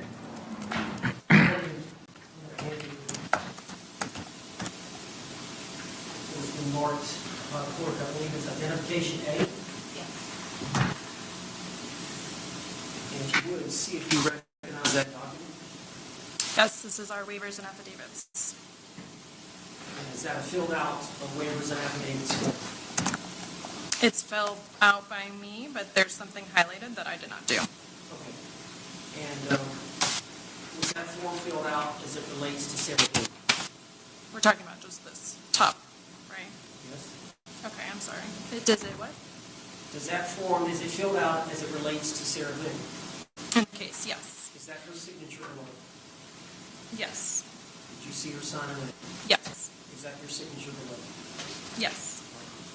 And is that the consent for the phone? The consent to search, yes. On that form, is there also Miranda warnings? Yes. That is a form that's standardized by the Sheriff's Department? Yes. And you did not read or Miranda from those rights? From this piece of paper? Yes. That's audio and video recorded? No. Okay, you would agree that there's 9 questions on that form? No? Yes.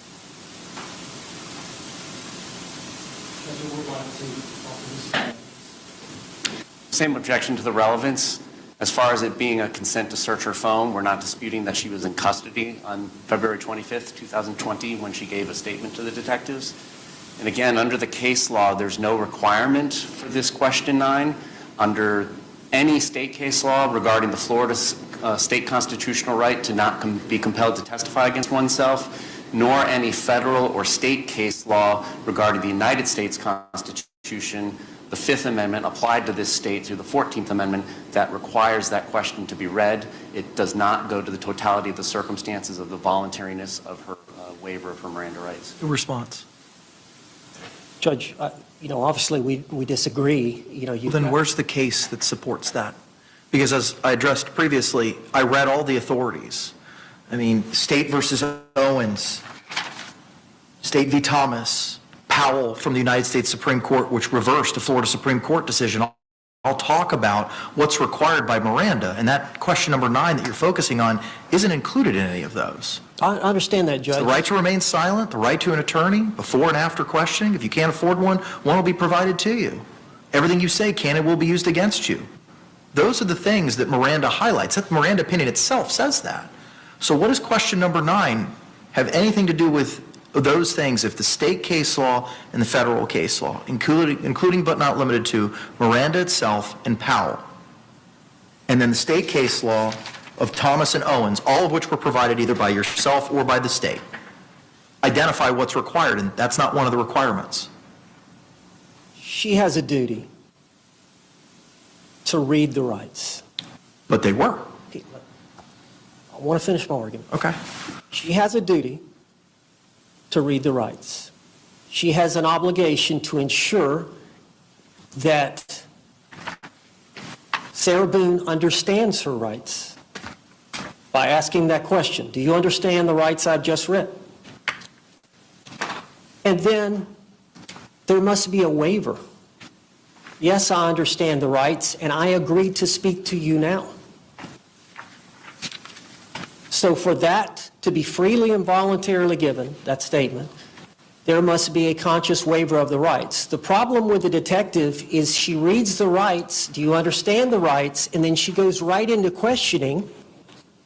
She goes right into questioning without saying, do you agree to speak to me? Understanding your rights, do you agree to speak to me now? That goes directly to whether or not it was freely, voluntarily, and knowingly given, the statement, and whether that waiver was. So under the totality of the circumstances, I think that evidence is relevant. It's the policy of the Sheriff's Department. Obviously, she had an old Miranda rights form, but she failed to read what we perceive as a critical question, and she's going to testify about what she perceived at the time that the detective failed to read that question and how it ties into the case. I understand that all they have to read is those 4, but I think under the totality of the circumstances standard that this court has to apply, that should be a consideration the court should consider. I know it was an honest mistake. She had an old card, but still, I feel like it should be considered in your decision. Anything else, Mr. J? It's essentially the defendant stating that they want to make new case law.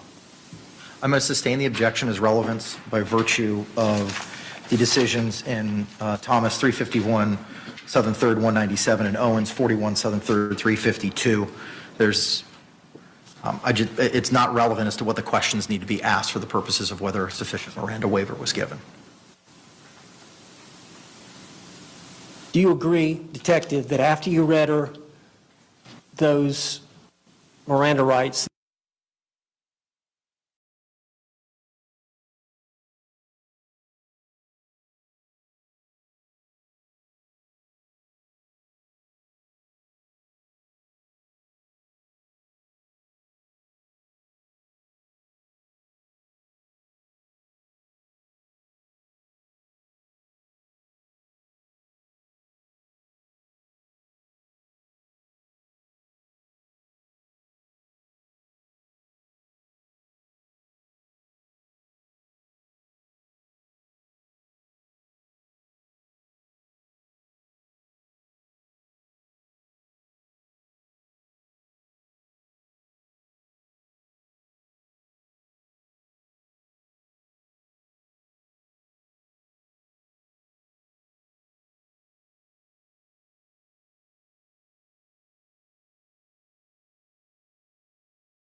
you would agree the situation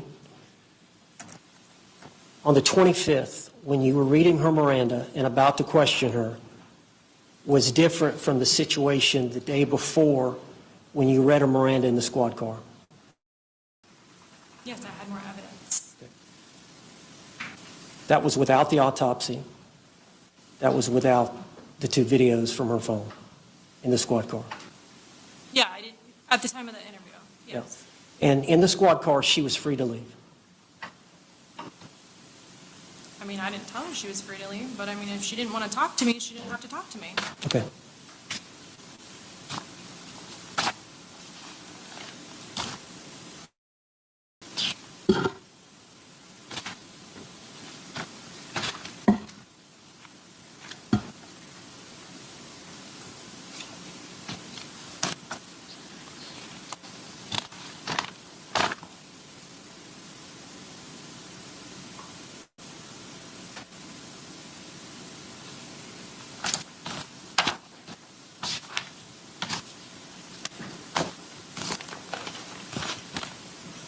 That's all the questions I have at this time. Thank you. Any redirect? No, thank you. All right, can this witness be released? I'd like her to stay. All right, subject to recall. Thank you. State, you may call your next witness. No additional witnesses or evidence on this issue, Judge. Okay, all right. Anything from your side of the ledger, sir?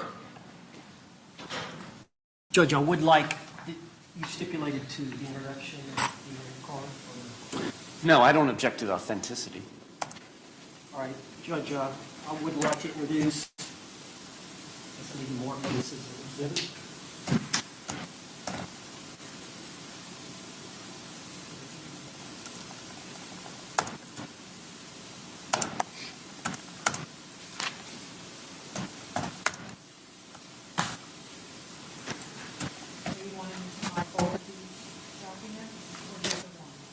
Just that one.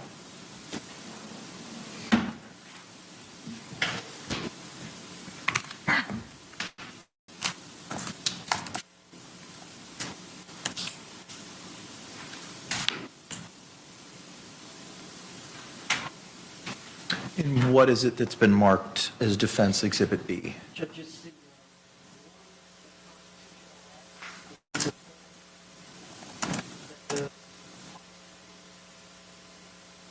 stipulated.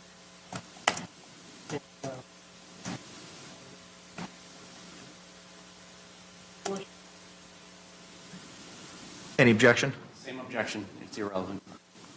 Is it the form as of now, or is it the form as of 2020 when the? Okay. Can I see it for a moment, please? Thank you.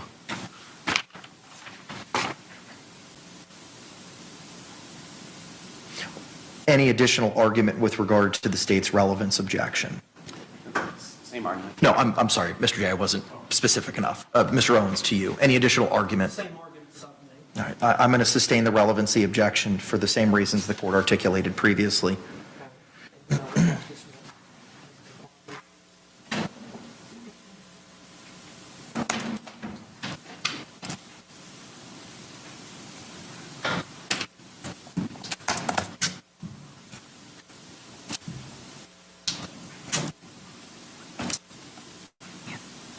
And Mr. Owens, you had one additional exhibit as well?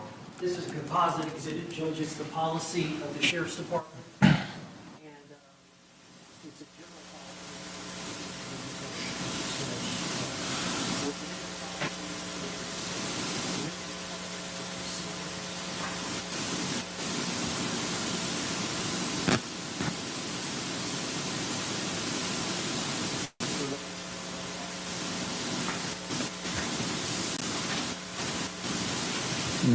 Do you know what page specifically those policies are on? Page 14 of 22. And I'm going to give you 2 more pages. Is it beginning of paragraph 4, waiver of constitutional rights? Yes?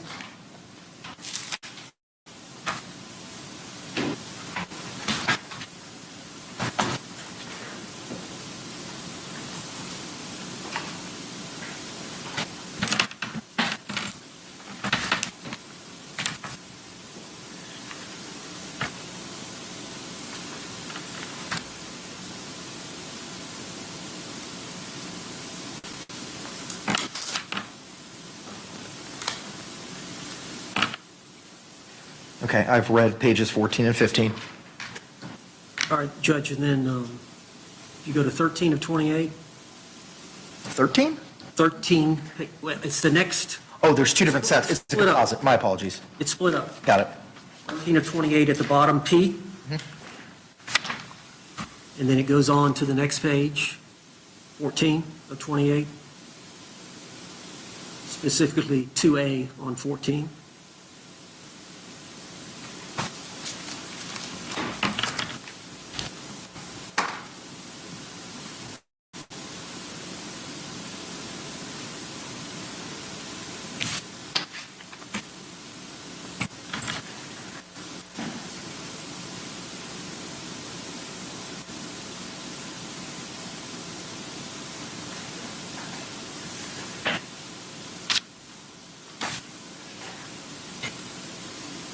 Anything else?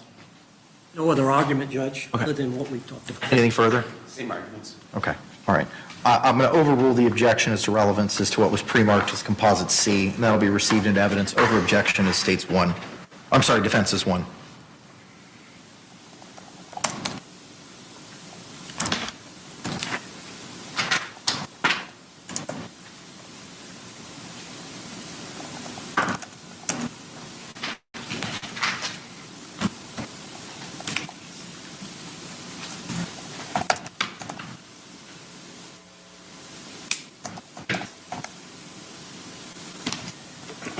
Any further witnesses, evidence, or testimony, sir? Judge, I'd like to call Sarah Boone. Ms. Boone can approach the podium. She was previously sworn at the beginning.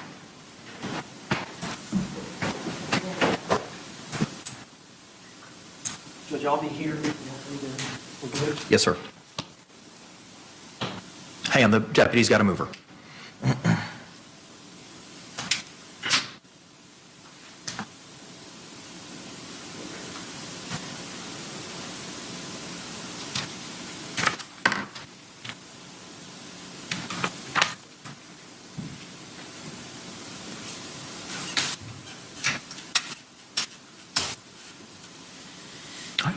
Ma'am, you've already been sworn.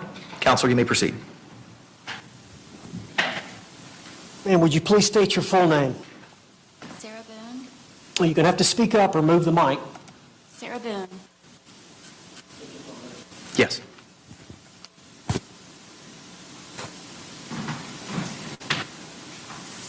Where are you currently housed? At the Orange County Corrections Department. Have you been there since February the 25th of 2020? Correct. Was that the date of this interrogation that we're here for on this motion?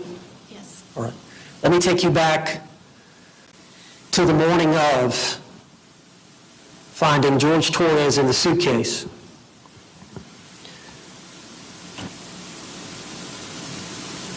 You called 911? Yes. Is it true that Detective or Deputy Kayla Rodriguez of the Sheriff's Department arrived? Yes.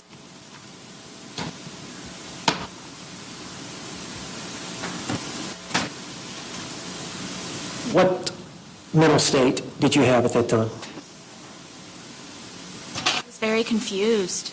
It was very hazy. I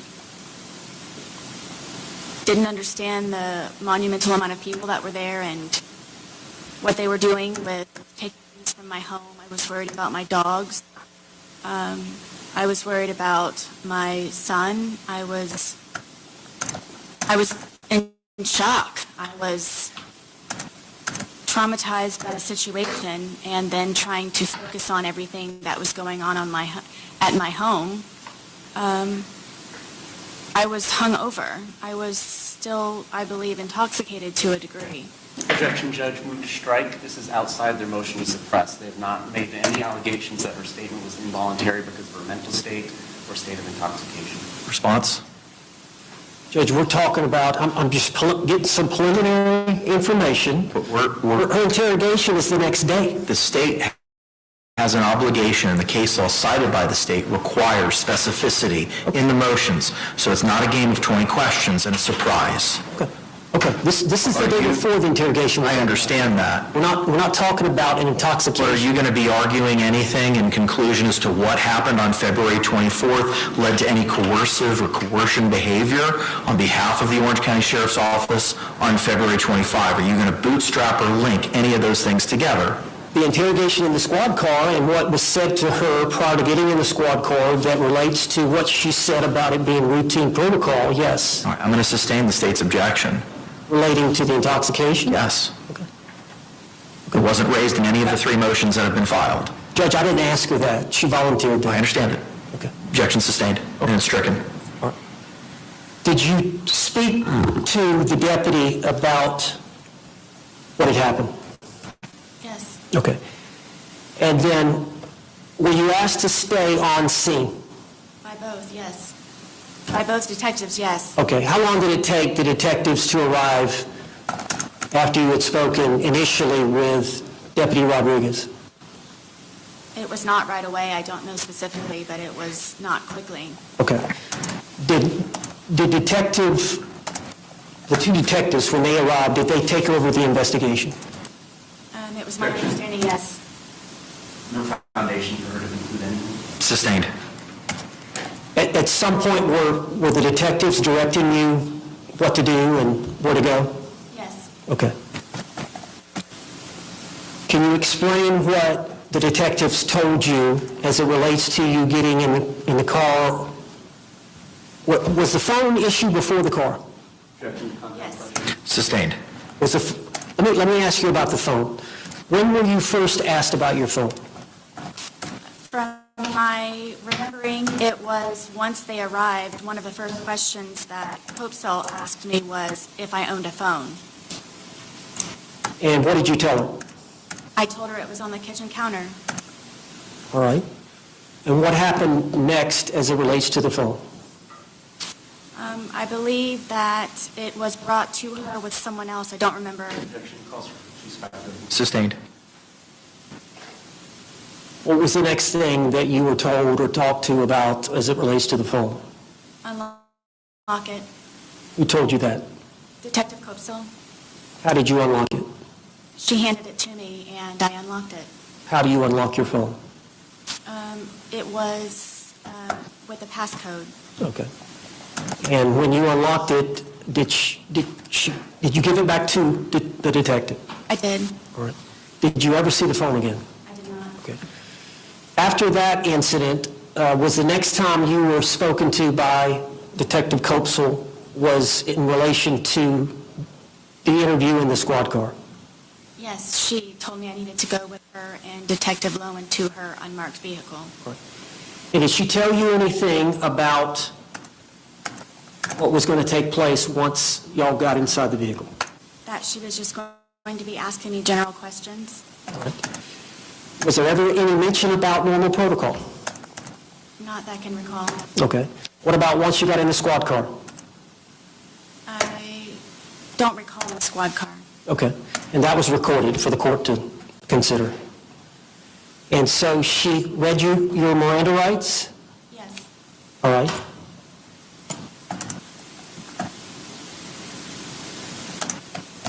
Did you answer the questions? I did. Did they ever indicate to you that you were a suspect? No. Did they ever indicate to you that you were a person of interest? No. Did they ever refer to the videos that you recorded on your phone from the night before? No. Were you ever questioned about those videos at the scene? I was not. All right, after they finished interviewing you in the unmarked vehicle, were you allowed to get out? Yes. Were you allowed to leave the scene at that point? I was instructed by both to not. Okay. And how long did you stay on the scene? The entire time. How long was that? How long did it take before the investigation was completed? 10 hours or more. Okay. At some point, did they all leave? Yes. And at some point, did they tell you they were finished with the work there at the scene? Yes. Okay. What did you do? I went inside my apartment and gathered a few things, and then I went to my former husband's residence where my son was located. All right, and how far was that away? About 5 minutes. How did you get there? I drove Okay. What was the reason that you wanted to stay over there the night? because I was terrified of his family. Now, later that evening, you were going to spend the night there with your son and with your ex-husband? Correct. And did you do that? My son, yes. All right. Later that evening, did you attempt to contact Detective Hopesell? I did. And whose phone did you use? Former husband, Brian Boone. You said your phone had been seized? Correct. And you had consented to that? You signed a form allowing them to take the phone? Yes. Have there been any discussion about returning the phone? Hopesell told me she or Lowen or both would return back to my apartment to return my phone And when did they tell you this? before they left the scene. And did they tell you they would return your phone where? To myself at the apartment. And is that what you understood they were going to do? Yes. Was there ever any talk about you coming to the sheriff's department the day of this event? No. All right, so later that evening, you borrowed your ex-husband Brian Boone's phone and made a phone call. How did you know Detective Copsel's private cell number? She gave it to me before she left the scene. And did you call her? I did. Do you recall about what time you called her? I believe it was around 9:30 or 10 o'clock. And that would have been on February the 24th of 2020? Yes. All right, can you tell us why you were calling her that night? Before she left and giving me her personal cell phone number, she told me if I were to recall anything or if I just wanted to talk to her about something regarding the case for me to call her. So I took that to heart and felt very uneasy about how they left the scene. Sustained. Go ahead.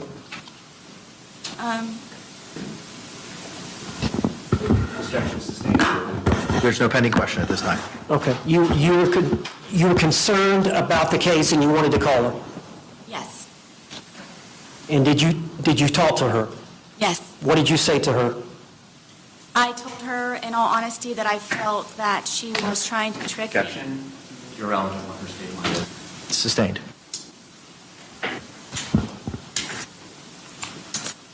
Did you have a conversation about your phone? Yes. I asked her. Answered. Overruled. You may answer the question, ma'am. Did you call for a yes or no? She said yes, and now I don't know what's pending and how to object to it. Did y'all have a discussion about your phone? Yes. Can you elaborate on that discussion? She told me that I needed to come down to the sheriff's department because she was pregnant and asked me if I remembered about when I was being pregnant, and it would just be a lot easier for her if I were to arrive at the sheriff's department to pick up my phone. Was there any discussion about you being interrogated at the sheriff's department? No. Was your understanding the sole purpose of you going to the sheriff's department the next day was to pick up your phone? Yes. And the sole reason for the change in plans from them bringing the phone to you was because Detective Copsel was pregnant and not feeling well? Correct. So the next afternoon, did you drive to the sheriff's department? I did. Tell us, when you parked your car, where you went, what happened? I parked my car and left everything as regular in my car and walked through the front door and went to the window asking who I needed to see, and they, I guess, rang them upstairs, and Detective Lowen came downstairs, and I thought I was supposed to be picking my phone up over at a particular window, and he says, no, your phone is upstairs, so we would just like for you to come upstairs, and that's where you can pick up your phone. All right, and so did he escort you upstairs? He did, How did y'all get upstairs? in an elevator. And what was he wearing? I believe he was wearing a red shirt along with his firearm and black pants His firearm was on his waist? the entire time, yes. Okay. So y'all got off the elevator? Where did you go from there?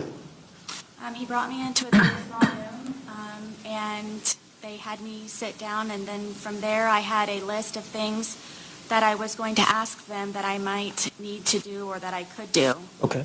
So from the elevator, Detective Lowen escorted you directly into the interview room, and we've got the recording, the audio and the video. You didn't go anywhere else prior to that time. Was there any discussion that you made outside, any discussion between you and either detective about anything, the phone, questioning, anything before walking into that room? No. Okay. So directly off the elevator and walked into the interrogation room? Correct. And then we've got the video on that. Now,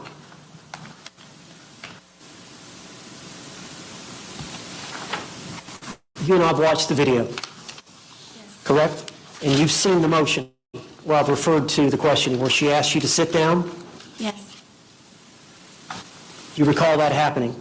Yes. Did that refresh your memory watching the video? Yes.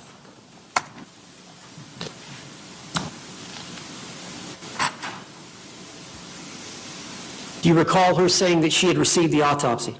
Yes. Do you recall her saying, I want to read you your rights again because we have to talk about that, referring to the autopsy? Yes. This was prior to you being read your Miranda rights. Correct.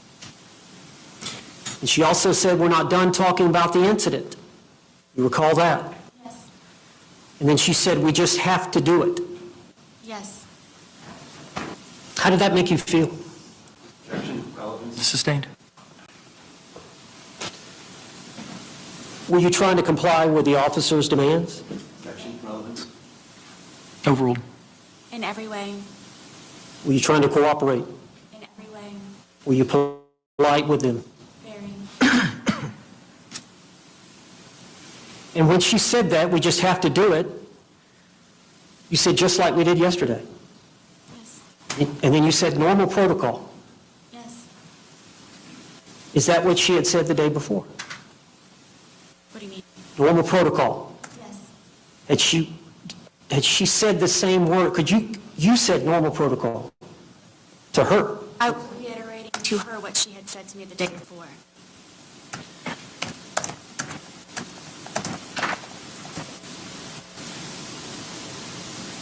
So she read the Miranda rights to you, Except number 9.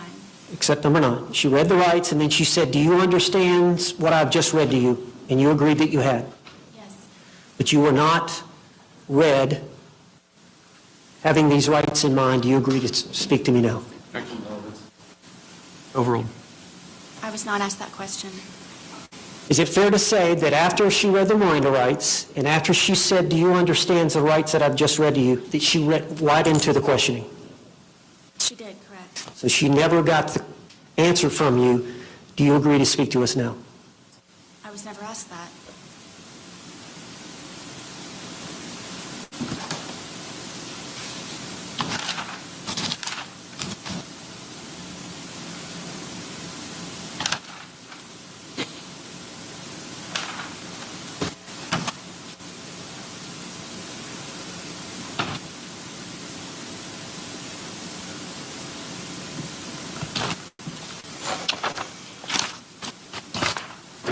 The way that she acted, the things that she said,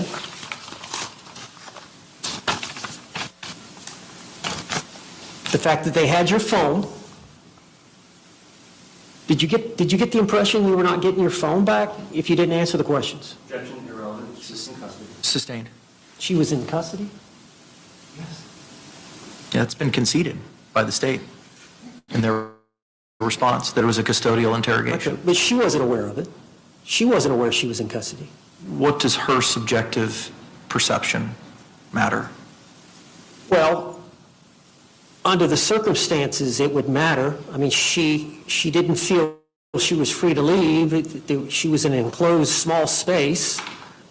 She was. That all goes to whether or not. Let me finish. She was being questioned by 2 lead detectives, homicide detectives. One of them was wearing a firearm. She was trying to cooperate as best she could. I think her position is that she was coerced into answering the question. What does that have to do with coercion? Those are all factors that under Ramirez as to whether or not it was custodial. Well, I know some of the factors are whether or not the interrogation actually happens in a police station or not, or whether it happens outside a police station. So just that environment alone. That goes to whether or not it was a custodial interrogation. That I'm struggling with the connection on that being noncompliance with Miranda, coercion, or the third ground of voluntariness. Well, I think it goes subjectively to her and what she was feeling, if she had a free choice or not, based on subjectivity matter. Excuse me, based on subjectivity matter under the case law. Based on the circumstances that she was dealing with at the time, whether or not she felt she had a choice. But what does her subjectivity have to do with that? I believe it's relevant. Objection's overruled. I'm sorry, the objection sustained. I apologize. Did you understand you were not going to get your phone back until you answered their questions? Sustained. Did you have some questions for them at the end? I did. Did you feel like you had a choice in answering their questions? Sustained.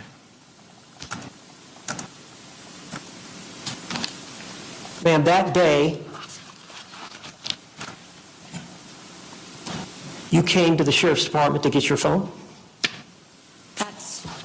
Yes. Did you know that you were going to be placed in custody? I did not. Did you know that you were going to be arrested? I did not. Did you know that you were going to be questioned? I did not. Were you trying to cooperate with law enforcement based on her statements that you have to talk to us? Yes. Overruled. Were you there answering her questions because she confirmed that this was normal protocol? That was my understanding, yes. That's all the questions I have. Any cross-examination?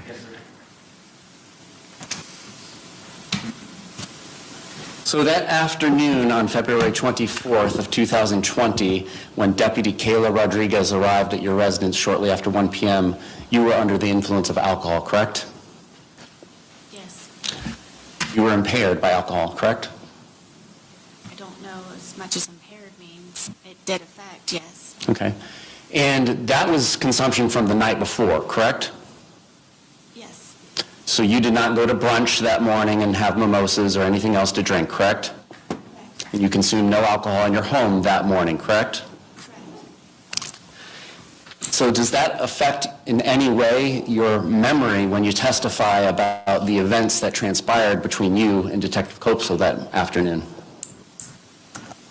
Ask one more time, please. Did the alcohol have any effect on your memory of what happened between you and Detective Copesel that afternoon? Now or then? Then? Did alcohol affect my conversation with her? There's a jury instruction that says a witness's memory and perception is pertinent. And I'm asking you, did the alcohol that you were under the influence of affect your memory or perception of the events that you've testified to today that you said happened on that afternoon of February 24th, 2020? So did they affect? My answer? Judge, I don't think she understands the question. I don't. Okay. It's been asked 3 different ways. So we'll leave it at you were under the influence of alcohol that afternoon, correct?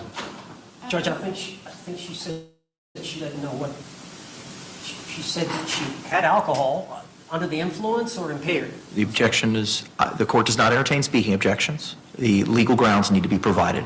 What are the legal grounds of your objection? I know that she had said she didn't know what it. What are the legal grounds of your objection? I'll withdraw. All right, you may proceed. All right. And you understand that you're charged with second-degree murder in this case, correct? You're facing a potential penalty of life in prison, correct? Do you understand that the score sheet minimum is probably about 22 and a half years? I don't know. Okay. And it is your desire to have these statements excluded from the jury's consideration, correct? Judge, I would object to that. Sustain the objection. Your intent is to testify differently than you have testified in the statements in State's Exhibit 1, correct? Regarding the... I would object to that. I'm not understanding what the question. Mr. J. Judge, a witness's bias is always at issue when they take the stand, and it's our position that her credibility for all the things that she has testified to today, that particularly the things in conflict with Detective Copesel's testimony, and the court, of course, in a motion to suppress, has to consider the credibility of the witnesses, and you are in the best position to do that. The appellate courts are going to be very deferential to you. It's our position that she's biased. She is charged with second-degree murder. She's facing life in prison. Based on the examination that both state attorneys and defense counsel and the state's expert witnessed today, It is the state's belief that she is intending to testify differently than she testified in the statements that she provided to law enforcement in State's Exhibit 1, and therefore she is biased in all of the things that she's testified about today because it is her intent to get this statement, all these statements, or the statement on 225 thrown out so that she is not going to be cross-examined and impeached with it so that she can testify the way that she testified this afternoon. Response. Judge, I agree with the impeachment about being under the influence. I agree with the impeachment about what she's facing, that she may be biased because she's facing potentially life in prison. He claims 22 years on the low end. I agree with all that. We just got through at the jail meeting with the state's expert who evaluated Sarah Boone. I was present. The two prosecutors were present. It wasn't recorded. He can't be a witness now. If he's going to question her about what was said during that evaluation, then he's putting himself potentially to be a witness down the road. I don't think that's proper cross-examination about what she said there versus what she's saying here. Anything further? Mr. J. I am not specifically asking her what she said that was different. And obviously, if I did and she testified differently, I would have to accept that answer. There's no way for me to extrinsically impeach her with that due to the brevity of the time frame that we have all been subjected to.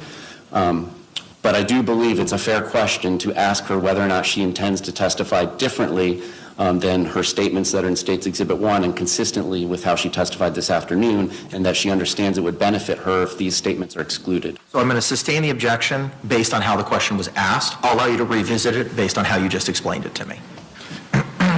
You gave statements to an evaluator this afternoon, did you not? I did. All right. And without going into the details, would you agree that there are some differences in those statements as to what is in the statements you provided to law enforcement on February 25th of 2020? Yes. And you understand that I would be able to cross-examine you on giving inconsistent statements at trial if you take the stand, correct? I understand.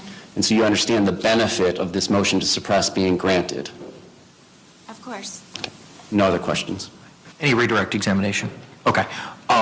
We can have Ms. Boone return back to counsel's table. While she's in the process of returning to counsel's table, anything else further from an evidence or testimony perspective from your side of the ledger? No, sir. Okay. Anything else from the state other than argument? Just argument. Okay. All right. Once Ms. Boone's seated, we could proceed with any argument. And as the court identified previously, I have reviewed all y'all's authorities that were provided.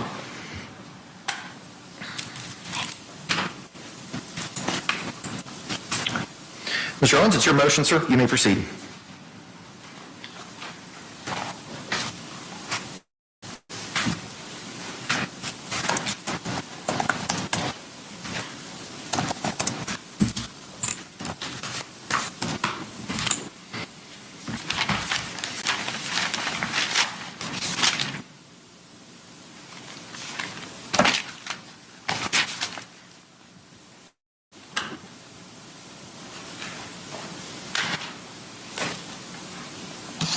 Judge, my understanding of the law regarding Miranda, first issue is, was the defendant in custody, was the suspect in custody? Was it a custodial interrogation? We have agreed or stipulated to that fact. We're referring to the 2-hour interrogation at the Orange County Sheriff's Department. Specifically, we're referring to about the first minute or two of that video. And I think under the totality of the circumstances, the court has to determine whether freely and voluntarily and knowingly given under the circumstances.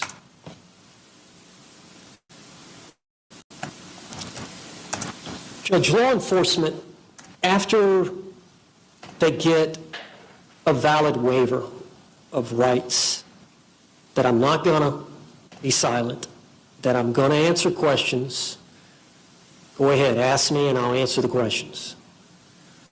Once that happens, law enforcement is trying to get a confession.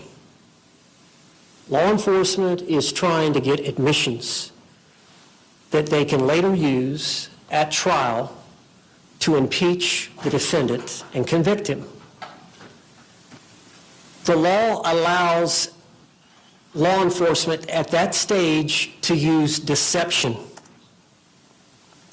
to lie, to trick. We found the murder weapon. It's got your DNA on it. Your co-defendant has come in here and confessed and implicated you. All those techniques, when it's really deception, they don't have the DNA, they don't have the murder weapon, they don't have the co-defendant, can be utilized to obtain a confession or an admission of guilt. But prior to Miranda, you cannot deceive. Prior to Miranda, you cannot trick.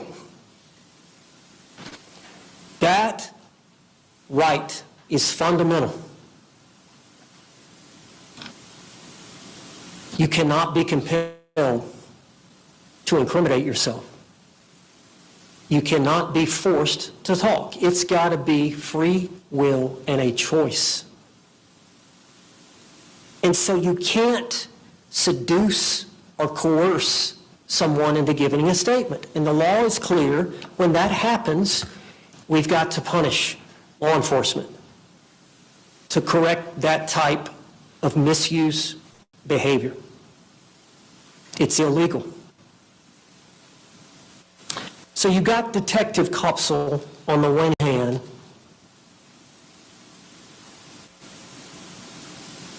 I got to read your rights. And you have a right to remain silent. But within a minute before, the detective is telling Sarah Boone, we have to do this. We have to talk to you. Now, that's confusing. That's deceptive. There's nowhere in policy that that should be allowed or is allowed. There's nowhere in the law that that should be allowed. It's actually illegal to tell a suspect, we have to talk to you. We just have to, before reading Miranda rights. That is an illegal statement. Sarah Boone did not have to talk to them about the autopsy. Sarah Boone did not have to talk further about what had happened. But that's the implication this detective gave Sarah Boone. It taints the Miranda that comes before it. Here's a law enforcement officer. I'm trying to cooperate. We've got to talk to you, but you have a right to remain silent. But the statement of we have to read you the rights was made before we have to talk to you. So your argument transposes those two things chronologically. Why are we even having it? I mean, why even have the confusion? I mean, we're sitting here Monday morning quarterbacking, but Sarah Boone was brought up there under false pretenses. A traumatic event, she lost her boyfriend. I'm coming to get my phone. I've been tricked into coming up here to get my phone. And I'm sitting here having to figure out what to do about whether to talk to these people or not. And she's talking about my rights, but then saying, we have to talk to you. We just need to do it. And then she reads the rights. Right there within a few seconds of each other. That's improper, it's illegal, it's coercive. It forces this not to be a valid waiver of her rights under that circumstance, coupled with the fact that she came down under false pretenses.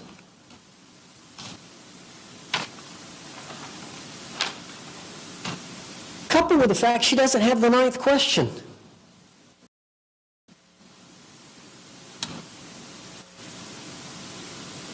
If you think about it, okay, you got a right to remain silent, you got a right to a lawyer, those 3 or 4 questions, and then Do you understand what I've just read to you?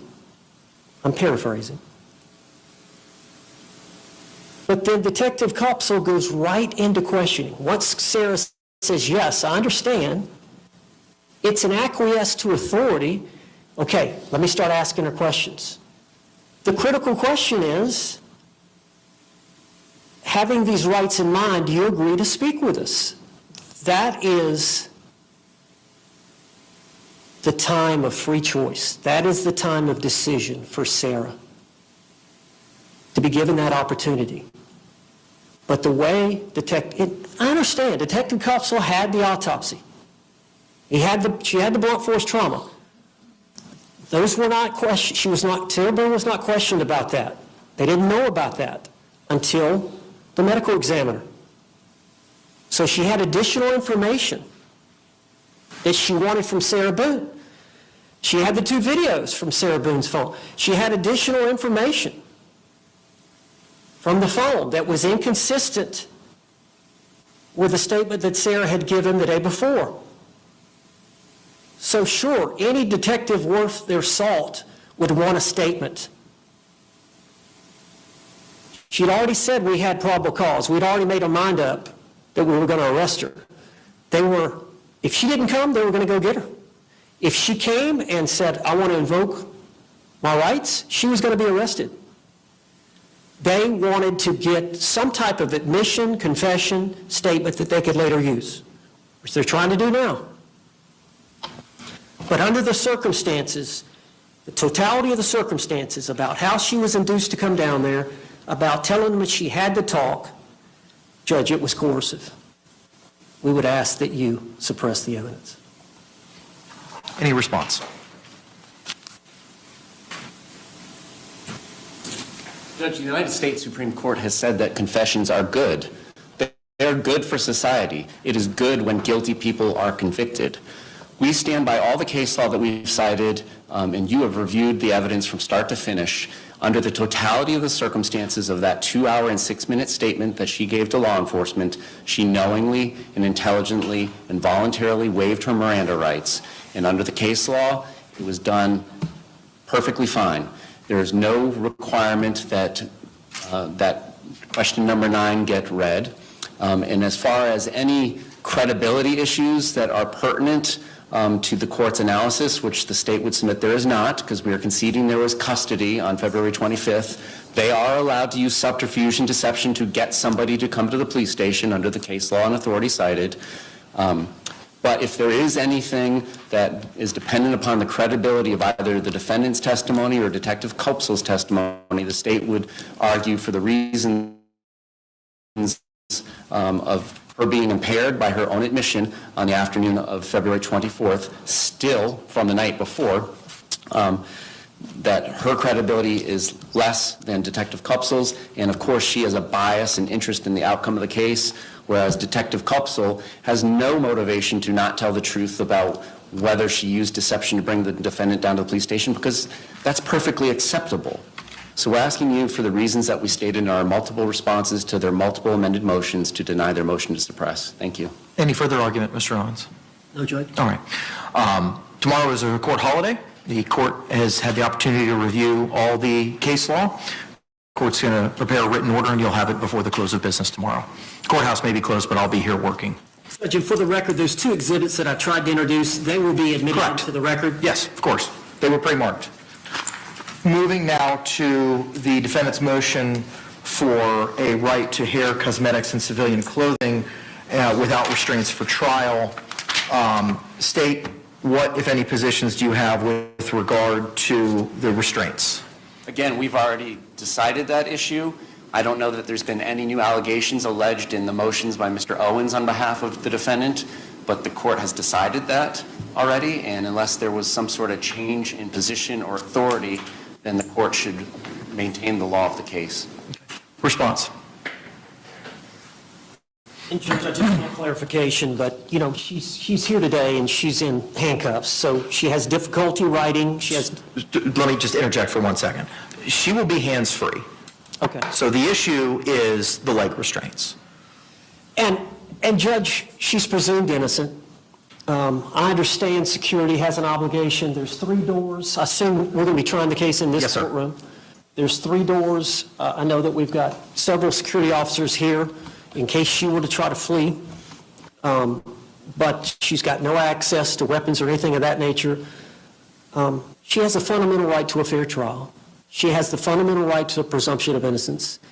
And if the jury were to see any restraints on her freedom, they're going to automatically assume the worst, that she is a danger, and people automatically will take that to heart, and it will affect their decision when they go back into the jury room. So, yeah, she's going to be at the table. I don't know if we switch it. Does the prosecutor go over here? That's your table, sir. That's my table, closest to the jury.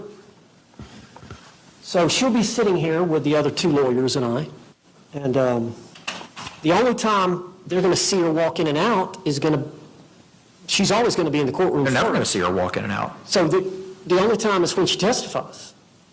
So I guess I don't know if you have leg restraints that she can wear and walk, but we believe it's not necessary. And of course, we definitely don't want them to see her walking funny or hear something funny or see something funny as she's walking from the defense table to the witness stand to testify on her own behalf.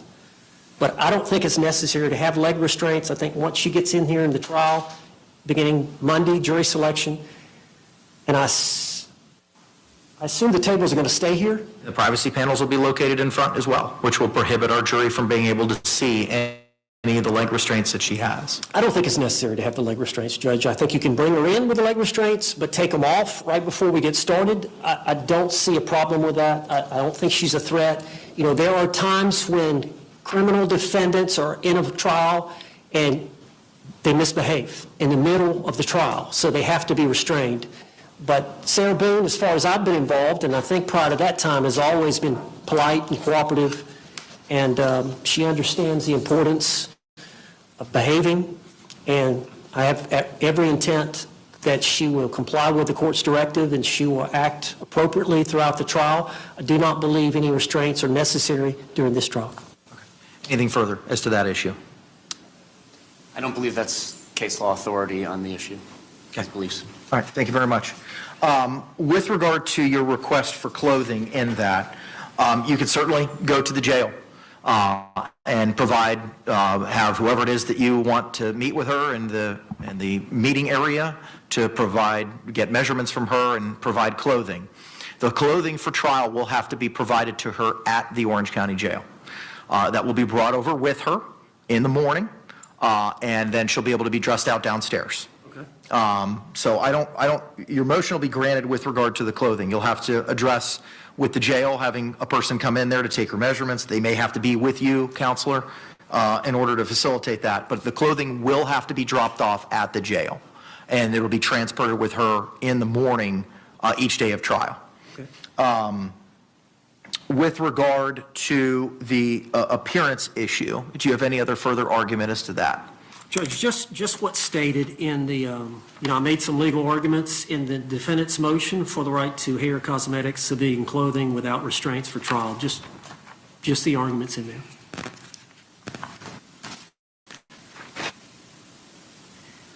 And the Estelle case that you cited spoke to being dressed out in a prison garb.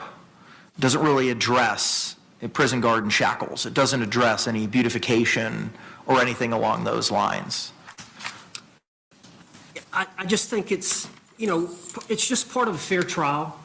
The other problem is it's contraband. That stuff's not even purchasable at the commissary at the jail, any makeup or anything along those lines. Well, I'm going to have the 2 paralegals here. I say the paralegals. One's a lawyer now, and the other is a consultant, but they're females, and they can bring the cosmetics in and apply it either here in the courtroom or just outside the courtroom. I'm sure there's a waiting room. There's no place where we can apply any. You can't put them back there because we can't allow access back there. That's for corrections and for the sheriff's department and for the inmates. Can she be allowed? Can the 2 females on the team, can they be allowed to apply some type of makeup to Ms. Boone? State? We don't have any dog in this fight. I've never heard of it happening. That doesn't mean it's not permissible, but If you want to try to do it here in the courtroom, that's fine, but be advised that, when we start court, we start court. So, and I intend on starting at 9 o'clock every morning. So I'll have pleas every morning in other matters, because the court still has other business, at 8:45, and I plan on bringing the jury up at 9 until we select one, and then starting at 9 every day thereafter. So your motion will be granted with regard to the clothing. You can perhaps someone attend, travel to the jail with you, sir, Mr. Owens, to take the measurements. You'll have to provide clothing at the jail. With regard to the appearance, it's denied to have anything happen at the jail or happen in any of the secured areas. But if you want to attempt to have members of your staff apply makeup prior to trial, you certainly can do so. Court will provide you a written order with regard to the request to removal of the leg restraints. But the hand restraints will be removed. Judge, and then I think there's something about hair as well. I think that it falls under the same analysis. It needs to be done in the courtroom. Yes, sir. And then the last item teed up for today is the, I'm sorry, yes. Yes.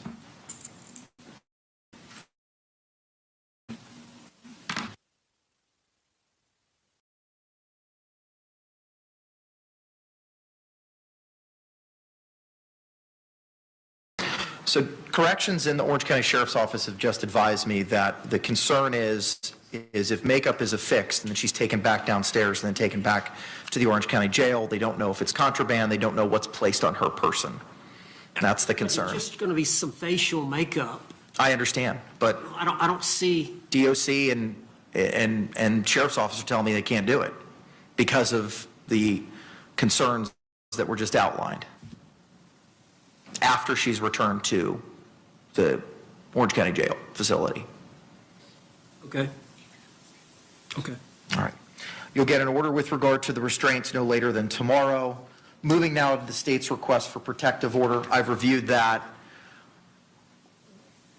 I need to understand what you're looking at, Mr. Owens, with regard to these custodians and supervisors at the state attorney's office.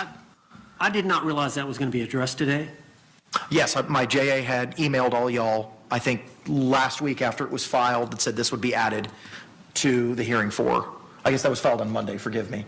I had emailed y'all and said that it would be addressed today.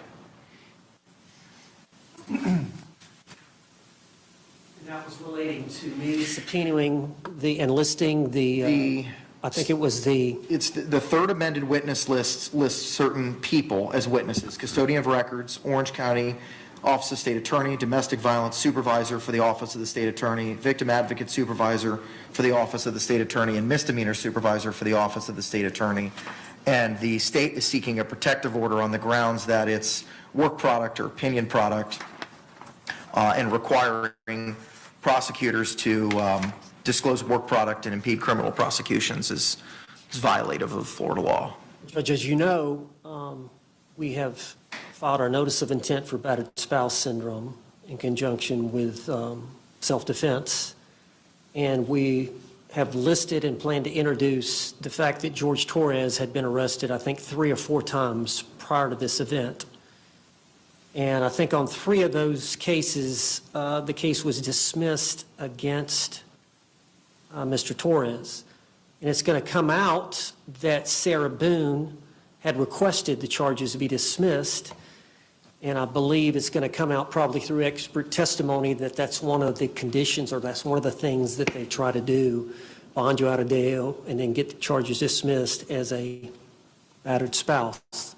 That's a common theme. So ultimately, the jury is going to hear about that, but the jury needs to know it's the ultimate position. The victim doesn't have the final say. It's the ultimate position from the state attorney's office as to whether to prosecute a case or to drop a case. Yes, they are to consider what the victim wants, and they are to consider their request, but ultimately, the state attorney has to make that decision about whether a case is dismissed. What are you going to be asking from these persons? How would that not be protected by work product? Well, as to whether or not it was a decision? out that she went down there and requested the charges be dropped, and they were dropped, then that gives the impression that she had the power and authority just to come down to the state attorney and ask the charges to be dropped, and they would.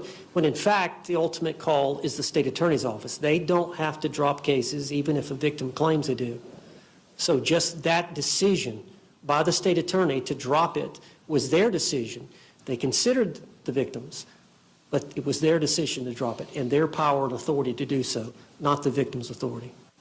Okay. Response? Judge, that's opinion work product. That is absolutely protected. I don't understand why he believes that arrests and dismissals are relevant. What is relevant in a self-defense case is if the defendant is aware of specific instances of violence that the victim has committed, or reputation evidence that can come in from anybody, and it does not matter whether the defendant's aware of it. The notion that this sort of evidence would be admissible, much less through the vessel of sworn prosecutors, and they have now gone ahead and named people who aren't even involved with the cases.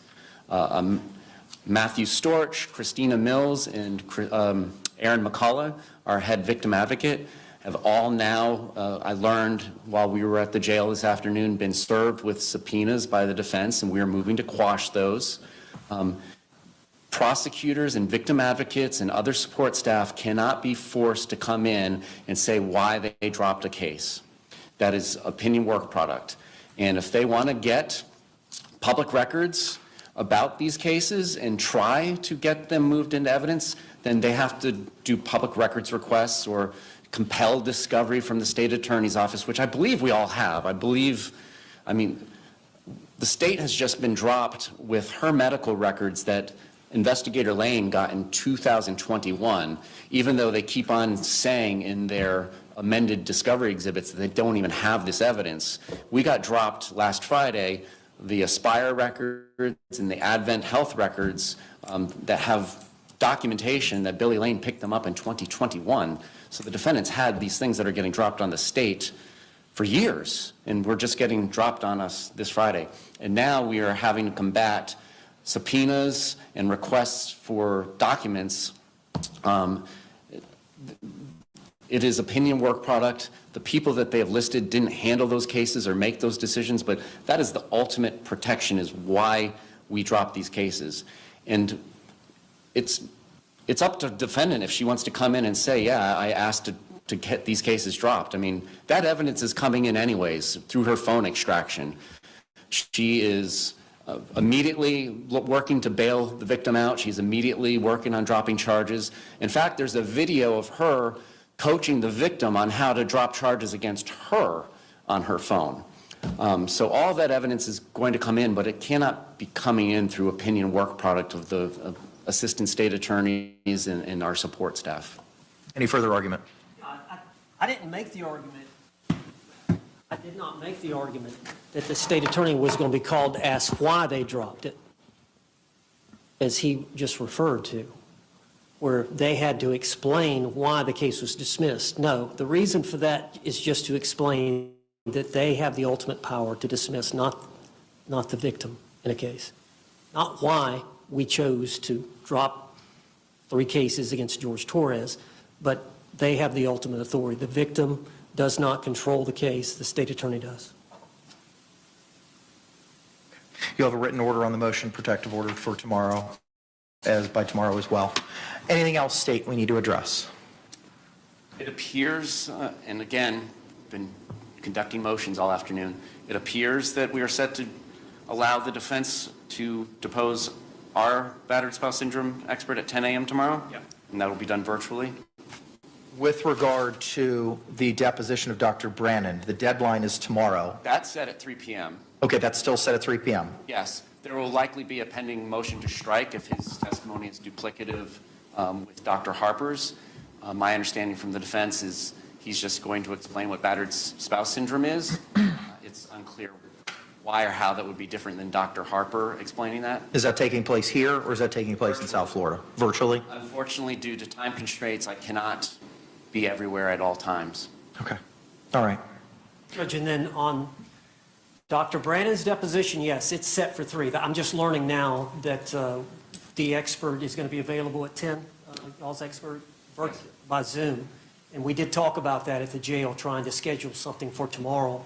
So she just evaluated Sarah Boone from noon to 2, and then I'm going to take her deposition at 10 tomorrow morning by Zoom. And then we're taking Dr. Brannon's deposition. If they file some type of motion about that, then of course I'm going to respond. We're going to need to have a hearing on that. But, Okay.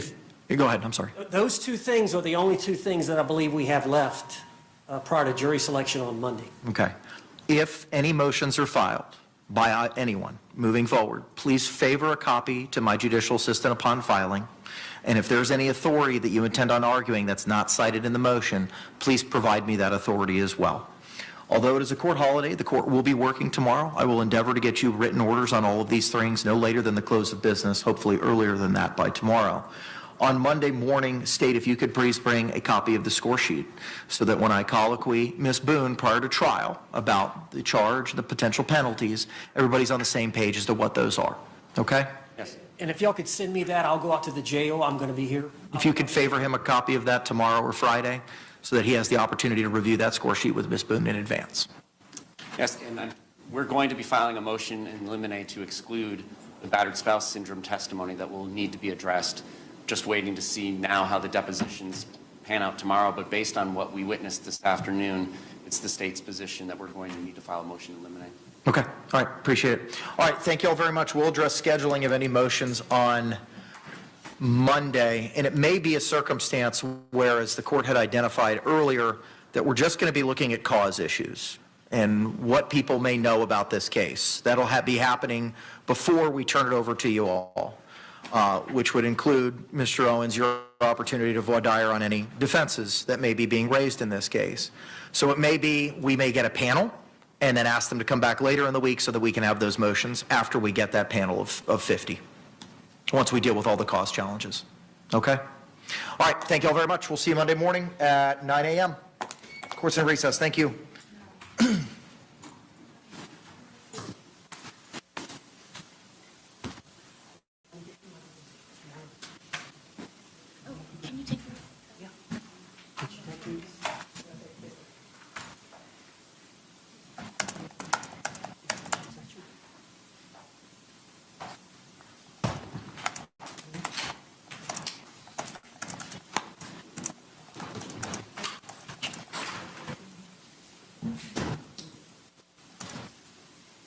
I'll see. In count 1, aggravated neglect of adult with injury and aggravated neglect of adult with harm. In count 2 and 3 respectively. Are both sides ready to proceed? Yes, Yes, Your Honor. Fitz is ready, Judge. All right, both Mr. and Ms. Murray are here for sentencing present before the council. Do we have any witnesses we anticipate calling witnesses for? I don't believe we do, Judge. No, Your Honor. Neither defendant wishes to be heard on the issue of sentencing. No. I mean, certainly not required to.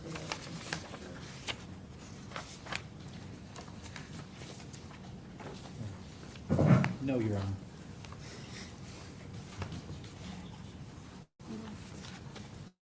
All right. Does the state have any witnesses? No, Your Honor. Does either state or defense wish to present argument? I'm happy with Yes. the enhancement and mitigation factors in the sentencing guidelines for the state of Tennessee. Prior to today, for the lesser offenses of the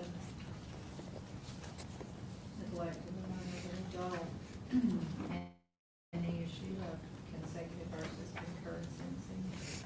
Which the state should address those issues.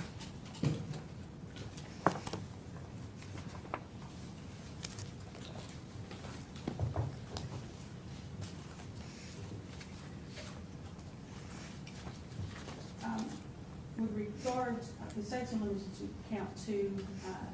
I provided judgments with the court. Count 3 would merge into count 2 for those purposes, so I'm only going to address count 2. The state feels that enhancement factor number 5, the defendant treated or allowed victims to be treated with exceptional cruelty during the commission of the offense would be applicable in this case. The treatment of the victim exceeded what was required to establish neglect or abuse of a vulnerable adult. She was allowed to lay in her feces. The testimony at trial was that it was at various stages, even at the point that it had mold on it. The urine had crystallized. In Michael Murray's statement, he talked about at one point they had decided that they would finally go check on her, that basically they hadn't checked on her in a few days, and so they decided that they would finally go in there and check on her. The state would also note the fact that she was allowed to lay there with the injury that she received without any medical care or treatment. And even one of the EMS workers testified that she had screamed at one point when she was, they were attempting to move her, and that was with the assistance of the fire department helping them to try to keep her as mobile, and one of the EMS workers held her leg stable, and she still cried out in pain when they moved her.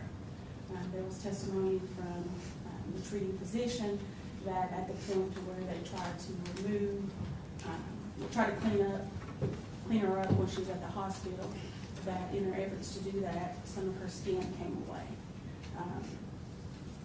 During that, we would note that while the defendants in their statements that were played during trial stated that they didn't know how it happened, Mr.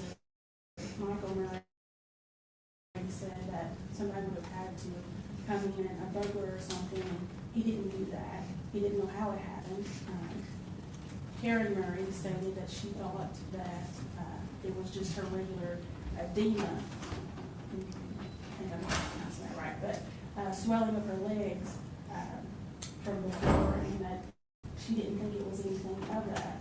The proof that came out of trial was that the call to 911 stated that the victim had failed a couple of days before, and that's how the injury was caused to her leg. The proof at trial was also that the husband, Anthony, known as Toni Murray,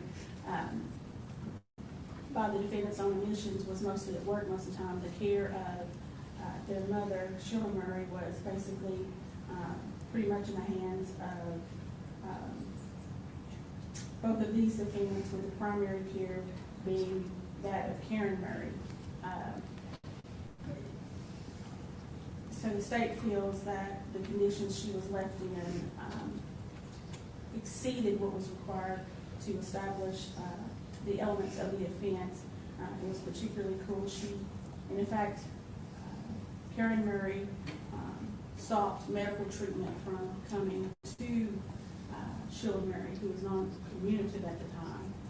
The testimony through the statement of Karen Murray was that her mother's health had begun to deteriorate even further, knowing that, between visits, knowing that she still counseled that visit, which was an in-home visit, because she can't remember, but she thought maybe because she herself wasn't feeling well.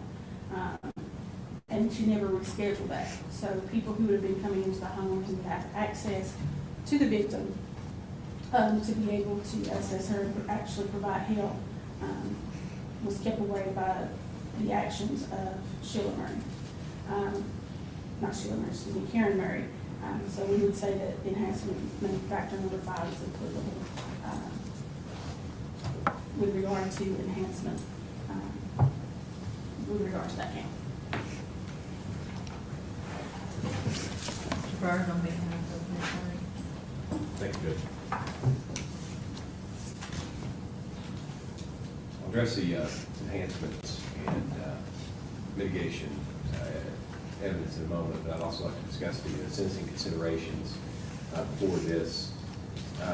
Looking at that, you see with regard to Karen Murray, no history of criminal conduct to speak of beyond maybe some traffic offenses, but nothing, not even misdemeanor counts that could be found.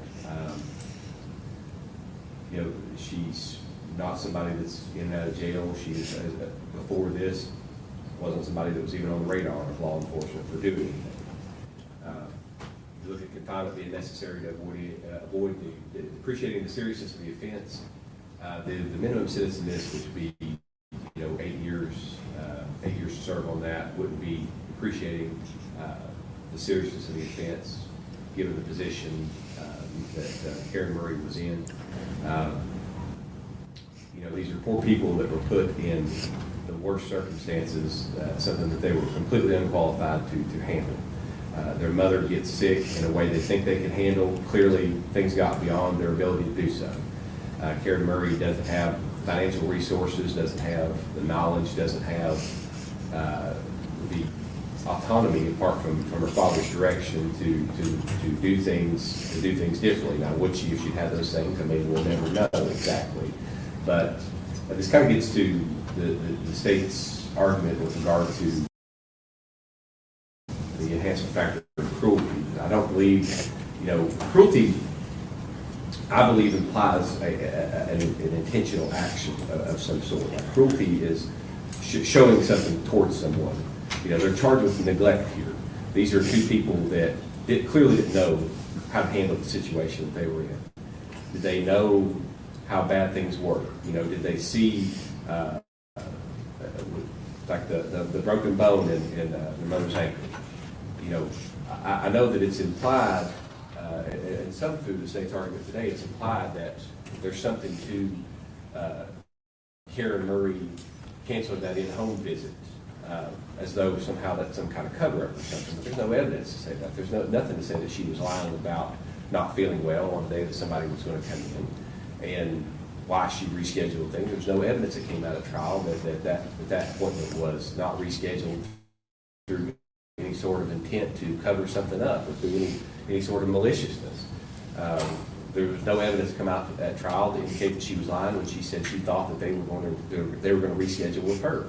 Now, is that some type of ignorance or naivete in terms of the way that the process works? Perhaps, but in terms of saying that it's evidence of some type of cruelty or some type of malice or intentional action, I just don't think that came out of the evidence that we saw at trial. Talk about deterrence. I think that's a nullity in a case like this, because the circumstances here are not something that are readily repeatable. I take the language about deterrence to say, how generalized is something that we're looking at here. This is a very specific set of circumstances to these particular people, and we're not talking about somebody shoplifting from Walmart or somebody selling dope or kidnapping or rape or something like that built in somebody knows what they're doing is wrong. I don't think deterrence is a factor that really has any bearing in this, because I don't think that any sentence that these defendants get hopefully nobody in the entire world will ever be in a situation like what the Murrays were. But this is such a unique set of circumstances and the way things develop that I don't think the deterrence factor is something that will apply. Just talk about her having no record, measures less restrictive frequently applied. There's never been any measures less restrictive applied to Karen Murray because she hasn't been in any kind of trouble. I believe the 8-year sentence on that is all that being necessary to achieve the purposes for the sentence imposed. I mean, Ms. Murray, I understand, obviously, with a life sentence. I mean, I know it kind of seems sometimes pointless to argue about this type of thing, but it's what we have to do. I think she'd be the type of person that, all other things being equal, that would be very amenable to some sort of rehabilitation for whatever it was. Again, there's no evidence that Karen Murray is a malicious person or a cruel person or a criminal at heart or anything of that nature. In fact, from looking at this, I think there's some argument to be made that the circumstances applied here might fall under factor 11 in the mitigating factors about unusual circumstances, about a sustained intent to violate the law here. It's not clear that either of these defendants knew that they were doing something that was against the law. Again, is the conditions their mother was in and their care or lack thereof, or what they thought was adequate care, it would certainly appear due more to ignorance of the situation they're in, of being naive about the situation they're in, and again, at feeling like they don't have the agency to go against their father's wishes, which is something we heard again and again at trial about how their father is the one that calls the shots, and everybody in the family, even the daughter that testified at trial, everybody didn't want to go against Toni Murray. Everybody wanted to do what he wanted to do. Not because they're malicious people or cruel people, but just because that's what they thought they needed to do. And clearly they were in over their head. I do think these are very unusual and unique circumstances. I don't think that Karen Murray could have foreseen being in the position that she was. I mean, this isn't, something where somebody is, stealing 40 cars or dealing drugs for months or whatever else and put themselves in a robbing a bank and somebody getting killed in the middle of it or something. I mean, those types of things could be foreseeable. I don't think that progress and things in this case were something where Karen Murray had any understanding that it was going to go as far as it did. It was going to get as bad as it was. And again, I don't think that's due to cruelty or maliciousness. I think that's just due to ignorance and naivete of the situation. That's why I say, like, it wasn't shown at trial that she had any intent to continue violating the law. I don't think it's even shown that she knew she was violating the law. I mean, she's not some career criminal. She's just a person put in extraordinary circumstances, and unfortunately, she wasn't qualified to handle it. And in regard to, the aspect of cruelty, again, I've always taken cruelty to be more of an intentional act than an infliction of something on someone. And I believe if the state thought that that's what was going on, they would have been charged with abuse instead of neglect, because abuse is an intentional act of something that's inflicted upon somebody. You're doing this to someone as opposed to allowing it to be done through your own ignorance or your own carelessness and not paying attention to what's going on. So, I think at worst, the mitigation versus enhancement is a wash. That there really isn't anything that hits it one way or the other tremendously. In looking at that, I think what's justified for this is the minimum sentence in the range of 8 years. I think that would, considering all factors, considering the evidence that heard, I think that would be appropriate. And that's what I would ask the court to impose as far as the sentence is the minimum in the range. Thank you. Thank you. Mr. Donaldson, on behalf of Mr. Murray. Yes.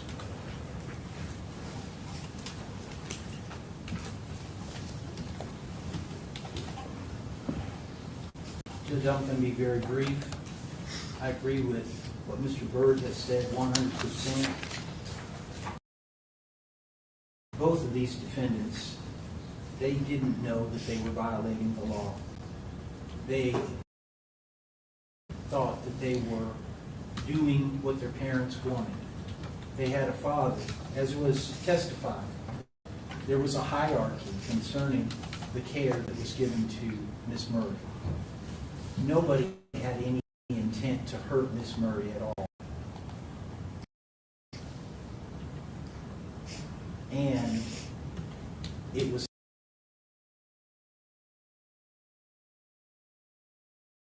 their father who was making the decisions. That was testified to. That was acknowledged by the sister. There was a hierarchy. These two are not criminals. They're loving children. And it is a sad thing that their mother died. And nobody is happy about that. I would ask that you give them the minimum sentence.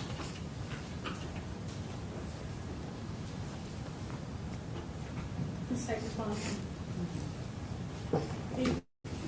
Throughout the trial, there was this notation that somehow because people are poor, they don't know how to take care of family members.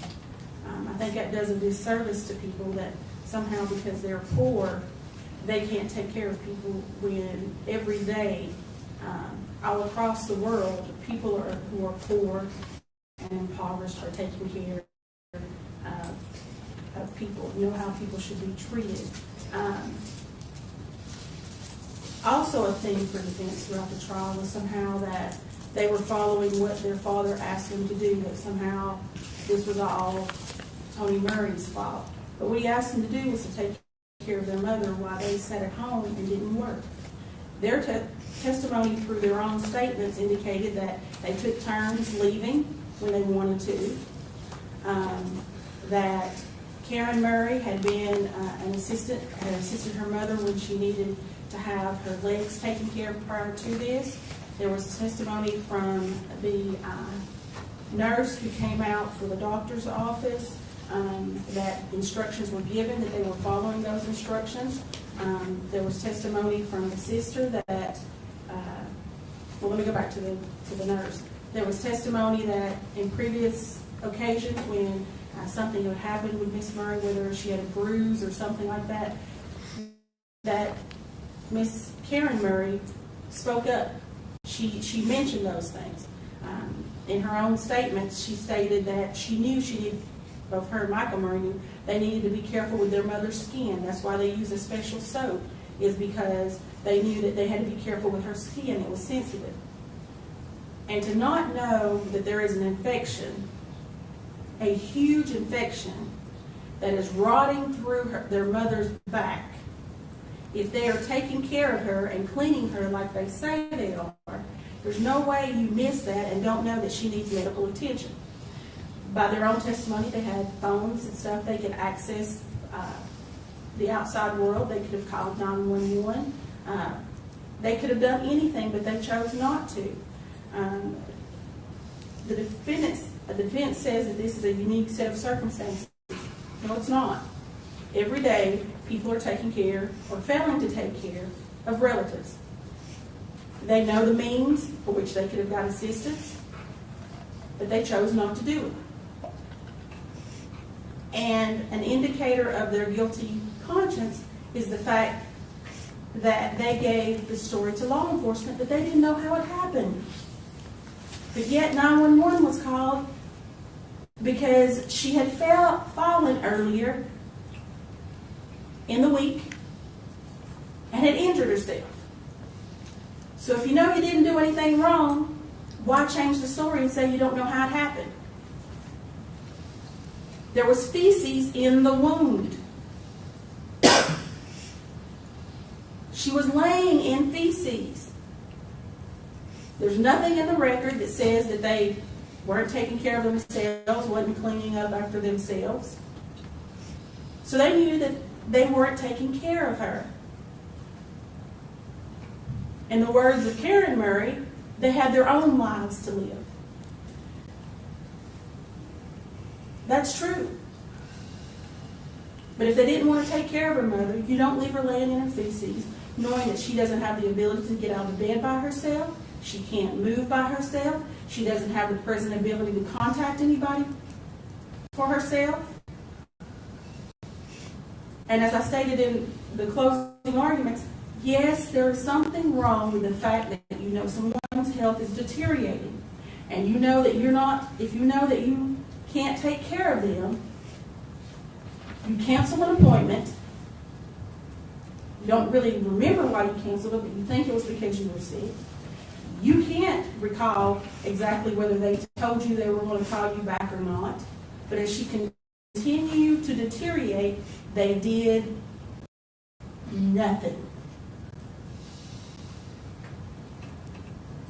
Nothing. And so there needs to be a deterrence. Because there are the fact that a lot of people can't afford to put people in the hospital or do stuff. But in this case, there were provisions for her to go to the hospital, but it would have meant that they might take the house they were living in. And the state's position is that was more important to them, to the welfare and the care of their mother. And if the way they treated their mother is the standard by which we determine that they are loving children, then that is an indictment on the United States of America. All right. That addressed sentence within the range. I think everyone agrees that both Mr. and Ms. Murray would be range 1. Yes, sir. I would like to hear any argument on the factors as to consecutive versus concurrent sentencing. If any factors apply.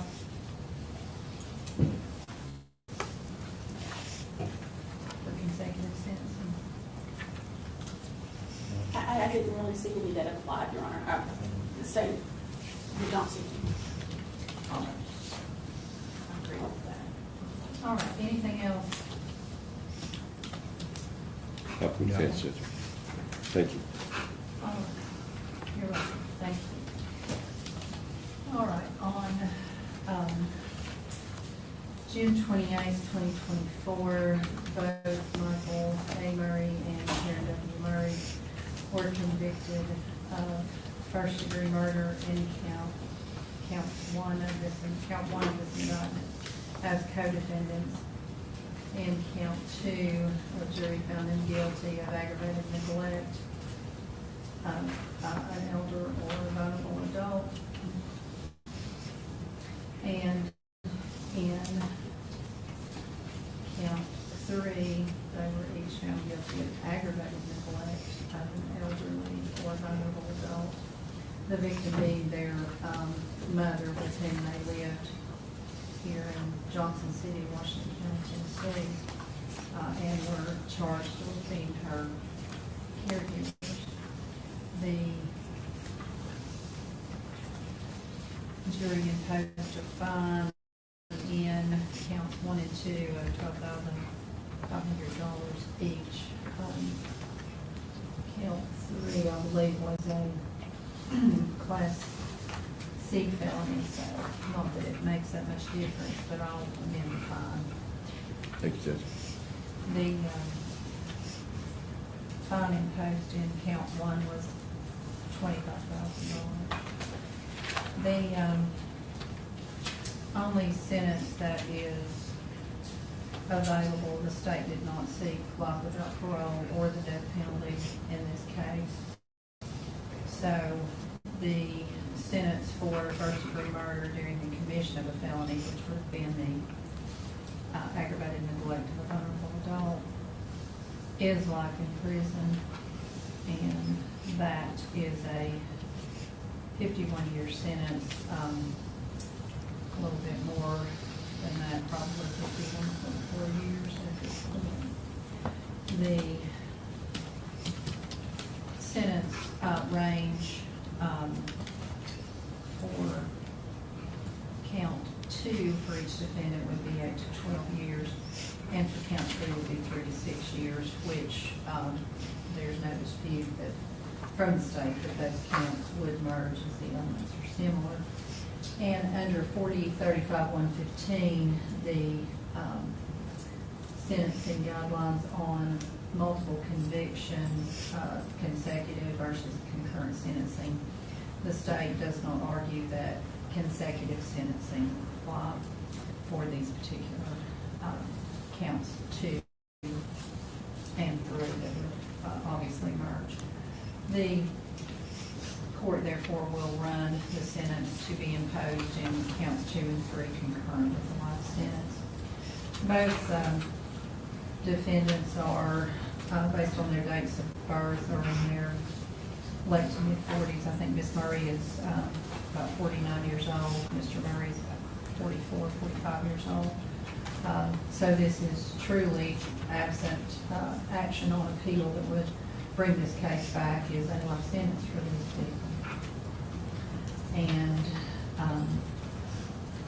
it's an extremely tragic case. The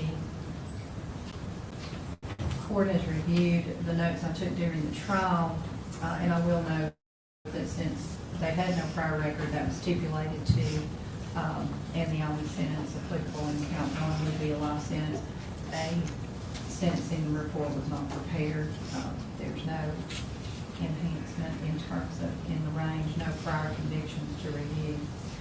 The court has reviewed the notes that I took during the sentencing hearing, or during the trial, excuse me. And this is an extremely troubling case. And I think the state is correct in terms of the determination was made, albeit by the person that's in the empty chair, Mr. Toni Murray, the husband of the victim, Sheila Murray, and the father of the two defendants. He's getting a lot of the blame, and of course, he passed away after Ms. Murray died and before the parties were indicted. He's on here, so he's getting a lot of the blame for the decision making in this. And I do think it was apparent that the decision was made to keep Sheila Murray at home with private care from the family, as opposed to placing her in either a rehabilitation facility or a nursing home, some type of skilled care, due to the possible ramifications of a lien being placed on the home. The testimony did support that was Mr. Murray's decision, and he made the decision to take her home. However, while he was working, Karen and Michael Murray did take on the responsibility and engage in substantial caretaking activities for their mother. Those caretaking duties began to either be overwhelming, they began to be too much, they imposed too much into their own lives, and that would have been understandable, and at that point a decision had to be made that it was beyond their capacity, beyond their ability. At that point, the decision should have been made to let authorities know she's in bad shape, we can't take care of her, it's beyond our ability. She's going to have to be cared for by a professional medical team, nursing home, a facility that's designed for that type of skilled care. That was not done. And Sheila Murray's condition deteriorated under the care of her son and daughter and their father, to the point that when EMS came to find her at the home, she was in such a state that a seasoned, trained emergency room physician was, years after Sheila Murray's treatment and death, moved to sobbing tears when she recalled her injuries and the condition she was running. The pictures are nothing less than horrific of your mother. And there is absolutely no way, it would be physically impossible for anyone who entered even the home, much less the room of Mrs. Murray, to not realize the neglect that she sustained. Her back was basically almost rotted out. The bed sore on her back was so large, it almost encompassed her small frame. Her breast had not been moved from underneath her arm in so long that it had nearly rotted off. Her ankle was broken, and to the extent that the bone was protruding through the side of her foot, and had been in that situation so long that it was necrotic, it was black, it was deteriorated, and had clearly had a lengthy period of neglect for that type of wound. The EMS officers, John Shelton and Joshua Jenkins, said that they had both had hundreds of calls that involved very graphic, sad, neglectful, horrible situations involving children of all ages up to elderly adults. And this was, to quote Mr. Shelton, one of the top 5 worst calls in his career, spanning hundreds of calls. Everyone involved in the treatment of Ms. Murray, who had been in the medical profession not just days or weeks, but years, recalled specifically how graphic, how painful, how difficult it was to see her in the circumstances in which she had been left by her children and her husband. Dr. Lawson, who first cared for her at the medical center, described it as horrific.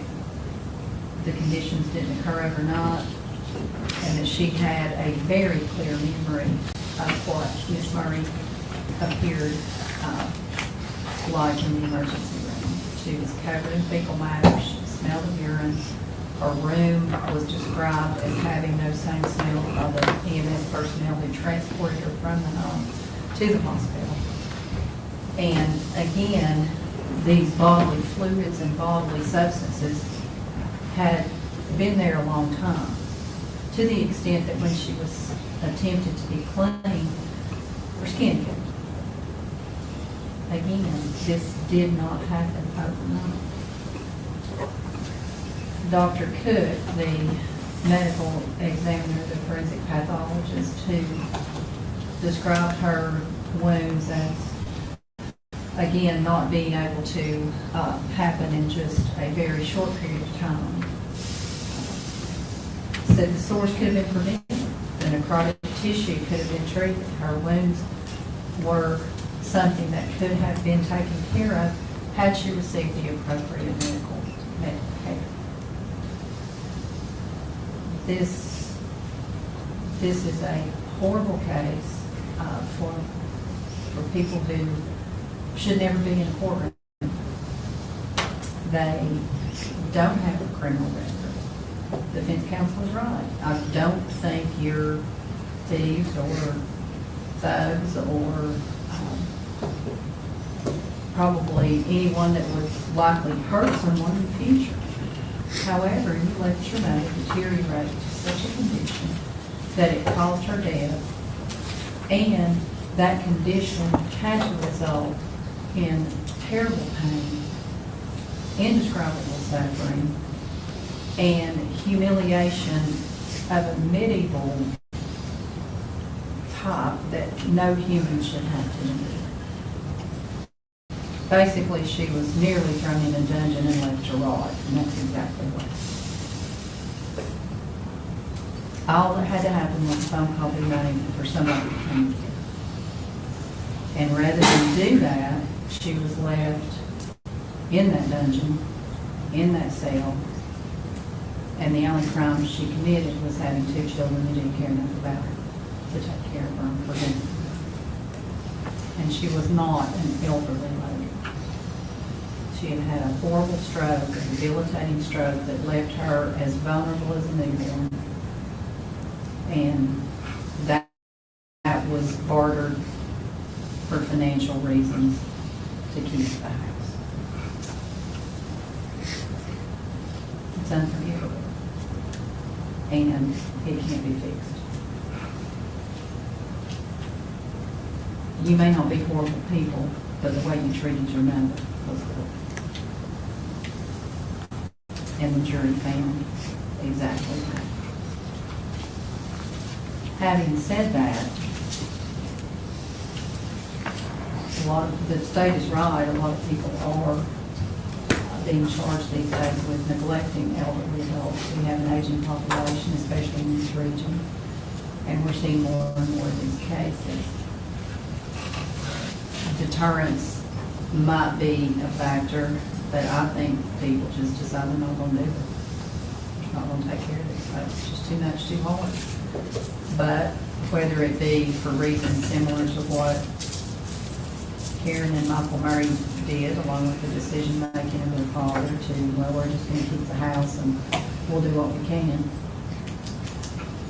We're going to live on the elder person's social security or retirement, and we'll just let them lay there.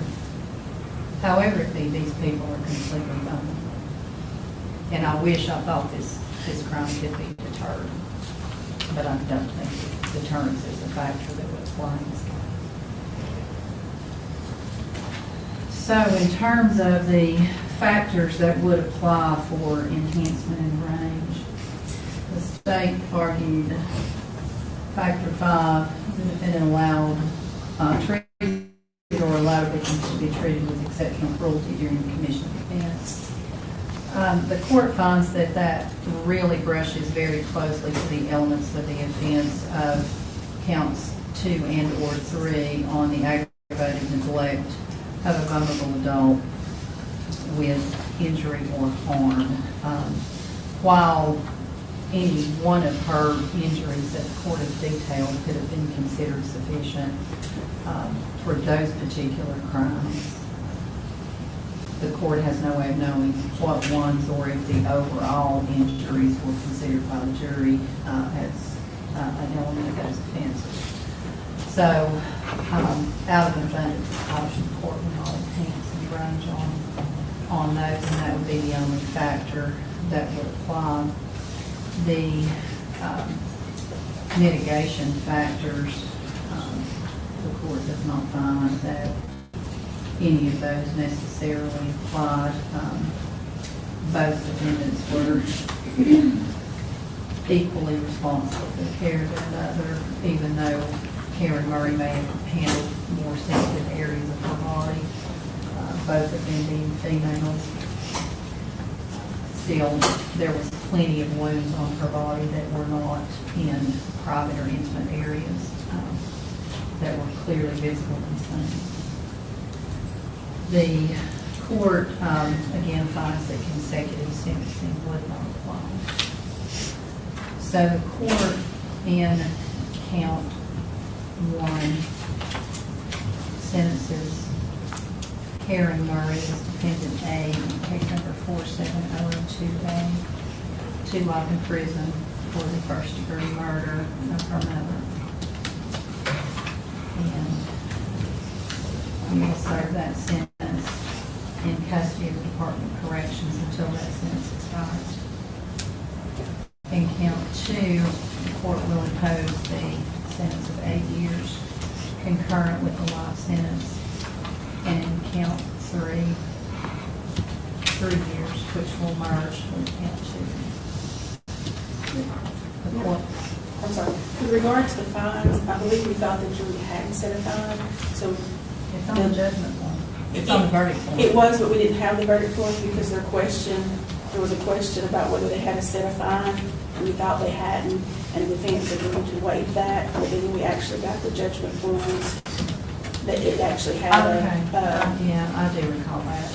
That's fine. It's not going to make any difference in terms of, collecting that type of fine. They'll earn a very small per hour wage with the state for any work that might be performed in a penitentiary setting. So the court will not impose a fine. The jury on the verdict form did include a fine, but I think when they announced their verdict, they did say they did so. The cost or tax to each defendant. And case number 47002B, as to Mr. Michael Murray, the court does impose a life sentence based on the verdict of finding the jury. That is the only possible sentence. In count 2, Mr. Murray sentenced to an 8-year term concurrent with the life sentence. And in count 3, which will merge with count 2, a 3-year sentence is imposed. Extremely tragic case. Ms. Sheila Murray should have been cared for in a setting with medical professionals, and Mr. and Ms. Murray should be living their lives. As Karen Murray said, they have their own lives to live. Regrettably, both of you will be living the rest of your lives absent any action on appeal in custody of the Department of Corrections. and you are therefore sentenced, each of you, to a life sentence. Anything else? I don't think I marked it. What? I don't think I marked it on the judgment, but I think I'm supposed to mark this, the part where the clerk's supposed to send it to the Department of Detail on counts 2 and 3, because it would go for the registry. I know it's a moot point, but they would need to send that into the Department of. They would be on that elder abuse registry, but again, absent this being overturned on billing convictions regarding, can't see that, but I'll note that on the judgment. We do need a motion for new trial date. And with that, Judge, I've got a perfunctory motion for new trials that were filed today. Speedy on those, okay? All right. Mr. Burke, consummately prepared. All right, you have asked for a transcript. Mr. Donaldson, if you'll get me a transcript and file the motion for new trial within 30 days from today on behalf of Mr. Michael Murray. I'll file this with the clerk. And we'll give that to Mr. Schlott. I can't remember who covered this. I did. Yeah. You did? All right. We'll rotate court reporters. All right. The motion for new trial will go ahead and set. Again, liberal permission to amend the motion for new trial once transcript is received. The motion should be filed not later than November 1st, because November 3rd is a Sunday. And I will order the transcript prepared, and a copy, just a duplicate, can be made for Mr. Donaldson based on Mr. Byrd's request for a transcript. The motion for new trial, again, will be given liberal permission to amend the motion for new trial. How far out would council prefer to go to hear the motion for new trial? We want a status date maybe in January to see where we are. I know that on trials, some of which both of you have been involved in, the transcripts are still being prepared. Yeah. So I wouldn't expect this transcript to be ready before the first of the year. We decided in January or February. We have a miscellaneous day on January 31st. Is that too close? No, well, my only issue, Judge, I've got a jury trial scheduled in federal court, which should be done by then. It's that week. Starts the 27th, and it's not a factually complicated case. I don't imagine it will go to the 31st. And then we can set it for that, and if there's a problem, we could reschedule it. I've got February 20th. Can we do February 20th, because just in case DeAndre probably goes over, I don't expect it to, but it's set before that and that week. And assuming that Mr. and Ms. Murray will be transported to a state prison between now and then, I will order them not to be transported since that's a status day. Again, I would expect that the transcripts will take at least the end of the year, if not more. And Ms. Shalott, who does most of the typing, our court reporter, she's had surgery, so she may be a little bit more behind than we normally expect.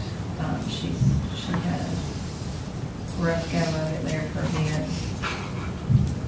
So we'll set February 20 for status, and unless council requests, I will not have the Department of Corrections transport either Ms. Murray or Mr. Murray for that status day.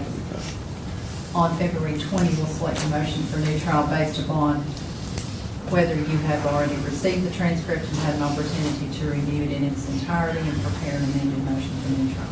Thank you. Is that agreeable with this day? Yes, sir. I'll do it. Anything else to take up as consent? I didn't want to say, Move in, Judge. Thank you. Do y'all have y'all gotten back to Rule 12 information? Ms. I don't. James, you need to. would get a Rule 12 email. I don't think so. I don't think She usually logs them in right after we get a conviction. We'll do it. We'll get it. If y'all want to take a look at it, I've got to file those. Yeah. I just have to file them after the motion for new trials heard, but we try to go ahead and get them in line because honestly, we've tried so many first-degree murder cases in this district that we've got to be a long line of Rule 12 forms to send in, so. Again, Mr. Burke's been involved in a few of those. Few of them. All right. Anything else as to Ms. Murray's? I don't believe so, Judge. Thank you. Thank you. Appreciate your representation and hard work on this case. Thank you, Judge. Thank you both. General rate, I've heard you on something else. Sort of the same thing.